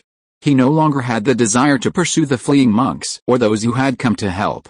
While Dashi Temple was renowned in Chengdu, it couldn't compare to the Jingnian Zen sect, not to mention the temple's opulence. The sheer number of its warrior monks was incomparable, with Dashi Temple boasting only around 100. It seems this demon's reputation is well deserved. Duan Lang couldn't help but shake his head slightly when he saw someone watching from the side, who immediately fled in panic after a glance. He, the Killing Demon, had arrived in Sichuan. The battle at Dashi Temple had attracted considerable attention. After all, he had caused such a commotion yesterday, primarily targeting the Buddhist sect. This, coupled with the events at Duzan Fort, had prevented the Baman, the ruling power in Chengdu, from intervening. The Baman generally remained indifferent as long as their actions didn't affect the civilian population of Chengdu. Just like in the original novel, when the celestial Lord Ziying harassed Dashi Temple, the Baman simply watched and didn't intervene. The Song clique reigned supreme in Sichuan and Shu. In peaceful times, they would have accorded some respect to the government, but now, with the warring factions vying for supremacy, they naturally refused to give the Sui dynasty any face. It's a pity that the mantra hasn't appeared. Dashi Temple was destroyed, but Duan Lang's goal remained unfulfilled. Duan Lang could only wait a few more days. If the other party still didn't show up, he would have to give up for now. Arhat Hall. It seems I don't have Su Ziling's comprehension. In the deserted Dashi Temple, Duan Lang, carrying his mace, arrived at the Arhat Hall. The so-called Arhat Hall was a separate palace, its size comparable to that of the Yangzhou Imperial Palace, capable of housing 500 Arhat Buddha statues. Duan Lang had originally intended to see if he could comprehend the 9-character mantra hand seals through the statues, but after a long time, he gained nothing. Strictly speaking, there weren't 500 Arhat statues in the Arhat Hall at the moment. Many had already been damaged, and none had been repaired or recarved. The damaged statues were simply left standing. Is it because there's no way to restore them to their original state? Duan Lang speculated, looking at the damaged Arhat statues. After all, these weren't ordinary statues, but statues imbued with the true meaning of martial arts. It was said that these 500 statues were personally carved by a renowned monk from India. Had they been carved by artisans, it would have been impossible to imprint the true meaning of martial arts on the statues. It was like Song chopping a stone with his sword and an ordinary person chopping stone with his sword. Even if the scars they inflicted were identical, to the discerning eye, the difference was worlds apart. Boom. Unable to grasp the meaning, Duan Lang didn't waste any time. With a single swing of his mace, a powerful force of ki instantly destroyed the dozens of statues before him. Shen Fei wasn't averse to Buddhist martial arts. In his spare time, he practiced 2 of them, naturally the Great Compassion Palm practiced by Xiao Zizhe, the Great Compassionate One. There's plenty of food. I remember when Wang Shiqing and Li Shimin were fighting, Luoyang City seemed to be completely depleted. They really didn't know how to think of a solution. The food stored in Luoyang's temples could sustain Wang Shichen for at least a year. Of course, that was only Duan Lang's idea. Wang Shichen wouldn't dare entertain such a thought. He didn't have the nerve to turn against Buddhism. It's a shame we didn't find weapons, armor, or crossbows. Otherwise, it would be even more interesting. Duan Lang wasn't too disappointed. On the contrary, if they had, it would have been a big deal. Shen Fei wasn't the only one aware of the Buddhists' wealth-gathering methods. People in this era weren't fools. On the contrary, they were incredibly intelligent. Shen Fei's only advantage over them was in knowledge and information. For some, amassing wealth isn't a big deal. Rebellion is the ultimate concern. Given the vast power of Buddhism, if equipped with sufficient weaponry, rebellion is unacceptable to any superior. Historically, anti-Buddhist movements occurred not only in the Central Plains, but also among other ethnic minorities, such as Tubo. Many of these campaigns involved Buddhists, whose immense influence led them to harbor inappropriate ambitions. Duan Lang could have framed someone, but after careful consideration, he decided against it.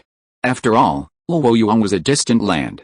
Even if he presented weapons now, it would only exacerbate the Dashi Temple's guilt. If he truly wanted to do something like this, he'd do it in Luoyang for the best results. Let's stick with the old ways. After touring Dashi Temple and collecting all its supplies, Duan Lang didn't hesitate and simply set the magnificent temple ablaze. Everyone, line up. Everyone gets their share. No more than you can take. Once you've received the food, leave immediately. The gates of the burned-out Dashi Temple were now piled high with a variety of supplies, food, jewelry, land deeds, and more. While waiting for Monk Xianyan, Duan Lang was also busy distributing the supplies he had collected from Dashi Temple to the needy people of Chengdu.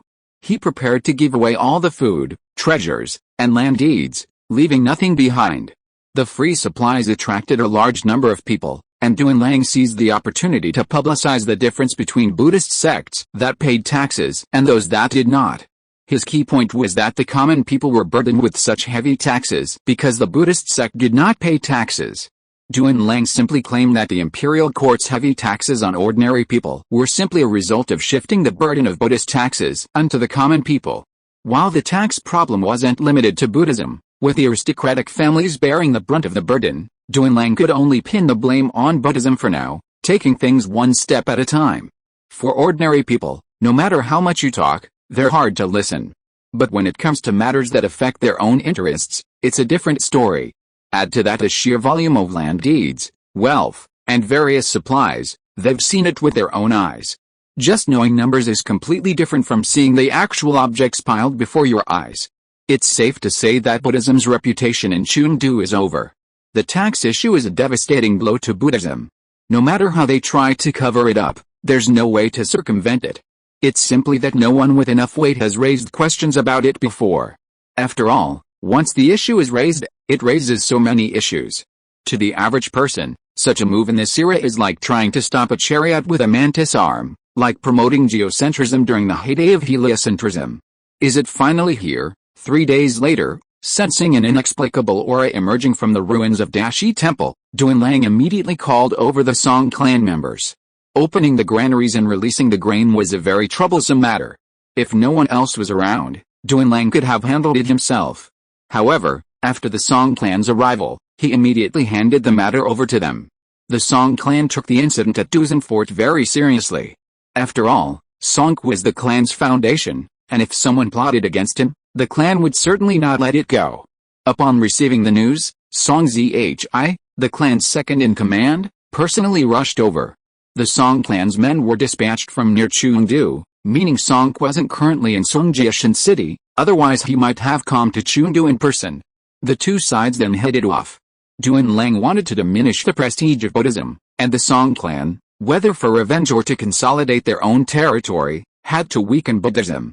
I didn't expect Buddhism to truly conceal a grandmaster. I wonder what that good-for-nothing Ning Daoqi would think if he knew about this. After explaining some things to the man from the Song clan, Duan Lang arrived at a ruined Arhat Hall.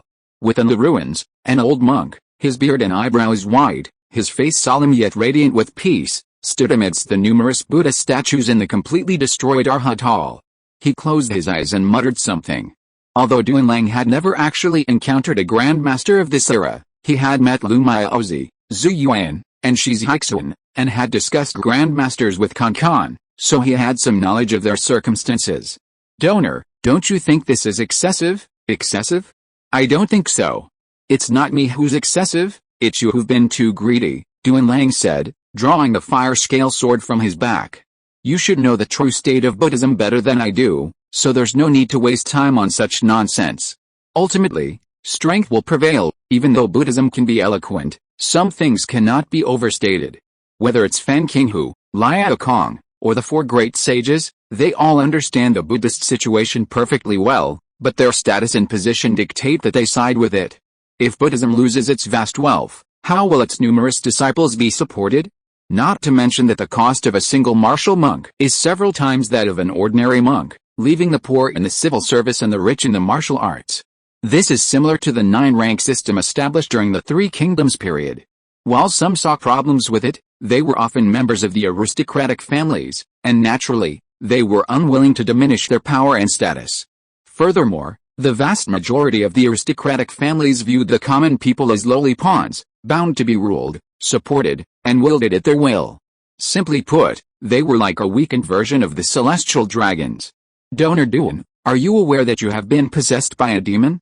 Lin Zhenan said, forming the outer and inner lion seals with his hands while whispering. Is this the Buddhist 9-character mantra? That's all you Buddhists know. When you encounter someone whose ideals differ from yours and who harms your interests, you simply call them a demon. Unfortunately, you won't get your wish this time, and I'm certain I'm not possessed. The thunderous shout had no effect on Duanlang. The Buddhist 9-character mantra is a technique designed to shock the opponent's spirit. If someone is shocked, they will naturally believe their words are right.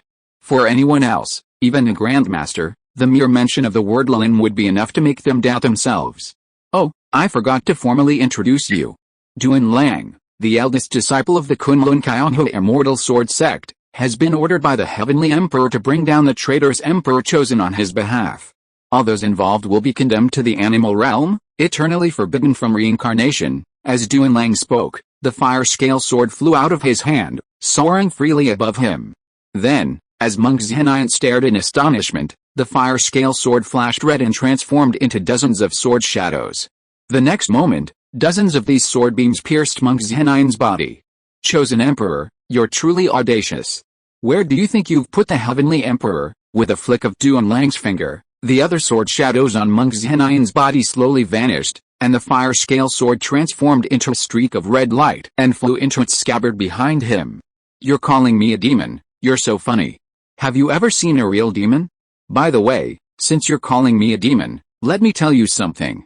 The Heavenly Emperor has ordered my brother and I to make a judgment based on the circumstances.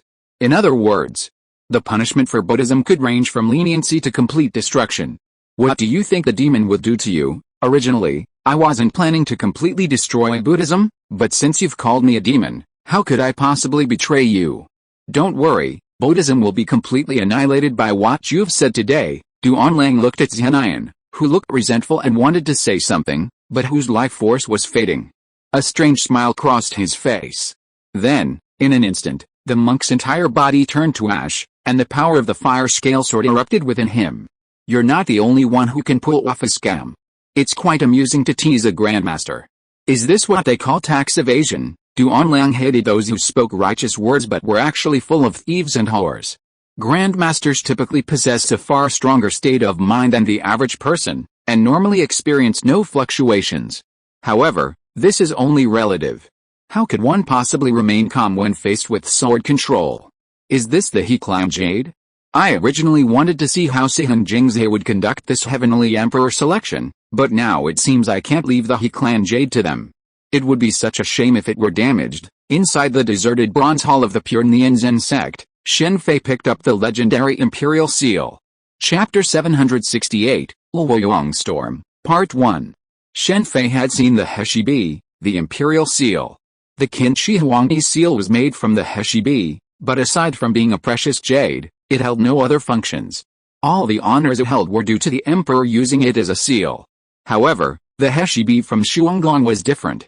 It could cleanse a warrior's bones and marrow.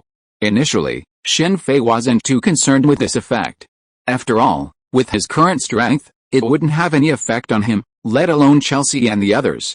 Shen Fei possessed many items capable of cleansing the bones and marrow, such as the spiritual water refined by the water spirit pearl. While the effect might not be as strong as the S.H.I.E.L.D, it was plentiful. With regular consumption, its effects should be comparable. He had come to see the S.H.I.E.L.D simply because it was the imperial seal. In this time of warring warlords, obtaining it would undoubtedly greatly enhance one's reputation and earn the respect of the people. While fame might not be particularly effective for the so-called upper echelons, it was a different story for the common people. Just like Du Fui's Jianghui army, whose reputation was so poor that the civilians of the cities they captured essentially fled. For a regional lord, losing the people meant losing their greatest support. Without them, there was no one to cultivate the land, a crucial source of tax revenue in that era. It's the power of faith. It's truly incredible. So, Shuanglong's destruction of it is truly a waste of a gift. Such a waste. After experiencing the S.H.I.E.L.D's strange, incantatory power, Shen Fei quickly realized it was a power very similar to one he had encountered before, the Godhead Mask. This meant that Shuanglong, or Ba Fenghan, had purified their meridians with the power of faith. Shen Fei's claim that Shuanglong wasted a gift didn't mean they exploited the power of faith, but rather that they destroyed the S.H.I.E.L.D, the vessel for it. Containers capable of storing this power are extremely rare. Even Shen Fei only had a pair of gloves. More importantly, the power of faith stored in the S.H.I.E.L.D is far purer than that stored in his glove, free of impurities. Since the S.H.I.E.L.D has such an effect, I wonder if the Su-Hao Pearl has the same effect. The Su-Hao Pearl, equally renowned as the S.H.I.E.L.D, is in some ways even more mysterious. While the S.H.I.E.L.D remains a common sight, the Su-Hao Pearl, despite a few legends, seems to have completely vanished. Even Shen Fei didn't see it during his time in the Qin dynasty. The Su-Hao Pearl was originally acquired by chance by the Sui state, a small vassal state during the spring and autumn period. After Sui was conquered by the Chu state, the Su-Hao Pearl fell into its hands. When the Qin dynasty conquered the 6 states, Yingzheng also sought the Su-Hao Pearl, but surprisingly, he couldn't find it. There's no way to forge a fake. It seems I'll just have to take it with me. The magical power of the S.H.I.E.L.D made Shen Fei unwilling to keep it in the pure Nianzhen sect. If it were any other precious jade, he could have easily forged a replica, but the S.H.I.E.L.D's magical power made it impossible to replicate. A bunch of so-called 4-element-free individuals who don't participate in worldly affairs have preserved the S.H.I.E.L.D for at least a few decades. They're truly ambitious. By the way, Monk Liaokuang has been able to maintain such a youthful appearance. Could he have been cultivating with the power within the S.H.I.E.L.D? Shen Fei pondered this as he vanished from the bronze hall in a flash. The current Zen master of the Jingnian Zen sect was a tall, handsome, and youthful-looking monk. While this might seem unremarkable on the surface, don't forget he lived during Ning Daoqi's time. This meant Liaokuang was at least 100 years old. Maintaining such youthful appearance at such an age, even through martial arts training, could maintain a youthful appearance. For example, Zhu Yuan looked remarkably youthful. However, even when she was younger, she wasn't able to achieve this. A closer look at Zhu Yuan revealed a difference between her and Kan, Bai Qinger, and the others, but it was different with Liaokuang. Quick, you discovered the S.H.I.E.L.D was missing so quickly. What will you do next? Spread the news, or keep it secret and search for it on your own? Shen Fei took the S.H.I.E.L.D, but unlike Su Ziling's intrusion, he was completely undetected. The S.H.I.E.L.D's emanating energy had no effect on him. In this situation, no one would know he had taken the S.H.I.E.L.D. This power is truly troublesome. I'd better keep it for now and find a way to seal it later.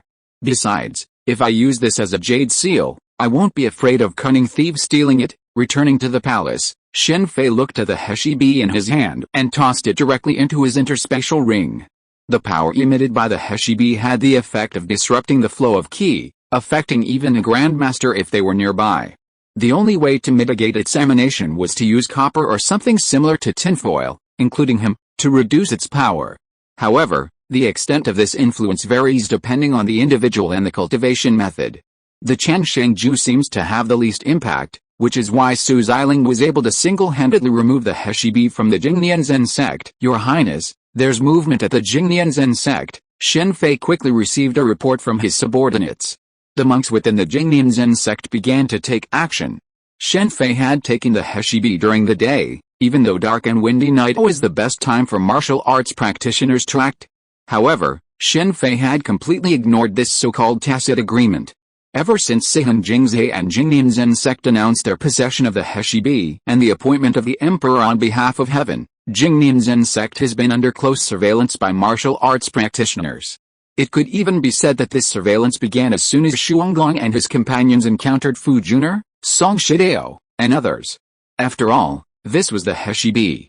It was only because the combined power of Jingnianzhen sect and Sihun Jingzhe was too formidable that Wang Shichen would have sent his army to seize it. Even now, quacks often break into the pure Nianzhen sect, hoping to steal the S.H.I.E.L.D. Even if they fail, they're not going to die, so why not? Buddhism's public image prohibits killing. At most, they'll be detained for a few days. Do you know what happened? Not sure yet, but we're investigating. Okay, although Shen Fei knew the reason, he couldn't tell his subordinates, not even Kaianqian and the others for the time being. The population is still too small. Even if we destroy those countries, there won't be enough people to occupy them. He looked at the holographic map of the Central Plains and surrounding tribes and countries in this world before him. This map wasn't created by Shen Fei himself, but was found in Luoyuan and compiled by the Red Queen. For Shen Fei, unifying the Central Plains wasn't difficult, nor was destroying the surrounding countries. The difficulty lay in the lack of population. Throughout Chinese history, China had won many foreign wars, but the problem was that after victory, they retreated, never occupying the territory. Shen Fei wouldn't pursue such a strategy. His strategy was to completely conquer the land and export Chinese culture. Given a population shortage, expansion would have to be postponed. It's time to promote family planning. It seems we should borrow that old man's name. Shen Fei's family planning was different from later generations. More accurately, it was about knowledge related to childbirth, such as how babies are born and how to protect the fetus. This knowledge was intended to ensure the normal birth of the fetus and the mother's safety, thus preventing problems like difficult births and double deaths. Promoting such things in this era would undoubtedly draw criticism from Confucianists. Shen Fei had recently grown increasingly annoyed with the Confucianists by the content published in the Dadan Daily. They accepted the emergence of the newspaper, and many clamored for it to promote Confucian principles rather than legalist or other miscellaneous material.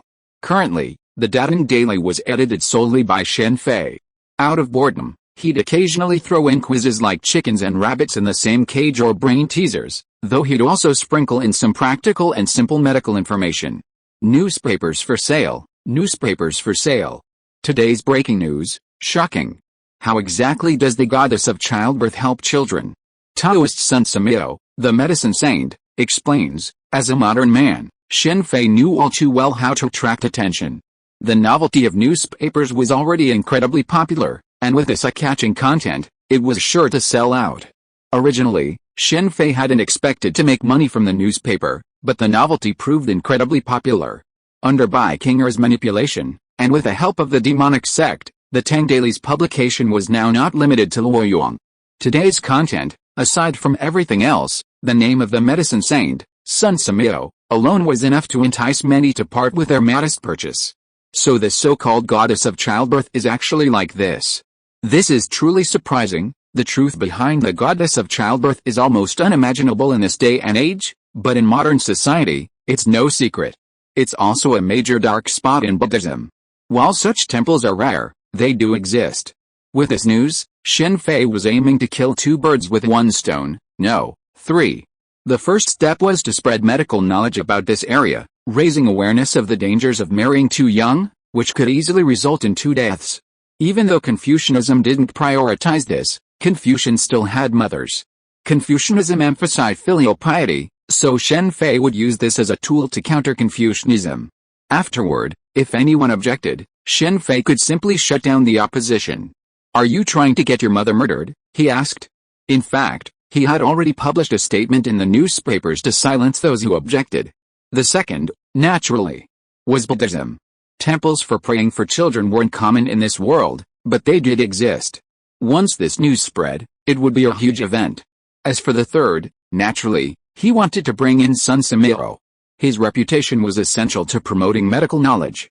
For example, if Shen Fei hadn't brought Sun Samyo with him, few would have believed his story, and some might even have used it to attack him.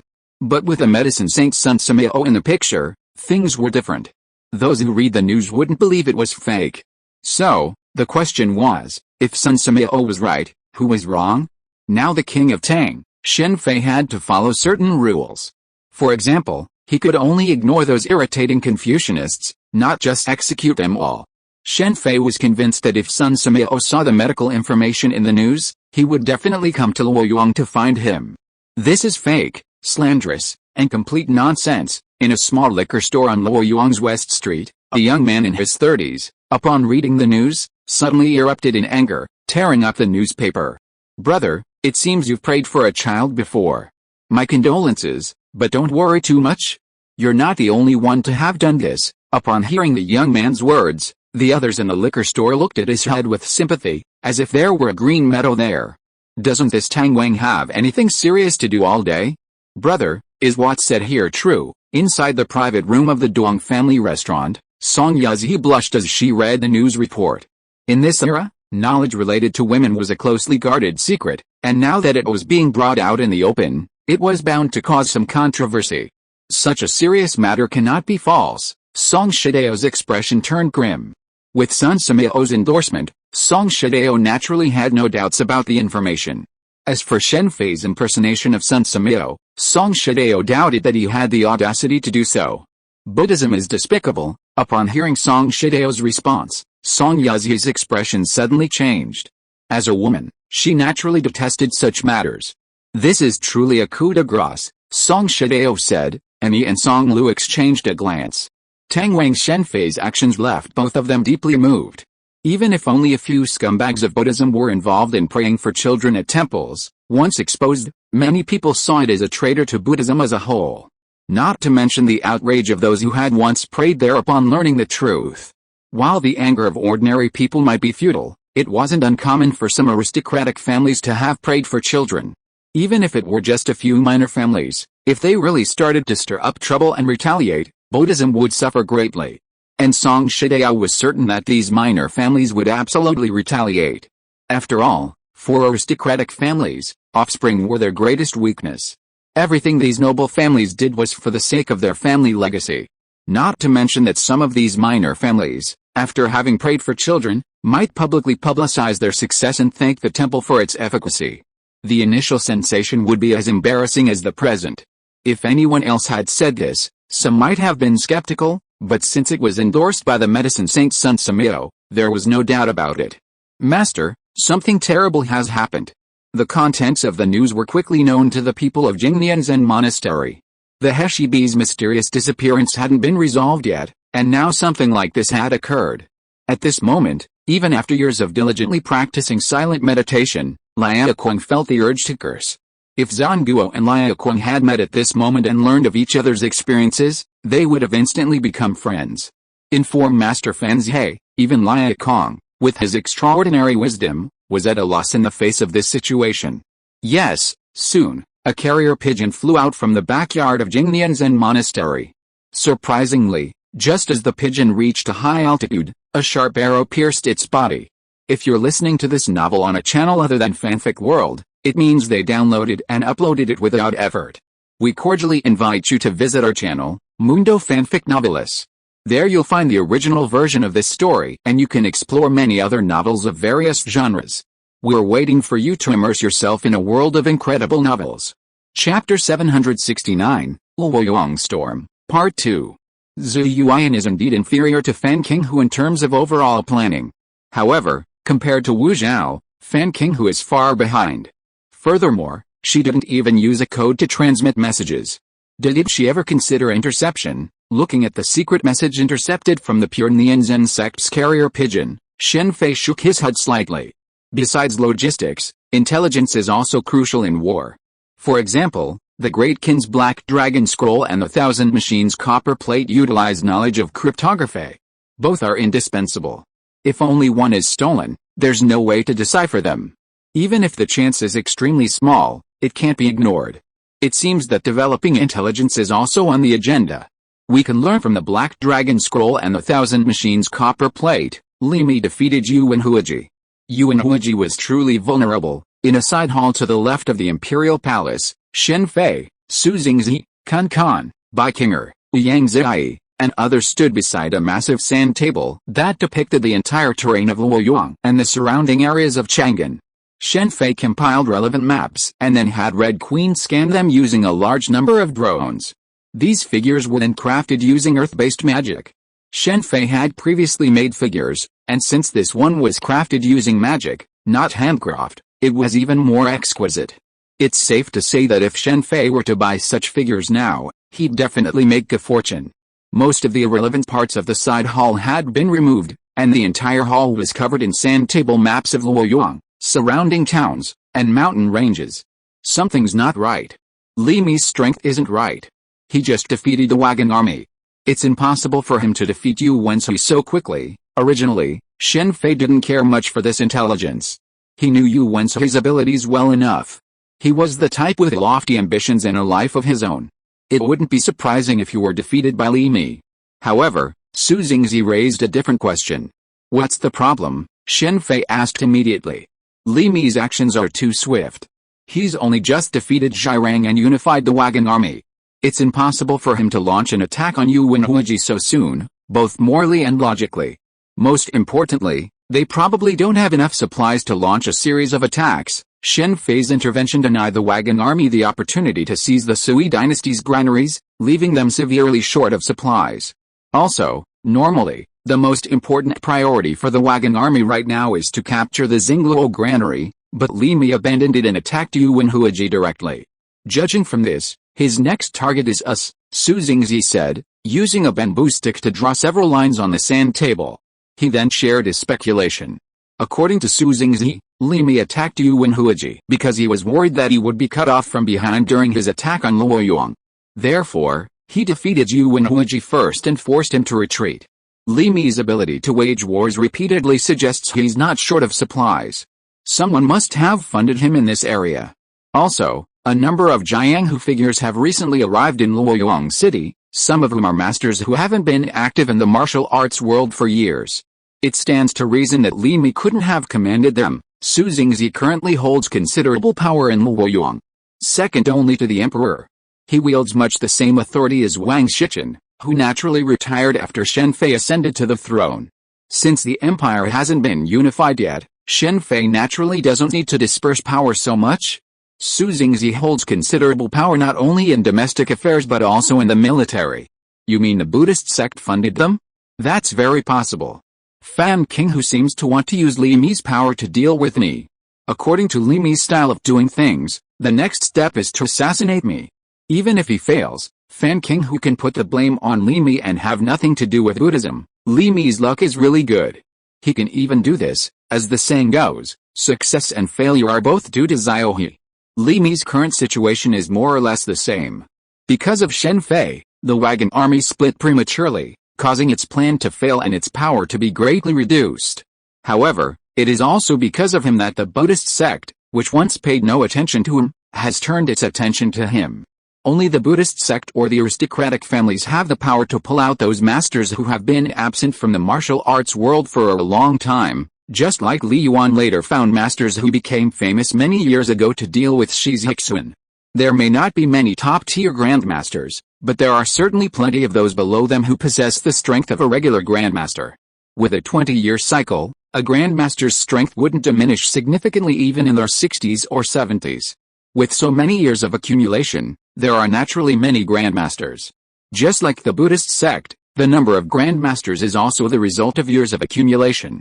I understand what's going on. Don't worry about him. Follow the previous plan. Mr. Yang, I'm troubling you with the 6 gates. If it were the old Wang Shichen, he would have been extremely nervous upon hearing that Li Mi was planning to attack Luoyang.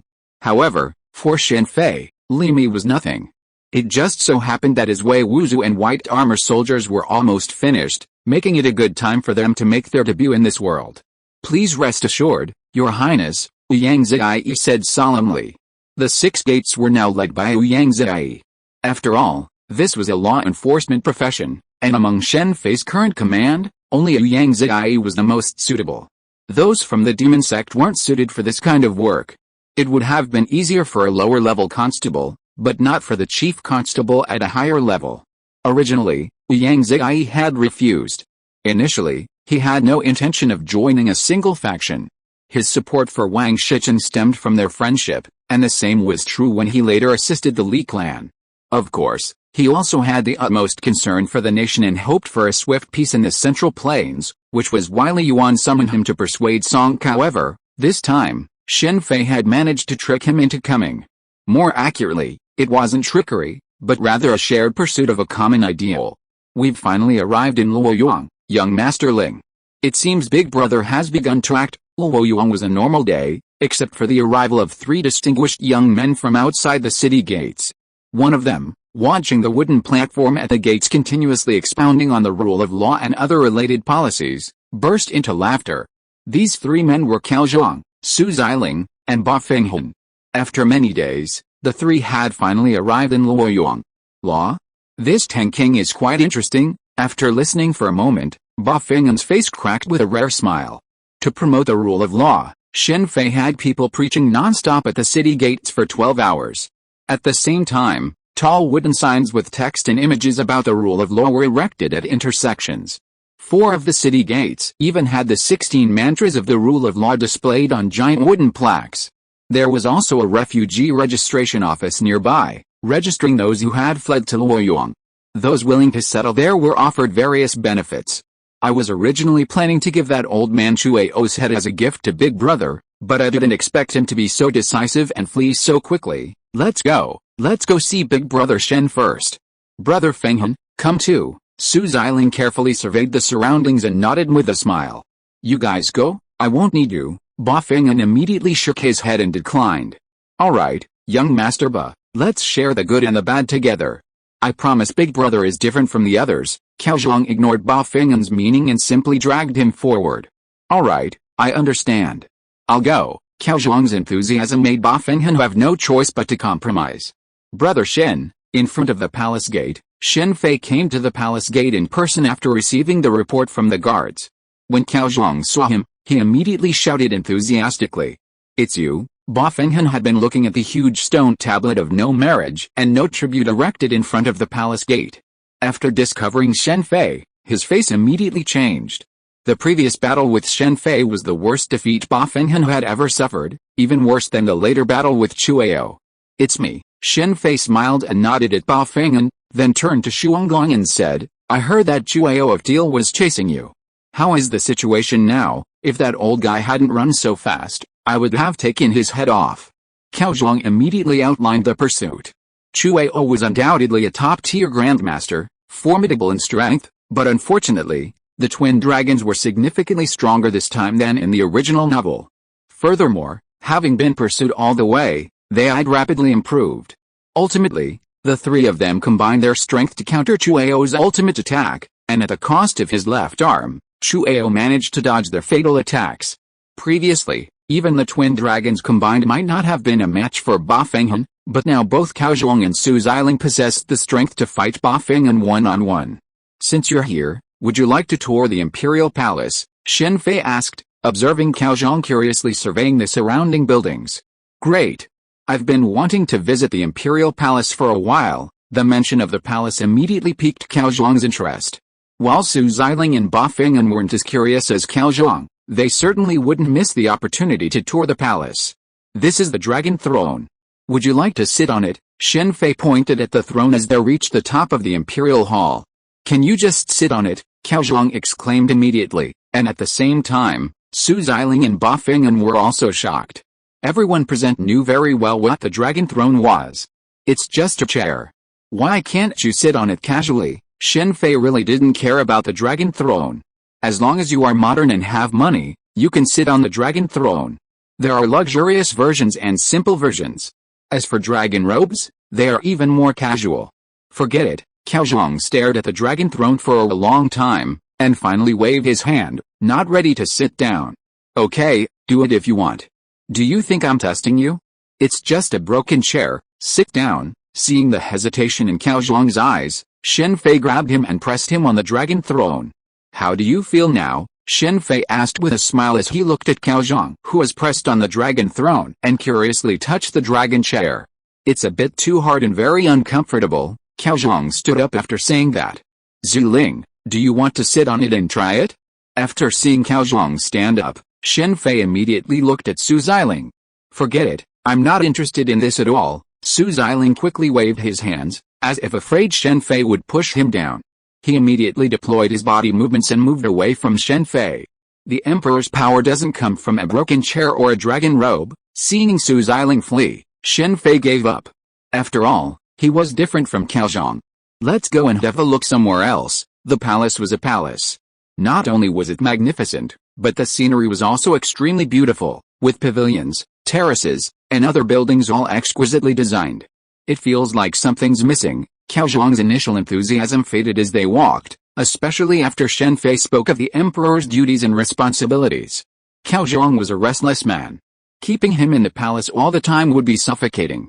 Cao Zhang didn't have Shen Fei's willingness and ability to break free. It's the eunuchs, Ba Feng'an replied immediately.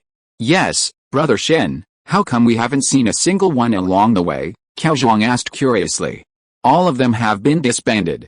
Some things, even if they are commonplace, may not be right. Do you really think the existence of eunuchs is normal? As for eunuchs, he felt a little pain down there just thinking about it. Coming from modern society, he would naturally eliminate this phenomenon if he had the ability. The ancient imperial palace seemed very magnificent and envious of countless people, but if you think about it deeply, you will find that the palace is a huge prison. Especially the struggles in the harem, which made the so-called harem gloomy and gloomy. Even the wells in the palace were almost no longer used. Who knows if there are corpses in the wells? Similarly, those so-called blooming bright flowers could not be guaranteed to have so-called fertilizer underneath. The feudal society needed so many eunuchs to serve because they were worried about extramarital affairs in the harem. Shen Fei would not have 3 palaces, 6 courtyards and 72 concubines, so naturally he did not need eunuchs.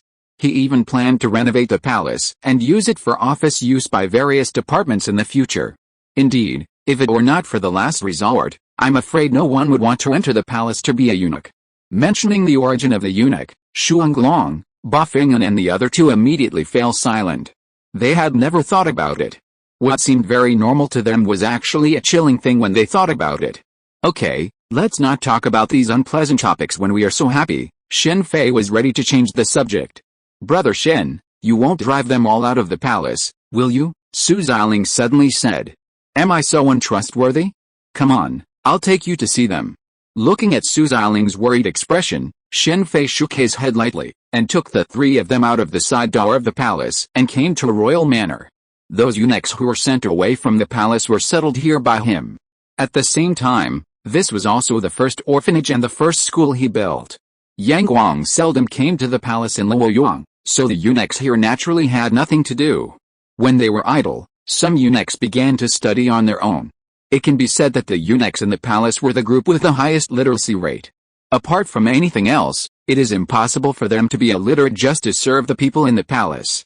Those little eunuchs were specially taught to read. So Shen Fei took advantage of this aspect and asked the eunuchs to teach the orphans to read and practice martial arts, which alleviated his problem of not being able to find a teacher to teach knowledge for a while. As for the others, they did some work such as planting crops and raising silkworms. Chapter 770, Luoyang Storm, Part 2. The profession of eunuch has also produced notable figures, such as Kai Lun, who improved paper making, bringing paper, once reserved for the upper class, into the homes of ordinary people. Paper had been invented before Kai Lun, but its production was extremely complex and more expensive than bamboo slips. It was truly valuable back then. After Kai Lun's improvements, paper became so expensive that it became a monopoly of the aristocracy. This alone earned Kai Lun immortal fame. During the era of Confucian rule, scientific and technological progress was extremely difficult. Haven't you seen the lack of significant progress in this area for over 2,000 years? Then there's Zheng He, whose voyages to the west represent China's historic exploration of the oceans. To be blunt, without the obstruction of Confucianists, the late Ming dynasty would have been in such dire straits. These same eunuchs, who daily read the sages of sages and profess their loyalty to the emperor and patriotism, proved even more inadequate than eunuchs, such as Wang Chenjin and Gao Lishi, 2 of Confucianists' most celebrated figures. The waters were too cold. Shen Fei treated these eunuchs with exceptionally generous care, a truly unique arrangement for the era. Of course, he also assigned them tasks, such as cultivating the royal fields and improving seeds. He also planned to gradually transfer management of the newspaper industry to them.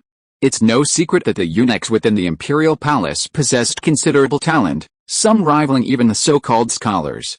Furthermore, they lack the arrogance of the scholars, making them highly useful. It's no wonder that many in feudal society prioritized eunuchs, as they lacked descendants and weren't worried about them plotting to usurp the throne. If castration weren't so inhumane, Shen Fei wouldn't have considered ending the profession. Strictly speaking, eunuchs weren't originally considered eunuchs, rather, they served the emperor and the royal family.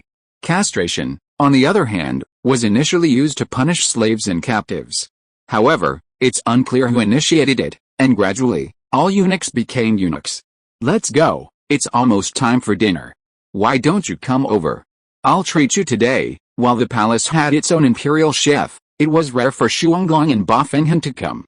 Furthermore, Shen Fei had been busy since arriving in Luoyang and hadn't really explored the city much, so he took the opportunity to take the three of them to the Duong family restaurant.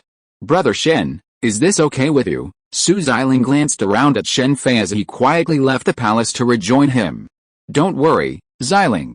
Are you still unsure of my strength? Not to mention the three of you here. As soon as Su Xiling finished speaking, Shen Fei guessed what he was thinking.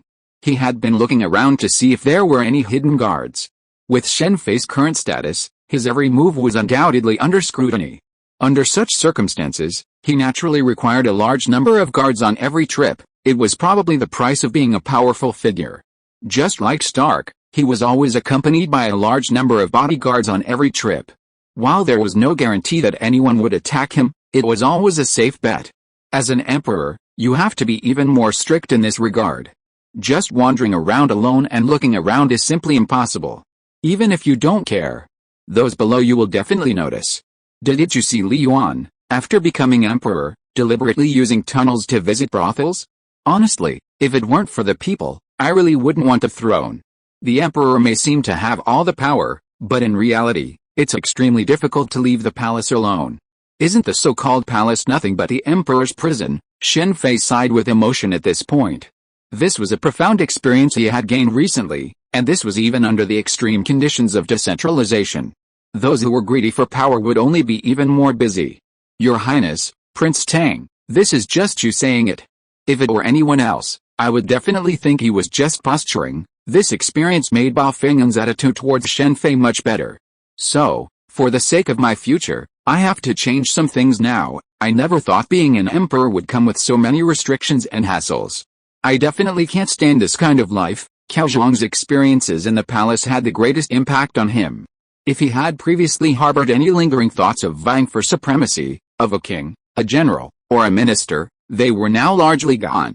During their previous visit, Shen Fei had outlined the palace's rules, such as the 3 palaces, 6 courtyards, and 72 concubines, the harem infighting, and the restrictions on dining, attending court, and leaving the palace. With Cao Zhang's personality, a week of this kind of life would probably have him crying out in disbelief. Hearing about some things was completely different from seeing them firsthand. Of course, this was just him, others wouldn't have felt the same way. After all, while they'd lost something, they'd gained so much more. To borrow young Master Feng's words, it's only young Master Zhang who said them. If it were anyone else, they'd be putting on an act. Then the 4 of them couldn't help but laugh. Shu Englong, Ba Fenghan, and the other 2 immediately relaxed. Although they had appeared calm before, they were actually somewhat restrained. After all, Shen Fei was the king of Tang, and there was no guarantee that Shen Fei, now the king of Tang, would remain the same. I didn't expect you to fight Li Mi again. Over dinner in a private room on the 2nd floor of the Duong family restaurant, Cao Zhang briefly recounted what had happened since they left Pegasus Ranch. It's a pity we didn't kill that bastard Wang Botan. The mention of Wang Botan brought murderous intent to Cao Zhang and Su Xialing's faces.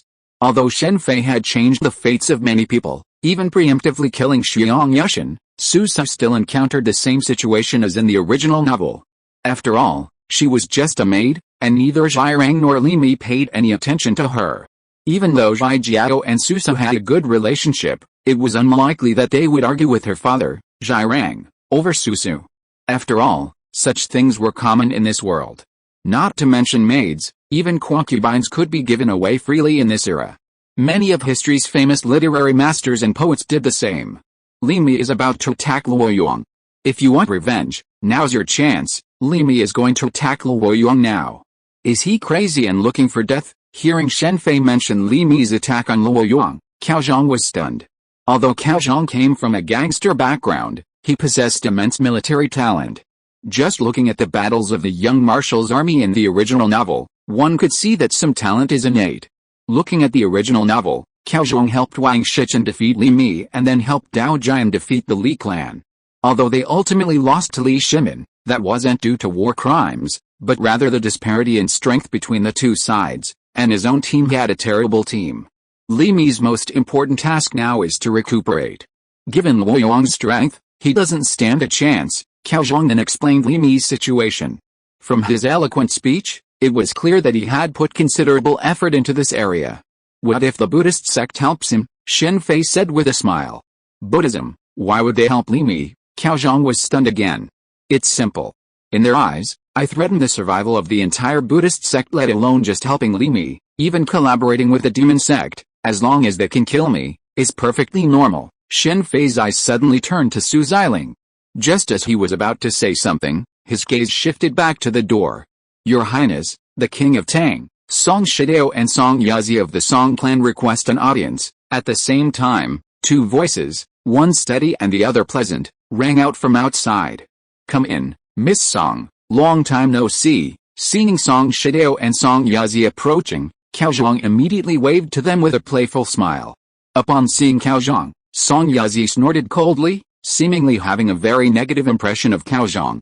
Greetings, His Royal Highness the Prince of Tang. Song Shidao and Song Yazi ignored Cao Zhang and simultaneously bowed apologetically to Shen Fei.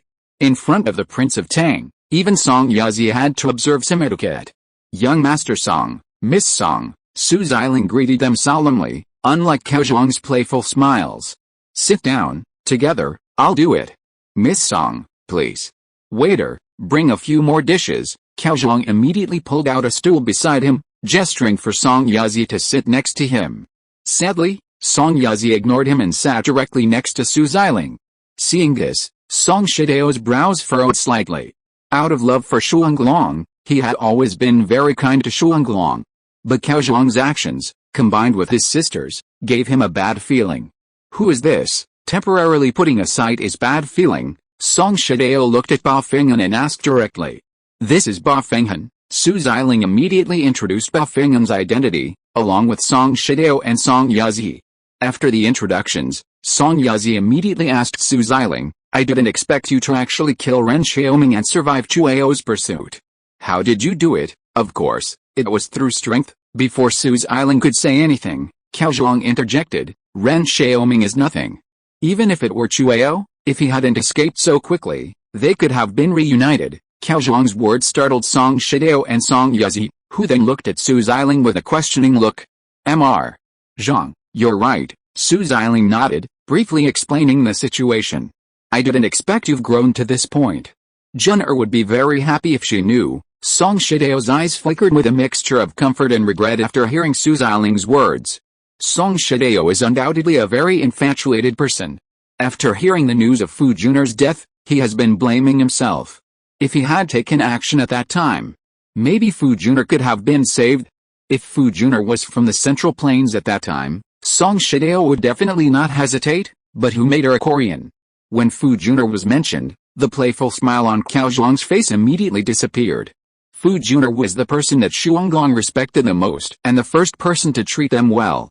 I'm sorry, Your Highness. Song Shidao quickly regained his composure and apologized to Shen Fei. After all, he had the highest status here. It doesn't matter. Speaking of which, my two little brothers are also thanks to you for taking care of them. Cao Zhang and Su Xiling were able to assassinate Ren Xiaoming. The Song family must have played a significant role in it. Otherwise, they would not have been able to assassinate Ren Xiaoming. It was not because of lack of strength, but lack of intelligence. As the leader of the Iron Cavalry, Ren Xiaoming was undoubtedly surrounded by a large number of guards. Under such circumstances, not even Zhu Yuan, let alone Shuanglong, might be able to kill him. The Song clan had previously failed in assassination attempts on Ren Xiaoming. Your Highness, I wonder who you are, Song Shidao immediately asked curiously about the relationship between Shen Fei, Cao Zhang, and Su Xiling. Brother Shen is considered our master, Su Xiling said immediately. I only taught you a few things, so I'm not a master. Strictly speaking, we're brothers. They are now disciples of the Taoist Xianzong. Congratulations. The group then settled down to eat and chat. Cao Zhang would occasionally tease Song Yuzi, causing Song Shidao to sigh deeply and swallow back the words he was about to say. Interesting, we have guests. After finishing their meal and leaving the Duong family restaurant, Shen Fei suddenly laughed as they reached a stone bridge. Just as his smile was breaking, 4 dark figures suddenly leaped from the river beneath the bridge. Each of them, clad in black water jackets, held a crossbow. After emerging from the water, they immediately unleashed a barrage of arrows at Shen Fei. Then, discarding the arrows, they drew their daggers and lunged at him, standing in the middle of the bridge. Ding ding. Before Shen Fei could react, Cao Zhang and Ba Fenghan, one sword and one blade at a time, slashed through the air, one on each side shooting down the incoming arrows, their swords and blades meeting the advancing black-clad figures. Ah, assassins! The sudden change startled the people at the center of the stone bridge.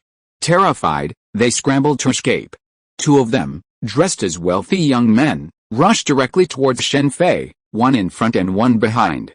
As they drew near, their eyes grew cold, and from their previously empty right hands, a dagger materialized, stabbing Shen Fei in the chest and back.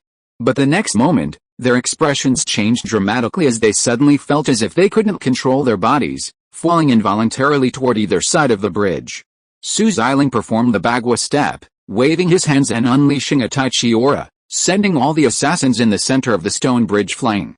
Suddenly, it was clear that there weren't even a single ordinary person on the entire bridge, it was all assassins. They found this opportunity. It seems there are a lot of people watching me. It looks like I'll soon be treated like Ying Zheng. It was rare for Shen Fei to emerge from the palace, accompanied by only 3 people. For the assassins, even if they suspected something was fishy, they wouldn't miss this golden opportunity. Idiot, hiding in the water? Now you don't have to come out. Shen Fei couldn't help but laugh as Cao Zhang's 6 cold techniques froze the river surface beneath the stone bridge for dozens of meters. Of course, there weren't just the 4 people in the river, there were many more, including experts, hiding underwater, waiting for a chance to launch a surprise attack, only to be thwarted by Cao Zhang's casual strike. Bang! The master under the river, after discovering that the water surface was frozen, could no longer contain himself and broke the ice and rushed out. Chapter 771, Luoyang Storm, and what a perfect match. Looks like I don't need to intervene. They're quite suitable for the 3-talent sword formation, Shen Fei said as he waved his paper fan. A wave of invisible half-moon sword energy instantly dispatched the 6 charging attackers. He then quietly watched the 4 grandmasters being held back by Cao Zhang, Su Xiling, and Ba Fenghan. Shen Fei stepped aside and observed their battle. Shu Onglong's already excellent coordination wasn't enough, and now Ba Fenghan had joined the fray, creating a seamless harmony. Chu Ao would be furious if he knew his pursuit had enabled the 3 to succeed. Of the 3, Ba Fenghan was currently the strongest, and his aura was primarily domineering, making him the key attacker. Shu Onglong flanked him, providing support. Even if any of the 4 grandmasters tried to break away and attack Shen Fei, they were often unable to be pulled back by Su Xiling. Not a single top-tier grandmaster has appeared. Is this a test? Glancing around and finding no other assassins, Shen Fei couldn't help but mutter to himself. Otherwise, since no one was trying to kill him, he'd just sit back and watch. By the way, if Su Xiling were to combine this with the 6 cold secrets, he'd be another Nai Feng, the wind god kick combined with Tai Chi and the cloud-removing palm, movement within stillness, stillness within movement, was the current Su Xiling. It was with his peerless lightness skill that he prevented the 4 opponents from escaping Cao Zhang's blade and Ba Fenghan's sword. Cao Zhang and Su Xiling had both learned the 3 wonders of the world, but their emphases differed. Cao Zhang primarily focused on the Sky Frost Fist and the Wind God Kick, while Su Xiling focused on the cloud-removing palm and the Wind God Kick. Even with both using the Wind God Kick, there were significant differences between the 2. The Wind God Kick isn't just a peerless light skill, it's also a unique kick technique. When Nai Feng uses it, it can even whip up a storm. However, Zhang seems to only consider it a peerless light skill, running away without even noticing any hint of a kick technique. Su-Xiling, on the other hand, unleashes the Wind God Kick's full power, even seeming to fuse with Tai Chi force fields. It's fair to say that the current Su-Xiling differs significantly from the original Su-Xiling, originally relying on the 9-character mantra, primarily using his hands. He now wields both fists and kicks. Your Highness, your status is different now. Please proceed with caution. A gentleman does not stand beneath a precarious wall. Your Highness should be aware of this. While the battle raged on, Kan quietly appeared beside Shen Fei. Shortly after her arrival, numerous Imperial guards and members of the 6 gates arrived. The palace is too stuffy. Let's go out for a walk. And if I don't, how could they possibly come out? Although Shen Fei's last thought was impulsive, it was also true. Even without the events at Sihanjingzhe, he still had a considerable number of enemies. After all, his reforms affected the interests of too many people in Luoyang, especially the land reforms. Even if they lacked the strength to resist, there were still too many people below who pretended to obey and did nothing. This is a good time to reap a lot of rewards. Regardless of who sent these assassins, they were undoubtedly connected to some of the local aristocratic families in Luoyang. Even if Shen Fei was considering some reforms, he couldn't have targeted the aristocratic families without a reason. But now he had a reason. As the two spoke, the battle over there took a sharp turn for the worse after Ba Fenghan severed the right arm of one of the men with a single sword strike. Perhaps the sight of the Imperial guards and the 6 gates distracted them. I'll leave the rest of the matter to you. After Su Xingzi arrived, Shen Fei immediately handed the follow-up to him. His task was to investigate the assassins' origins and identify any connections. If they implicated aristocratic families, they could be apprehended openly and their land confiscated. Here are the Immortal Gathering Pills and the Blood Bodhi. Take one each. Take them here. You should be able to reach the level of Kan. For Shen Fei, the assassination incident wasn't even worthy of his attention. He then summoned Shuanglong to the palace's courtyard and gave them the power-enhancing elixirs. With something like this, do you still need to practice diligently? Looking at the Immortal Gathering Pills and Blood Bodhi in his hands, Zhang suddenly sighed. Su-Xiling, standing beside him, stared at him in surprise. After all, Zhang's personality wouldn't normally express such sentiments, but it was more like that for him. Next, I should try it with Old Ba. After sighing, Zhang immediately tossed the Gathering Immortal Pill into his mouth and began to absorb it. Dang dang dang. Inside a manor near the Imperial Palace in Luoyang, the sound of weapons clashing echoed through the manor's martial arts training ground. On one side of the field, Shen Fei, Kan, and Song Yazi sat in a pavilion, watching the clash between Ba Fenghan and Zhang. 3 days after taking the Gathering Immortal Pill and the Blood Bodhi, Zhang, accompanied by his moon in the well, challenged Ba Fenghan directly. Ba Fenghan was initially confident, but after the fight, he realized that Zhang's strength had improved dramatically in just 3 days, surpassing his expectations. This, however, also excited Ba Fenghan. After all, this was a rare sparring partner. The art of immortality is truly magical. It's a pity young Master Ling isn't here, otherwise I'd like to test his current strength. After the fierce battle, both Ba Fenghan and Zhang were exhausted. You'll know when he returns, Zhang said with a smile. The young master of the Song family is actually such a love-struck man. How unexpected. Kan sighed softly, watching Song Yazi from the side. Everyone has their own aspirations. Su-Xiling and Song Shidao were not here because they had gone to the valley where the Shuanglongs had buried Fu Juner. After absorbing the Gathering Immortal Pill and the Blood Bodhi, and realizing he had nothing else to do recently, Su-Xiling planned to return to the valley to pay his respects to Fu Juner. Upon learning of this, Song Shidao eagerly requested to join them. Zhang had originally wanted to go too, but Su-Xiling and Song Shidao persuaded him to stay and help Shen Fei. Zhang no longer harbored ambitions of conquering the world. Furthermore, Shen Fei had also informed the Shuanglongs of the situation surrounding Yanggong's treasure, leaving them with little to do for the time being.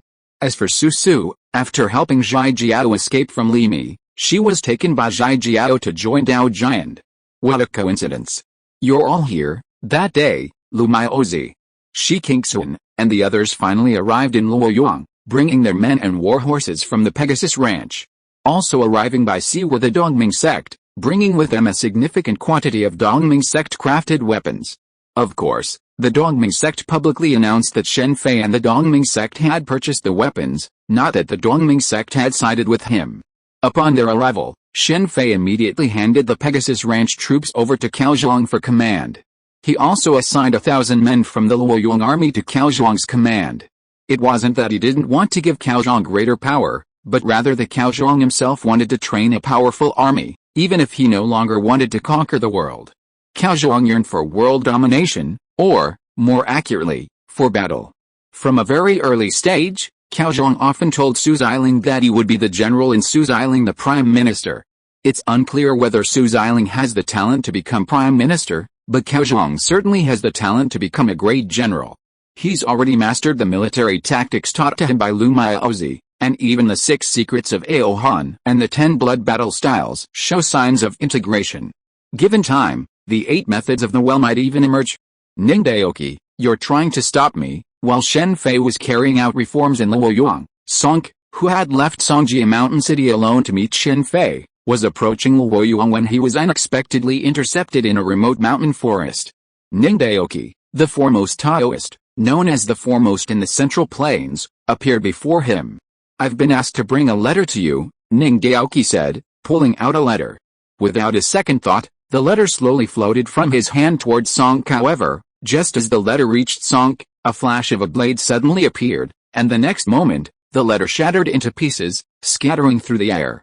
Now, given or not, Song, Narcissus blade in his right hand, stared expressionlessly at Ning Daoki before him, his tone unwavering. It seems I can only witness the power of my Taoist celestial sword, Ning Daoki sighed softly as he watched the scraps of paper drifting in the wind. Given a choice, he truly didn't want to fight Song, but now he had no choice. If it were you before, you might have been able to stop me, but are you worthy now? As Song finished his words, he swung the Narcissus blade horizontally. In an instant, Song crossed the distance of more than 10 meters and appeared before Ning Daoki. The Narcissus blade, shrouded in a shimmering cloud-like shadow, slashed towards him. Facing Song's blow, Ning Daoki's face was solemn, his hands constantly shifting. Suddenly, the surroundings seemed to echo with countless strange bird calls. Against Song, Ning Daoki naturally wouldn't be complacent. He unleashed his unrivaled martial arts skills, the 8 strikes of free hand. Bang! Song's blade collided with Ning Daoki's hands, and both of their bodies shook involuntarily. Their feet sank simultaneously, leaving 2 pairs of deep footprints on the ground. Then, they both began to retreat almost simultaneously, each step leaving a deep footprint on the ground. However, surprisingly, Song only took 3 steps, while Ning Daoki retreated a full 7. Without saying a word, Song swung the Narcissus blade again. In an instant, the entire sky was filled with endless sword light, slashing towards Ning Daoki. Ning Daoki waved his hands, and for a moment, it seemed as if countless arms had appeared, some slapping, some grabbing, and some punching to meet Song's sword light. Song's blade moved like a celestial horse, like an antelope hanging from a horn. Each strike was a marvelous angle. As for Ning Daoki, his freehand 8 pounds technique, truly unrivaled in the Central Plains, perfectly countered Song's blade flashes. For a moment, the forest seemed to be filled with the chirping of hundreds of birds. Surprisingly, the melodious chirping, if listened carefully, revealed a subtle cacophony. His face, once brimming with playful smiles, was now expressionless. Your Taoist heart is disturbed. What a pity. Go now. This time, for her sake, I will spare you. As the flashes of the blade and the shadowy hand faded, Song's expression, even his clothing, remained unchanged. Ning Daoki, on the other hand, was utterly pale, his brocade robe tattered in several places. Seeing Ning Daoki like this, Song shook his head in disappointment. Song's shake of his head and his tone of disappointment made Ning Daoki's face paler, and a trace of blood stained the corners of his mouth. He stared at Song for a long moment before leaving with a look of resentment and even resentment on his face. Before arriving, Ning Daoki had been confident he could stop Song after all. Even if Song had reached Grandmaster status, it would have been relatively recent, and he himself had been immersed in the Grandmaster realm for years. However, after the actual battle, Ning Daoki realized his overthinking. Song's strength was so great that even with his chaotic Dao heart, even if it hadn't been, there was no guarantee of victory. In a life and death duel, Ning Daoki would undoubtedly be the one to die. Dao Heart is crucial for a Grandmaster, whether of the righteous or demonic path. Ning Daoqi's Grandmaster status undoubtedly meant his Dao Heart was incredibly solid, even if he was collaborating with Sihun Jingzhe on the Heavenly Emperor selection plan and was not tolerated by the Taoist sect. Unfortunately, he encountered Shen Fei, who, with an extremely brutal and unreasonable approach, forcibly shattered Ning Daoqi's Taoist heart. If Shen Fei had been called any other way, Ning Daoqi wouldn't have cared less, but the term traitor was unbearable, especially in the context of Fu Kailan and Bijuan, and coupled with his schemes against Shi's Hixun and Bizuxin. If Ning Daoqi's Taoist heart remained unshaken, he wouldn't be a righteous person, but a demonic sect even more sinister than Shi's Hixun. His Sanshao Bapu, 8 strikes, technique, which should have been harmonious and natural, lacked any naturalness. Under these circumstances, Ning Daoqi's battle against Song, who was already stronger than him, was simply courting disaster. If Song had attempted to defeat Ning Daoqi in the original novel, he would have suffered irreversible injuries. But now, Ning Daoqi wouldn't even need to be seriously injured. At most, a minor injury would be enough to defeat him. After the Celestial Monk and the Ni, Sihun Jingzhe and the Jingnianzhen sects haven't produced a Grandmaster. It's not that their cultivation methods are inadequate, but rather that their minds are failing. Look at the Taoist and demonic sects. While those who can shatter the void rarely appear, they generally produce at least one Grandmaster in every generation. If it weren't for Shi's Hixun missing the opportunity to advance to the 18th level of the heavenly demonic art, Zhu Yuan might have had a chance to become a Grandmaster. Shen, I didn't expect you to dare betray Lord Mi. If you surrender now, I might even spare your life. Of course, you know the price. Inside Xingyang City, home to Li Mi's wagon army, Wang Badan gazed smugly at the besieged Shen Luyan. Don't expect Su Shiji to come to your rescue. He might be in trouble right now. Some people will have to pay the price. Shen Luyan glanced at the surrounding formation. Wang Badan was nothing, but the Nanhe sect and the other independent cultivators were very formidable. Thinking of this, Shen Luyan immediately activated the talisman Shen Fei had left for him. Alright, no more nonsense, let's take him down first. As he spoke, an old man with white hair and beard immediately swung his eyebrow-high staff and hit Shen Luyan. Chapter 772, Battle of Luoyang, Part 1. Seeing Shen Luyan face his attack without the slightest attempt to evade, the old man's expression changed. He immediately retracted the force of the stick that was originally aimed at Shen Luyan's head and redirected it to hit Shen Luyan's left shoulder. Shen Luyan was Li Mi's special nemesis to be captured alive. If he died at his hands, Li Mi would be in trouble. But at this moment, Shen Luyan suddenly emitted a golden light, and then his figure immediately rushed towards the old man with the stick. This sudden change made the old man increase the force of the stick in his hand. Then there was a loud bang, and the old man immediately felt that the stick in his hand had hit something hard and indestructible. The recoil from the stick made the old man take a step back involuntarily.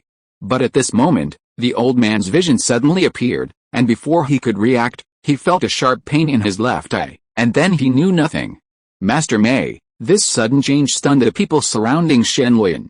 A moment later, someone who had regained consciousness shouted involuntarily. This old man was no unknown figure, but Mei Tian, a renowned master of the Nanhe sect's Kimei stick technique.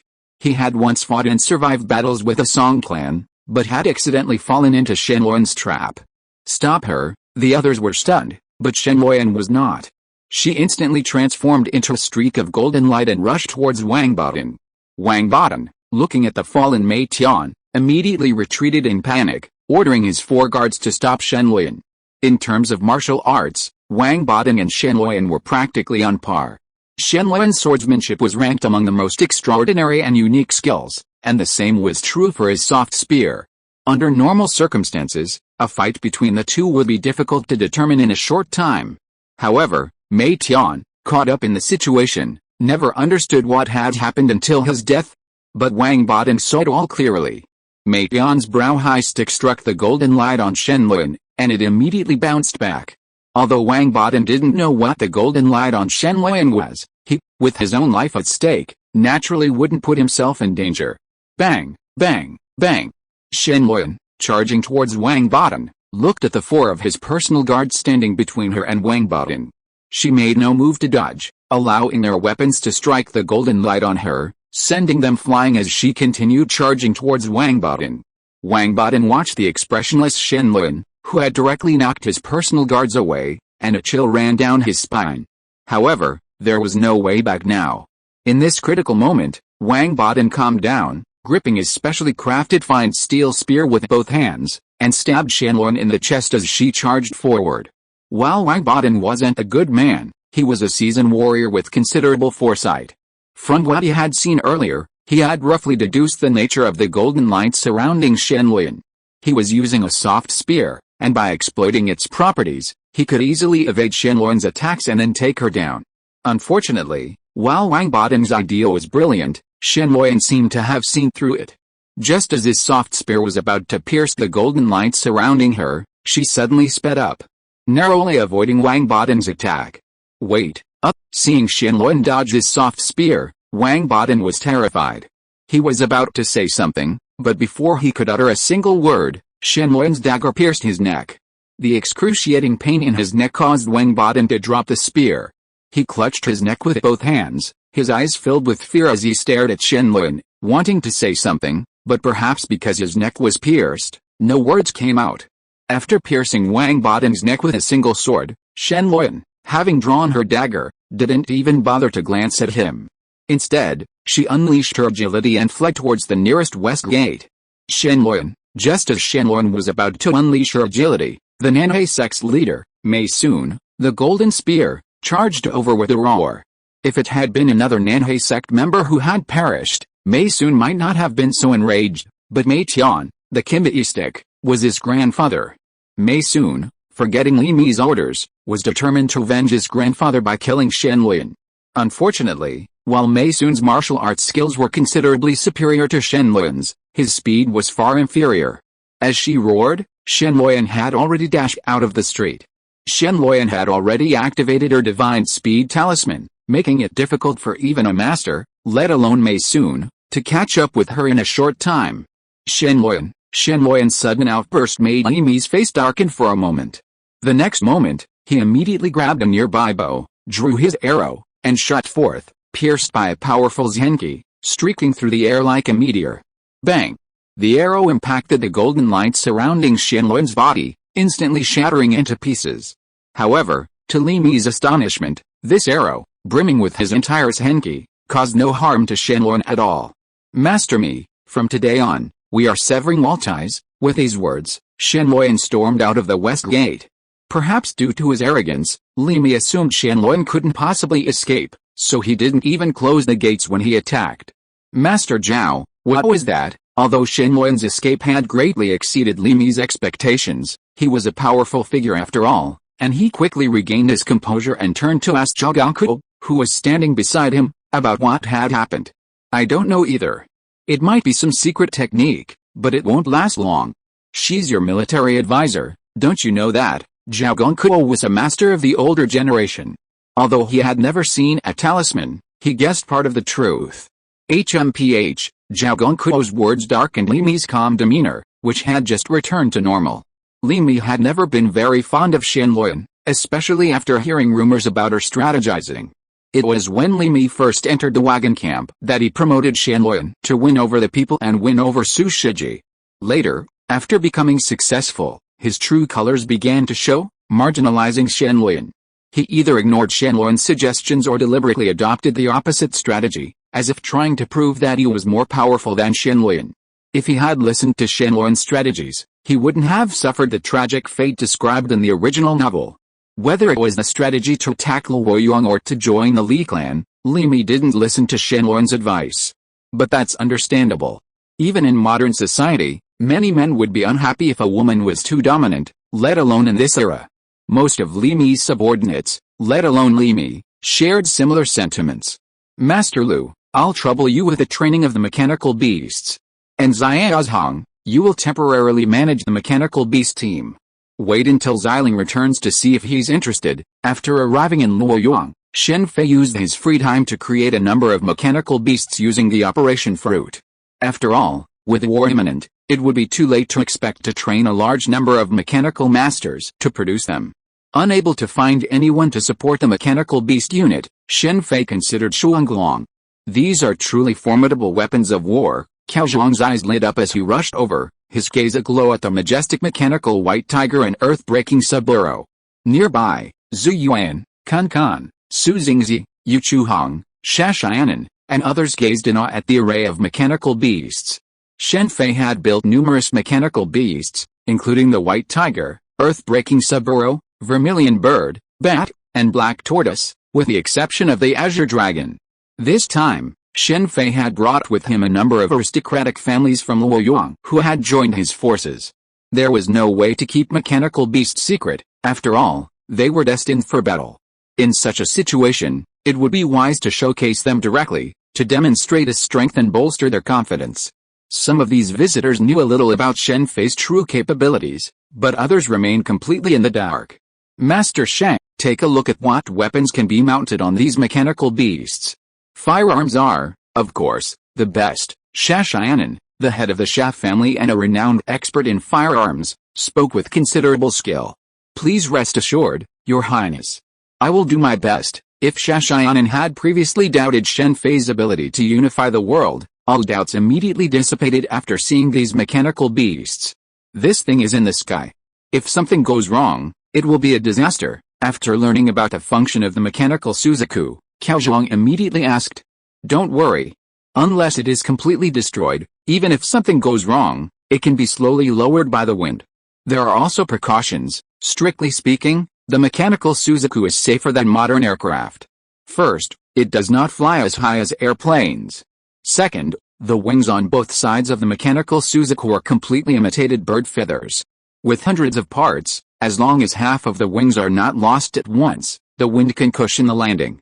While Shen Fei explained the Suzaku to Cao Zhang, Kun Kun, and the others, he pulled out several black umbrellas from inside. These umbrellas were specially crafted and incredibly sturdy, easily able to support the weight of a person. With the help of these umbrellas, anyone with a certain level of skill could safely descend from the sky. After all, the Suzaku wasn't a passenger plane, but a military mechanical beast used for reconnaissance and aerial attacks. Want to learn how to fly it? Of course, this was flying, and Cao Zhang was naturally intrigued. Kun Kun was also quite interested. So Shen Fei personally piloted the Suzaku and took the two of them for a flight. After all, instruction was faster than actual combat. This is a truly magical reconnaissance tool, Brother Shen, it's mine.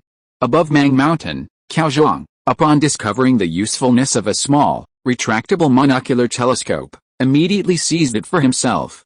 Telescopes hadn't yet been invented in this era.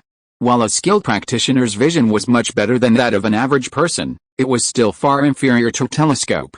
Take it, Shen Fei naturally didn't care about a mere telescope.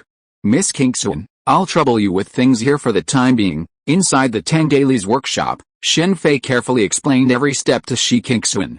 Establishing a medical school wasn't a one-day undertaking, and before that, Shen Fei had found a job for Shi Kingsun. It just so happened that the Tang Daily's workshop was staffed entirely by palace maids. Shen Fei didn't want eunuchs, and the palace's numerous maids weren't needed either. But simply dismissing them seemed too cruel, especially the older ones. So, those who were willing to go home were offered severance pay. The rest, unwilling or, more accurately, unable to leave, were also assigned jobs. Shi Kingsun had initially shown little interest in such a plan, but after learning of Shen Fei's efforts in Luoyang, such as his desire to abolish eunuchs and eliminate the garbled 3 palaces, 6 courtyards, and 72 concubines, she agreed. It just so happened that the Tang Daily offered Shi Kingsun a place to contribute her medical knowledge. Of course, this wasn't free, there was a fee. Even if Shi Kingsun didn't want it, Shen Fei would pay it. That was the rule. Shen Fei even launched a public call for submissions. Unfortunately, while it wasn't that no one submitted, no one was to his liking. You're back. Thank you for your hard work, I'm you. What's the hard work? Okay, I won't go into the details. Just look it up for yourself, Duan Lang said, setting aside the fire scale sword and 2 space rings. He then immediately formed a seal and vanished. The next moment, Shen Fei's mind immediately flashed back to Duan Lang's recent experiences. Although Ji Wei is a bit of a bootlicker, he's still quite courageous. But this way, the tax issue can be publicized in the newspaper. As Shen Fei reviewed Duan Lang's experiences, he took the wealth stored in the 2 space rings. It was more than enough for him to proceed with his next plan. With this in mind, Shen Fei immediately formed a seal, and a would-escape shadow clone emerged from his body. The Great Ming Master? That's easy. If that Bijuan attacks me, can I kill him? Then kill him. Oh, and don't forget about the Xiong family. Don't worry, we'll definitely wipe out the Xiong family this time. Today's big news, the feud between Song, Fan Qinghu, and Ji Wei. This rare breaking news caused the Tang Daily to sell out. The report claimed that Fan Qinghu and Ji Wei had been plotting against Song for decades, causing countless people to gasp. Especially after seeing Ji Wei's plan, many people realized that even a Grandmaster could be taken down under the right circumstances. This Fan Qinghu is truly formidable. Wasn't that rumor just circulating a while ago about how dare a bald donkey compete with this poor Taoist for the nun's position? Now even Ji Wei and Song are connected to her. Just how many people does she have connections to? Someone in a Luoyang restaurant said with lingering interest, looking as if he was desperate to get involved. Keep your voice down. Jingnian Zen Temple is just outside Luoyang. If they hear you, you're done, someone in the restaurant whispered a warning. What are you afraid of? They dared to do it, so I don't dare to say anything. If you have the guts, just kill me. They're a bunch of traitors. I wouldn't be afraid of them, that's right. Did you see what's said above? The reason why taxes are so heavy for the people is because those bald donkeys occupy a lot of land but never pay taxes. Chapter 773 Battle of Luoyang, Part 2. I didn't expect the Buddhist sect to not only support Li Mi, but also to win over Dao Giant. And Zhu Ji is also making moves. Is this a three-pronged siege? Listening to the intelligence Shenlong brought, Shen Fei couldn't help but smile as he looked at the map before him. Currently, only the Li clan in Chang'an to the west hadn't made any moves. If they also made a move, Luoyang would be under siege from all sides. While Shen Fei was plotting against the Buddhist forces like Sihun Jingzhe and Jingnian Zen Monastery, Sihun Jingzhe wasn't idle either, secretly forming alliances. Neither Fan Qinghu nor the Buddhist sect were fools. They wouldn't just stand by and watch Shen Fei's moves without reacting. Your Highness, please be extremely careful. It's said that many experts have infiltrated Luoyang, as the former head of intelligence for the Wagon Army. Even though Li Mi later feared her and weakened her power, Shen Luoyan still knew some of the information through other channels. When two armies clash, intelligence is crucial. Wang Shichen was previously very weak in this area, but fortunately, the presence of the demon sect made up for this weakness. However, this isn't Wang Shichen's fault. After all, he was only the governor of Luoyang during the Sui dynasty, without the support of a powerful aristocratic family. Furthermore, the Sui dynasty had not yet fallen. Under these circumstances, it was naturally impossible for Wang Shichen to develop any intelligence organization. His only advantage over other rebel kings was the crucial fortified city of Luoyang and the tens of thousands of troops originally belonging to the Sui army.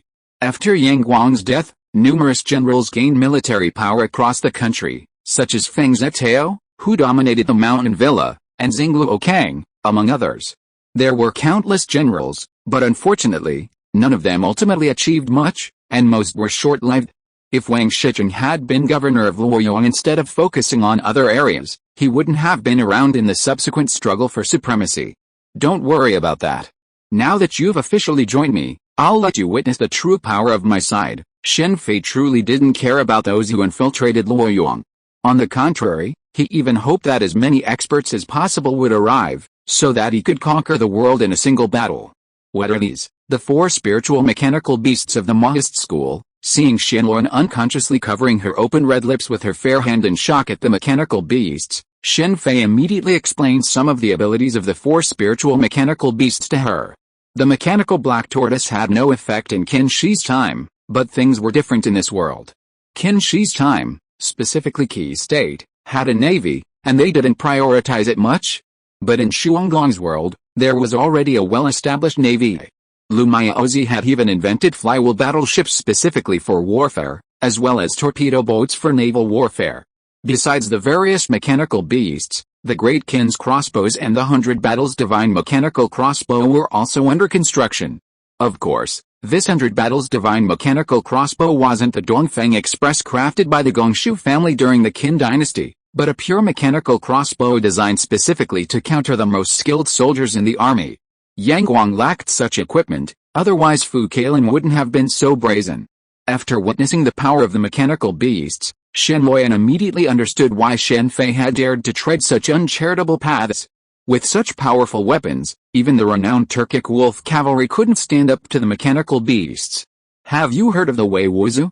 They are the most authentic Wei Wuzu. After leaving the mechanical beast training ground, Shen Fei brought Shen Luoyan to where he was training his personal guards. After consuming a considerable amount of Zhenren, a detachment of approximately 200 Wei Wuzu soldiers had been formed, along with the white armored soldiers. Under normal circumstances, even with sufficient Zhenren, it would have been impossible to complete the Wei Wuzu in such a short time. However, he had the cultivation furnace, so strictly speaking, these soldiers were all transformed humans. Although there were only a little over 500 men in total, on the battlefield, these 500 could easily handle an enemy 10 times as many, or 5,000.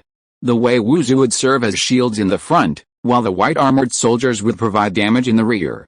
These men will be under your command for now. After showing Shen Luoyan some of his hidden talents, Shen Fei immediately summoned Su Xingzi and Shen Luoyan, introducing them to each other and discussing Luoyuan and the Central Plains. Shen Fei also conveniently revealed his ambition to annex all the states surrounding the Central Plains, including Gagaria, Silla, the Eastern and Western Turks, and Tibet, bringing them under the Tang dynasty's control. Shen Luoyan's position then took over. Since she was new to the Tang, her position remained military advisor, but her authority was different. She held an equal position with Su Xingzi, with Su Xingzi responsible for internal affairs and Shen Luoyan for military matters. Shen Fei also entrusted Shen Luoyan with the establishment of an intelligence agency. Previously, the Tang dynasty had lacked an independent intelligence organization. While the Demon Sex Intelligence Organization was currently serving him, it was not his own. He needed a network similar to the pervasive heavenly dragnet employed by Ying Zhen. Shen Fei had originally considered changing the name, perhaps to the Bad People or the Imperial Uniform Guards, but after reflection, he decided to stick with the heavenly dragnet name. Shen Luoyan also had the right to form an army, something Shen Fei had previously promised her. He had originally intended to give her half of the current Luoyuan army and let her lead it. However, Shen Luoyan argued that being so new wouldn't be a good position, and she already had her own vision for the army she was about to form. This would be the Wagon Army. With Shen Fei's current strength, Li Mi was no match for him. If Li Mi were defeated, Shen Luoyan could use her former status as the Wagon Army's military advisor to recruit their forces. Renjing Wei Zheng, he's truly too far ahead of his time, and therefore misunderstood. Among the intelligence Shen Luoyan brought were several individuals she had originally intended to recruit from the Wagon Army, such as Wei Zheng, who now served under Li Mi, as well as capable civil and military officials like Qin Shubao and Cheng Yaojin. However, all of them had been rejected. Shen Fei wasn't particularly disappointed by the situation. After all, what he was doing seemed insane to any normal person, and impossible to succeed. In this situation, even if it was just for temporary shelter, they wouldn't choose Shen Fei. For people like Qin Shubao and Cheng Yaojin, the principle was to side with whoever was stronger. Many people from the 5 families and 7 surnames have arrived. The Kui family of Bowling and the Wang family of Taiyuan are both prominent figures. Fan King, whose unique Iguzi technique, the art of directing and directing, is truly mastered. While Shen Luoyan was busy taking over her affairs, Shen Fei monitored the individuals who had infiltrated Luoyuan during this period through video surveillance. These individuals might have believed themselves to be extremely secretive, using various channels to infiltrate Luoyuan without anyone noticing. Little did they know that the entire city of Luoyuan was now under Shen Fei's watch, especially the temples and the aristocratic families disaffected with him, who were particularly targeted. The so-called 5 families and 7 surnames were the elite families below the 4 great aristocratic clan. Among them, the Bowling Kui family was the most prominent of these aristocratic families, and they were the most devoted to the 9-rank system, believing that only those below the nobility were fit to be ruled. They were also the most hostile to commoners and those from humbler backgrounds possessing knowledge. Unfortunately, the Bowling Kui family could not defy the prevailing trend. In fact, the Bowling Kui family not only looked down on the common people, but also on the family's offshoots.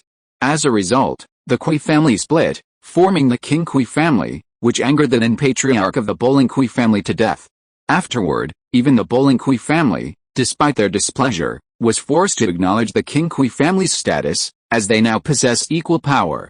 Shen Fei's actions in Luoyang affected not only the Buddhist community but also the aristocratic families, particularly the emergence of a large number of cheap and clean books, which made many aristocratic families uneasy. In Luoyang, Shen Fei not only founded the Tang Daily but also printed a large number of books, comic strips, and cartoons, selling them at low prices. This irritated the aristocratic families. Books were once prohibitively expensive, and even for the average person, few, if any, would consider them a waste of money. But things were different now, not to mention the simpler comic strips and cartoons that could be used to teach people how to read. Even the wordless books, which were forbidden from being circulated openly, were the subject of Shen Fei's intervention. What were wordless books? Without words, they were paintings, but unlike ordinary paintings, these paintings were, in modern parlance, albums of photographs. Under normal circumstances, even if many aristocratic families were displeased with Shen Fei, he wouldn't have been able to do anything about it. After all, this wasn't a peaceful era, but a time of turmoil. Furthermore, Shen Fei was a major vassal, and many of the aristocratic families held deep hatreds among themselves, such as the Kui clans of Bowling and King. Under normal circumstances, an alliance would have been impossible. However, under Pham King Hu's coordination, these aristocratic families temporarily put aside their grudges and dispatched numerous experts. After all, even if they ultimately failed, they would only lose a few experts. It must be said that Pham King Hu was a master of public relations. Brother Su, what are your thoughts on the current situation? On the Lua River, on a boat bound for Luoyang, Su Xiling, returning from the valley where Fu Jun'er was buried, quietly admired the scenery along the banks. A young man, dressed in a pale blue robe that fluttered in the wind, looked incredibly elegant, carrying an ancient sword on his back. He appeared beside him, his demeanor striking. Brother Qin, I see with my own eyes, Su Xiling said softly, glancing at the young man. The young man, who was about to continue, froze in silence after hearing Su Xiling's words. This answer was beyond his comprehension. I didn't expect Brother Su to speak so eloquently. I didn't expect someone like me, a small-time thug, to be so philosophical. It's a shame no one told me that back when I was a thug in Yuanzhou. Su Xiling looked at the young man beside him and gave him a meaningful smile. Brother Su sounds like he has something against me. The young man fell silent again, speaking only after a long pause. How could that be? 800 miles of Qinchuan, such a grand name. A small-time thug like me has no right to reject. It seems Brother Su already knows my identity, the current walking monk of Seihan Jingzhe, the executor of the Buddhist plan to choose the emperor on behalf of the heavens. Even a small-time thug like me has heard of him. Su Xiling said this, no longer looking at the young man beside him, or more accurately, Shi Fixun, who was dressed in men's clothing. Because of Shen Fei's series of actions, Shi Fixun, who should have entered the secular world long ago, has only now officially appeared. Brother Su, it seems you have many misunderstandings about Buddhism. Shi Fixun's expression remained unchanged after her identity was revealed, as if she had already known about it. Whether it is a misunderstanding or not, you should know better than me, Su Xiling said as his gaze suddenly turned over, and his gaze fell on Shi Fixun again, and then said, you deliberately approached me. It's hard to say that you are going to use me to deal with Brother Shen. It seems that no matter what I say, Brother Su will no longer believe it, but even so, I still want to clarify that meeting Brother Su this time was really just a coincidence, whether it is a coincidence or intentional. Brother Shen once said to me such a sentence, that is, if you want to see a person clearly, you can't just look at what he says and what he thinks in his heart, but look at what he does specifically. Miss Shi, can you tell me what you did? Buddhism often says that the four elements are empty. Could it be that the so-called four elements are empty, forcing people into slavery, occupying other people's land, and gathering people to make money? This is just the behavior of a few scum of Buddhism. Faced with Su Xiling's relentless pressure, Shi Fixun was a little overwhelmed. Because of Shen Fei's intervention, Su Xiling, who originally seemed to give up thinking when he saw Shi Fixun, became able to confront Shi Fixun head-on. A minority? Then, Miss Master, let me ask you a question. Is Jingnian Zen Temple a minority, or a majority? Shi Fixun fell silent at this question. If it were the Shi Fixun of the original novel, she would have answered Su Xiling's question without hesitation, but the Shi Fixun of today simply couldn't answer it. Even a lie was impossible. Anyone else would have lied easily, but as someone who had cultivated the Seihan sword manual, she couldn't say such a thing. If she had dared, Ning Daoki would have been a lesson for her. If his spirit had been compromised, not only would he not have achieved Grandmaster status, he might not even have been able to maintain his current strength.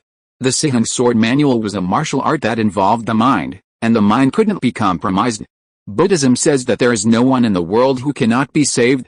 So, if everyone in the world were saved, and there were no one left to farm or weave, what would the Buddhists eat and wear? Would they start farming and weaving, or would they all be left naked and starved to death? This barrage of questions left Shi Feixun speechless. Su Xiling was naturally a gifted individual, a quick learner.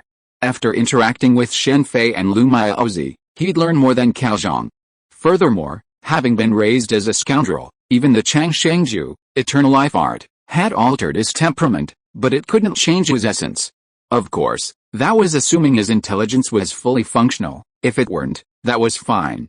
He was like a certain dead-eyed teacher who, during his solitary days, would resort to a series of clichés, only to finally break free and exclaim, "How cute, so adorable. By the way, you came to see me. Aren't you planning on using your body to feed the demon on Big Brother Shen?" Feeding the demon with your body, that's a fascinating tradition at Sihang Jingzhe. Without waiting for Shi Feixun's reaction, Su Xiling unleashed his wind god leg and leaped from the bow of the boat, his feet treading the water as he quickly vanished from Shi Feixun's sight. Chapter 774, Battle of Luoyang, Part 2. Sihang Jingzhe, Sihang Sword Cannon. Su Xiling, who had used the wind god leg to reach the banks of the Luo River, suddenly sighed softly. If Shen Fei hadn't revealed the true nature of Sihang Jingzhe, Su Xiling was certain he would have been tempted by Shi Feixun. It was precisely for this reason that he didn't want to stay with her any longer. It wasn't that he was afraid of being tempted by Shi Feixun, but rather that he disliked Sihang Jingzhe's ways, especially the so-called feeding one's body to the demon, which resonated deeply with him. While Su Xiling had fond thoughts about love, he wasn't a saint after all. Certain things, like arranged marriages, were acceptable. It would have been fine if Sihang Jingzhe had arranged an arranged marriage, but using feeding one's body to the demon as a way to flaunt their righteousness was a bit disgusting. It was Shi Feixun's presence that prevented Shen Fei from making harsh remarks or making a big fuss about it, otherwise he would have used the newspapers to make a big fuss about it. Influenced by Shen Fei's modern perspectives, Su Xiling completely abandoned the naivete of the original novel. The original Su Xiling would have only marveled at the Sihang Jingzhe's reputation as a prestigious and upright sect, willing to make such a great sacrifice for world peace. Amitabha, Zhengxin has become a monk to atone for his sins. A monk's detachment from the four elements is empty, and the burdens of past lives are now a thing of the past. At the highest point of the Jingnian Zen sect's 888 immaculately clean stone steps, surrounded by a large crowd of devotees, 10 constables from the 6 gates engaged in a fierce standoff with a dozen monks from within. Stop the nonsense. Zhengxin is the murderer of the Xianjia village family of 3. The evidence is irrefutable. You, the Jingnian Zen sect, are not prepared to hand him over, but are determined to protect this murderer, right? Enter and arrest him. Seeing the monks before them make no move to give way, the leader, Constable Zhang, immediately waved his hand, ordering his men to join him in arresting the suspect. Unfortunately, the monks formed a human wall, blocking their path. Attack! Upon seeing this, Captain Zhang immediately ordered his men to take action, and immediately, he swung the iron chain he carried at his waist. Seeing the captain's move, the other officers followed suit. How dare you! The pure Zen sect is not a place for you to run wild. Seeing the officers' actions, before the monks in front of them could react, a young monk suddenly rushed out with a long staff, wielding it with a roar. With a swing of his staff, he knocked all the officers, including Captain Zhang, to the ground in a matter of seconds. Stop it, Zhenming! Just as the young monk was about to strike, a middle-aged monk suddenly appeared in front of him and caught a blow. Dear donors, Zhenming was reckless. Jingnian Zen is so bold. Not only did he shield a murderer, he even dared to resist arrest. Let's go back and report to the chief constable. Constable Zhang covered his left arm, which had been broken by a club, and coldly looked at the last monk who had appeared. Knowing that he and his companions would not be able to bring the prisoner back today, he immediately left with the constables, who were all wearing various injuries. Zhenming, you, hey, Amitabha. The middle-aged monk looked at the departing constables and the monk who had attacked him, wanting to say something, but ultimately said nothing, only muttering the Buddha's name in a low voice. They've all taken action. That's quite unexpected. They seem to be used to being so arrogant. I thought they'd hold back for now and make a lot of preparations. Now it seems we can start the next move: non-ignorance, non-anger, non-greed, non-fear, the four Dharma protectors. A hint of a sneer immediately formed on Shen Fei's lips as he looked at the information in his hand regarding the four Dharma protectors of the Pure Minds and sect. He knew a few Buddhist names, such as the one chosen to represent a certain need to abstain, like must not abstain. From the names of the four Dharma protectors, one could roughly infer some of their problems. Therefore, Shen Fei had the Buddhists begin digging into their past identities. Even though this wasn't modern society, without the internet, investigating someone's past decades was extremely difficult. But the four Dharma protectors were no unknown individuals. To be the guardians of the Pure Minds and sect, they must have been quite powerful. Information on ordinary people in this era is likely extremely difficult to find, but it's a different story for experts. Furthermore, after learning of Shen Fei's purpose, Zhu Yuan of the Yinka sect was fully engaged, having her intelligence agents investigate the matter. As Shen Fei had anticipated, the four men weren't good people back then. Later, seemingly under some form of persuasion, they became monks, ultimately becoming the four Dharma protectors of the pure Nian Zen sect in this era. Generally speaking, if someone becomes a monk, their previous responsibilities are largely ignored. For example, when Shi-Hixuan finally became a monk, none of the four great monks pursued their actions. However, this so-called rule held him to no avail. As the saying goes, a prince who breaks the law is subject to the same punishment as a commoner. Since even a prince couldn't escape the law, how could a mere Buddhist sect escape responsibility by offering a price? This was the Central Plains, not India. Extra, a new issue of the Tang Daily was fresh out, and it was selling out again.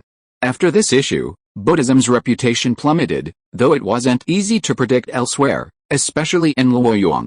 The tragic events reported in the newspaper, particularly those caused by Buddhism, sparked outrage among the fringe.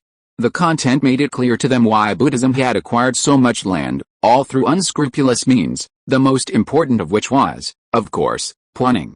Coupled with the previous incident in Chengdu and the truth about taxation, Buddhism's popularity in Luoyang plummeted.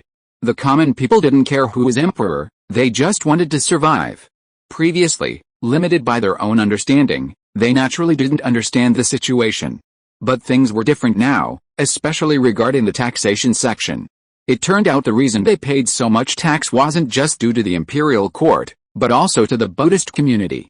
In the newspaper, Shen Fei clearly explained, citing Luoyang's tax revenue as an example, that if the Buddhist community there also paid taxes, the people's tax revenue would be reduced to around 30% of their original amount.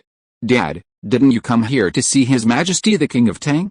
Why have you been staying here, at a stone table in a pavilion in the elegant courtyard of the Duong family restaurant? Song Yazi looked curiously at a handsome, imposing middle-aged man sitting on a stone bench, reading a newspaper. His address revealed his identity. Besides Heavenly Blade Song, she never called anyone else Dad. Simple, because I wanted to see what he was up to, before Song lay not only the entire Dadan daily newspaper, but also a collection of books from the market, many of which Song had even annotated. After finishing today's newspaper, Song pulled a book from a nearby pile. It was a book titled Postpartum Care for Spouse. Many self-proclaimed scholars would dismiss it, but Song, remarkably, read it with gusto. In fact, none of the books in the pile were from the so-called 4 books and 5 classics. They were all books similar to the one in Song's hand, Postpartum Care for Spouse. They covered topics like a complete guide to poultry farming, how to cook tasty pork, how to establish a pasture, and what movable type printing is. These books were priceless in their day and age. Anyone who experimented according to their content would undoubtedly become a wealthy individual. Shen Fei could have simply sold these books at a high price to a few individuals, but then he realized that would slow down their distribution. In the future, the entire world would belong to him, and he wouldn't need to earn any money. So, he published them. He didn't care who would become wealthy by following the book's instructions, they would all belong to the country anyway. For example, movable type printing, under normal circumstances, would naturally require extreme secrecy. However, relying solely on him to spread the culture would be too slow, so it would be better to spread it abroad. The only technologies that remained undisclosed were steel making, salt refining, and glass making. It wasn't that he didn't want to spread them, but at this stage, if they were spread, they would easily be learned by foreigners, and he was counting on making a fortune from them. Salt was a crucial strategic commodity. In ancient times, there was a salt and iron monopoly. After all, this wasn't modern times. Didn't you see Shuanglong constantly trying to smuggle salt? This was also the main source of income for the Song clan. Steel making is self-explanatory, and as for glass, in this era, it was invaluable, especially when sold to people from other countries. It was certain that once glass was invented, the Silk Road would have another priceless commodity. By the way, Dad, don't blame my brother. Speaking of her brother, Song Shideo, Song Yazi's voice softened. She still remembered the stern expression on Song's face when he first appeared before her and learned of his actions. Song Yazi was deeply moved by Song Shideo's devotion, but after all, Song Shideo was Song's son. I should have told you not to mention him in front of me. Song's face immediately grew serious at the mention of Song Shideo, but a closer look revealed a flicker of resignation in his eyes. The Song family had 4 sons and 2 daughters, with Song Shideo being the youngest. In terms of talent and ability, he was the best of all Song's sons, but unfortunately, he lacked any ambition. Even Song, with his vast talents and vision, was unable to control this aspect. The position of the supreme leader was a disaster for an incompetent individual. This was perhaps the reason why Song finally withdrew from the competition with Ningdaoki. How is that, sister? After the Duzen Castle incident spread throughout the world, Song Yazi was very angry with Ji Wei and Sihan Jingzhe, and at the same time, he was also very worried about his sister. When Song Yuho was mentioned, Song's eyes changed immediately.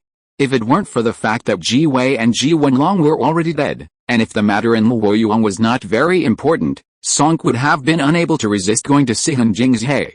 At the same time, the Song family's revenge also came, and they began to rectify the Buddhist sect in Lingnan. Even though the power of Buddhism was not small, in Lingnan, the dragon had to coil and the tiger had to lie down, and in Lingnan, the Song family had the final say.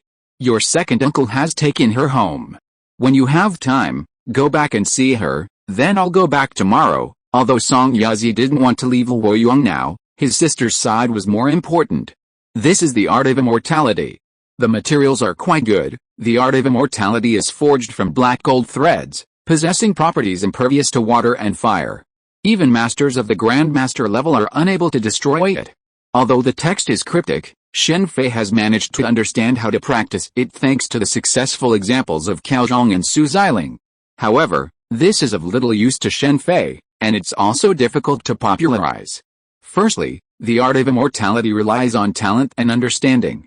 Without sufficient talent and understanding, practicing it is like practicing the golden bell cover or the armor skill. It's like the multiplication formula. Many people can memorize it, but few can master it to perfection. In the original novel, Cao Zhong and Su Xiling passed the art of immortality on to their descendants. While their strength improved, it was far from comparable to the twin dragons. Secondly, the art of immortality involves refining essence into ki, making it difficult to produce descendants. The twin dragons seemingly had no descendants. Of course, Shen Fei wasn't worried about this. The twin dragons had no offspring, and while this was due to the Chang Shengju, eternal life secret, it was also due to their lack of strength. If one were strong enough, some things could be controlled, like a woman's monthly period. Reaching Grandmaster level could significantly reduce this problem, or even completely eliminate it. This alone was enough to make many women want to cultivate. Master Song, I've long heard of your name. That evening, Shen Fei, who was hosting a barbecue party at a residence near the Imperial Palace, saw Song, the Heavenly Blade, who had come with Song Yazi. Upon learning it was Song, the twin dragons, Kun Kun, Shi Kingsun, Lu Maozi, and others present all looked displeased.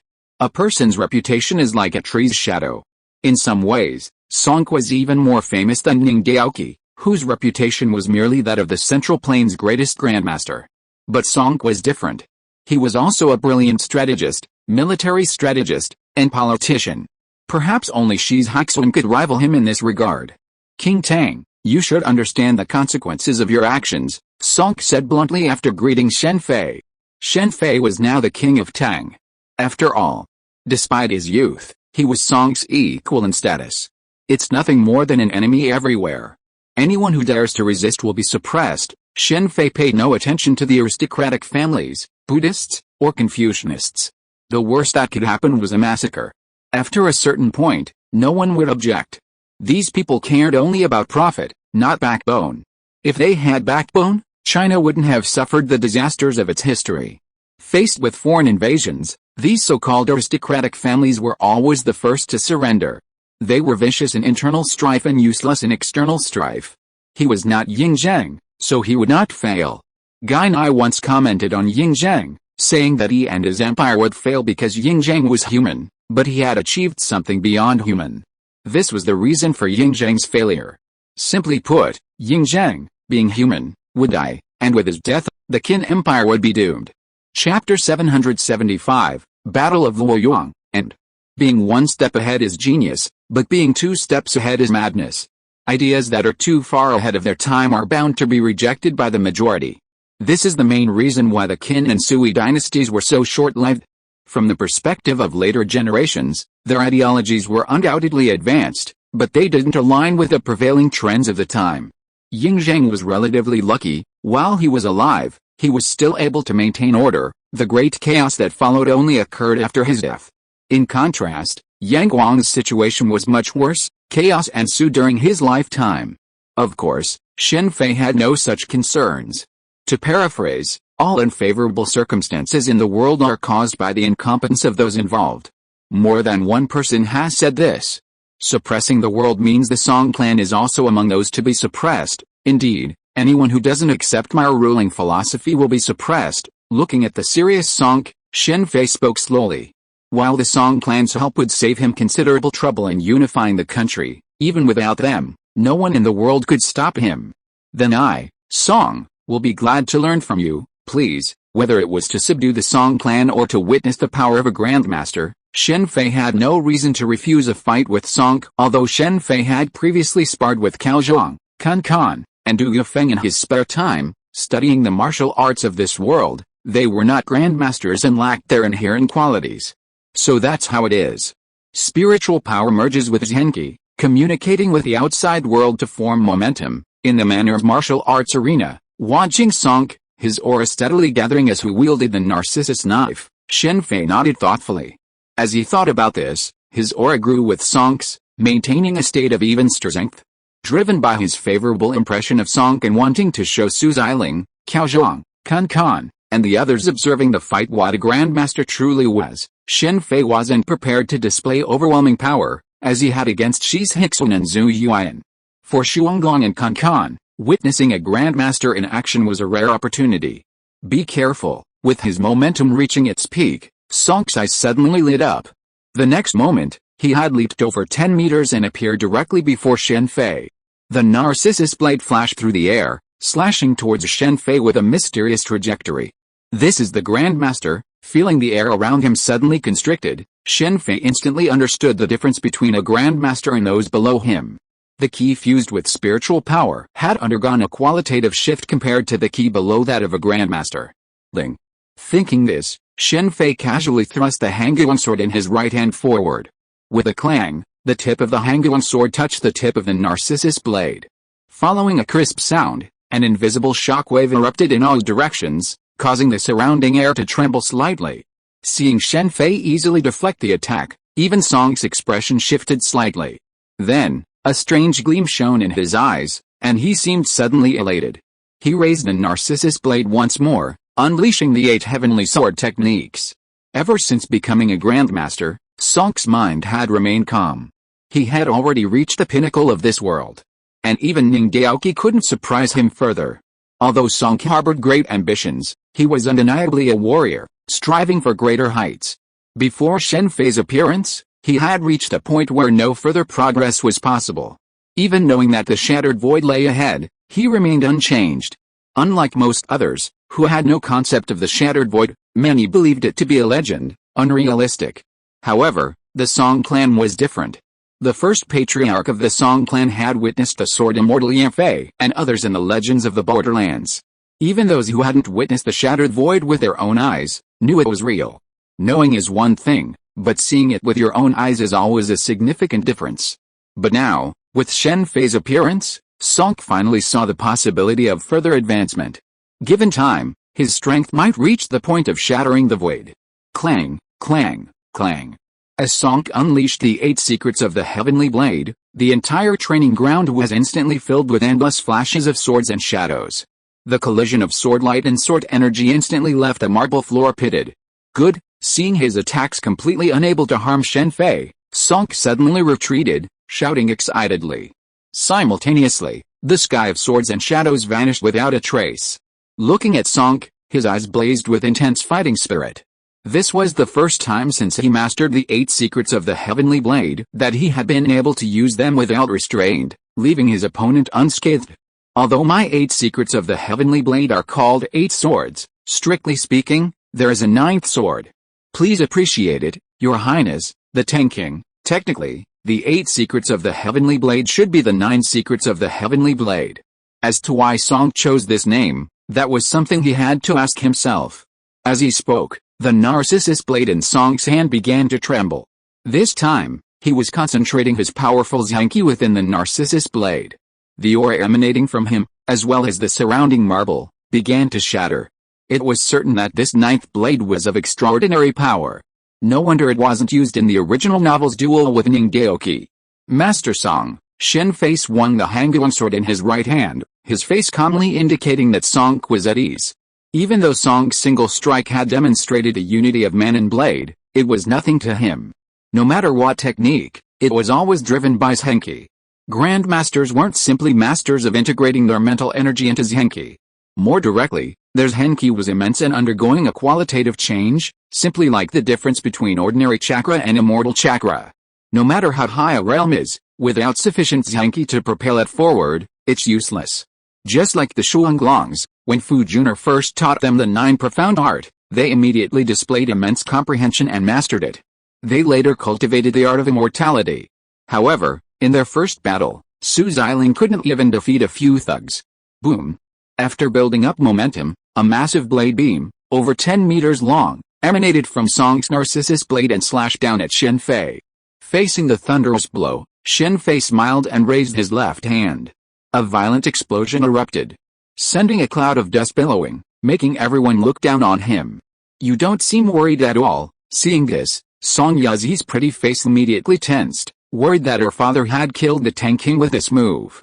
But then, seeing Cao Zhang and the others standing aside with expressionless faces, she asked with a puzzled expression. Don't worry, Brother Shen will be fine, Cao Zhang said with a smile. Song Yazi wasn't sure of Shen Fei's strength, but the others present were well aware. Look, it's alright, isn't it? Just as Song Yazi was about to say something, Cao Zhang immediately gestured for him to look ahead. The dust around Shen Fei had cleared, revealing a massive crater, over 10 meters long and several meters deep, in the center of the training ground. Surprisingly, in the center of this crater lay an intact cylindrical object. Shen Fei stood unharmed, his left hand raised, grasping the blade of the 10-meter-long blade. That's enough, Master Song. As Shen Fei spoke, his left hand moved, and with a crackling sound, the blade began to shatter and dissipate into the air. Throughout, Shen Fei maintained a calm demeanor, his clothes untouched by a speck of dust. The scene on the martial arts field left Song Yazi's mouth agape for a long moment. As the eldest daughter of the Song family, she was naturally well aware of her father's strength. This was precisely why she found it so incredible, almost believing she was dreaming. Her invincible father, even with his full strength, hadn't even hurt Shen Fei in the slightest. If this news got out, no one would believe it. Is this the realm of shattering the void? Even Song was stunned for a long moment by the situation. After taking several deep breaths and calming the fluctuations in his internal ki, his composure finally returned to normal. No, I'm probably just a little stronger than shattering the void, Shen Fei said, sheathing his Hangguang sword. He used his left index finger and thumb to indicate the difference between the two. Shen Fei had no idea what the world beyond shattering the void was like, and naturally, what the powerful within it looked like. However, judging from the twin dragons of the Tang dynasty, this was already a mid-level martial arts realm, and the upper limit of the realm after ascension was undoubtedly much stronger than here. Given Song's current strength, if he went to the wind and cloud world, he'd probably be about the same as Shangba. Song's realm was stronger, but Shangba was superior in terms of power. Of course, If Song cultivated there for a while, he could still defeat Shangba. Master Song, please. After Song had completely calmed his ki, Shen Fei invited him to his study to discuss future matters. First, I want to clarify one thing. I'm not from the world of the Shattered Void, so I'm not entirely clear on the specifics of how to shatter the void. I can only offer you one suggestion: reach the limits of your strength within this world. Shen Fei wasn't surprised that Song immediately inquired about the Shattered Void. After all, Song was a grandmaster. Unfortunately, Shen Fei couldn't offer much help in this regard, only some speculation he'd gathered from Yan Fei, Ling Zhonglei, Chuan Ying, Lang Fanian, and Pang Ban. Shen Fei could have used other words to deceive Song, but after some thought, he decided to tell him the truth. After all, with his current strength, some things wouldn't matter if revealed. The saying an innocent man is guilty of possessing a jade simply stems from the fact that the possessor is too weak. If they were strong enough, it wouldn't be a crime, but rather destiny. Just like the relationship between Zhao and Qin.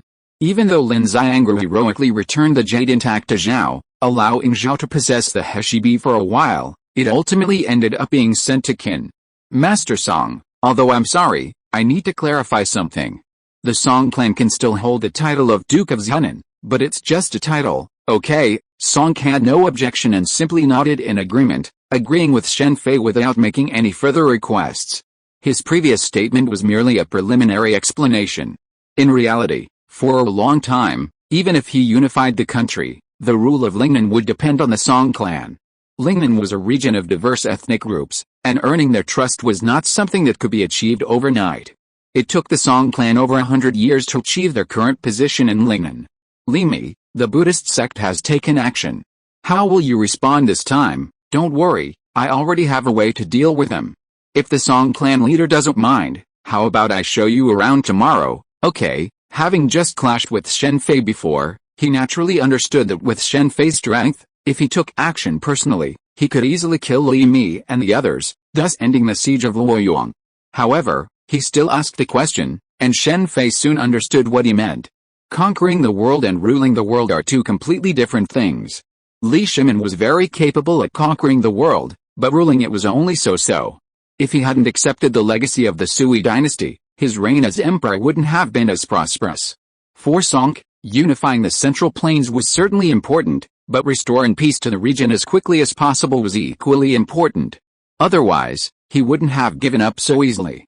As long as he persisted, he could easily return to north-south confrontation in the Central Plains, even if Caozhong gave up. The reason was simple: if Caozhong gave up, the young marshal's army would undoubtedly immediately defect to the Song clan. Breaking news. Breaking news. Song, the leader of the Song clan, has personally traveled to Luoyang to meet with His Royal Highness the Prince of Tang. The Song clan has officially surrendered to the Tang. 3 days later, as newsboys crisscrossed the city, Luoyang, and even the entire Central Plains, erupted in an uproar. At this moment when Sihan Jingzhe was about to choose an emperor on behalf of heaven, the Song clan's choice made those with ambitions for the empire, especially those in the south, look gloomy. Song and the Song clan were so renowned that if the Song clan had dispatched troops from Lingnan, the entire south would have practically fallen into the hands of the Tang. This prince of Tang is truly remarkable. Li Zioning, who had quietly arrived in Luoyang, sighed softly as she reviewed the intelligence in her hands. Since arriving in Luoyang, Li Zioning had gathered considerable intelligence on Shen Fei. She was intimately familiar with every policy, and she was also well versed in Shen Fei's core team. This was Shen Fei's current core organization. With the exception of Su Xingzi, the others were all women: Shen Lian, Shi Qingxuan, and Bai Qinger. After some consideration, Shen Fei put Bai Qinger in charge of commercial affairs. In time, she might even become the first Minister of Commerce. This would naturally be considered treasonous to many people, but it was quite attractive to some talented women. Li Zioning was undoubtedly one of them. If she wasn't a member of the Li clan, she might have directly defected to the Tang dynasty after seeing such content. Is this guy Li Mi crazy? He's ready to act so quickly. As the news of the Song clan defecting to the Tang dynasty spread throughout the world, Li Mi's actions accelerated for some reason, as if he couldn't wait to attack Luoyang. In comparison, Dao Giant and Zhu Ji were much slower. You two, I'll leave the rest to you. End of this chapter. Thank you very much for reaching the end. Don't forget to like, Looking for more exclusive content and immediate access? Subscribe to our Patreon. Remember, every like, subscription, or donation encourages us to continue. Thanks to everyone. See you in the next video.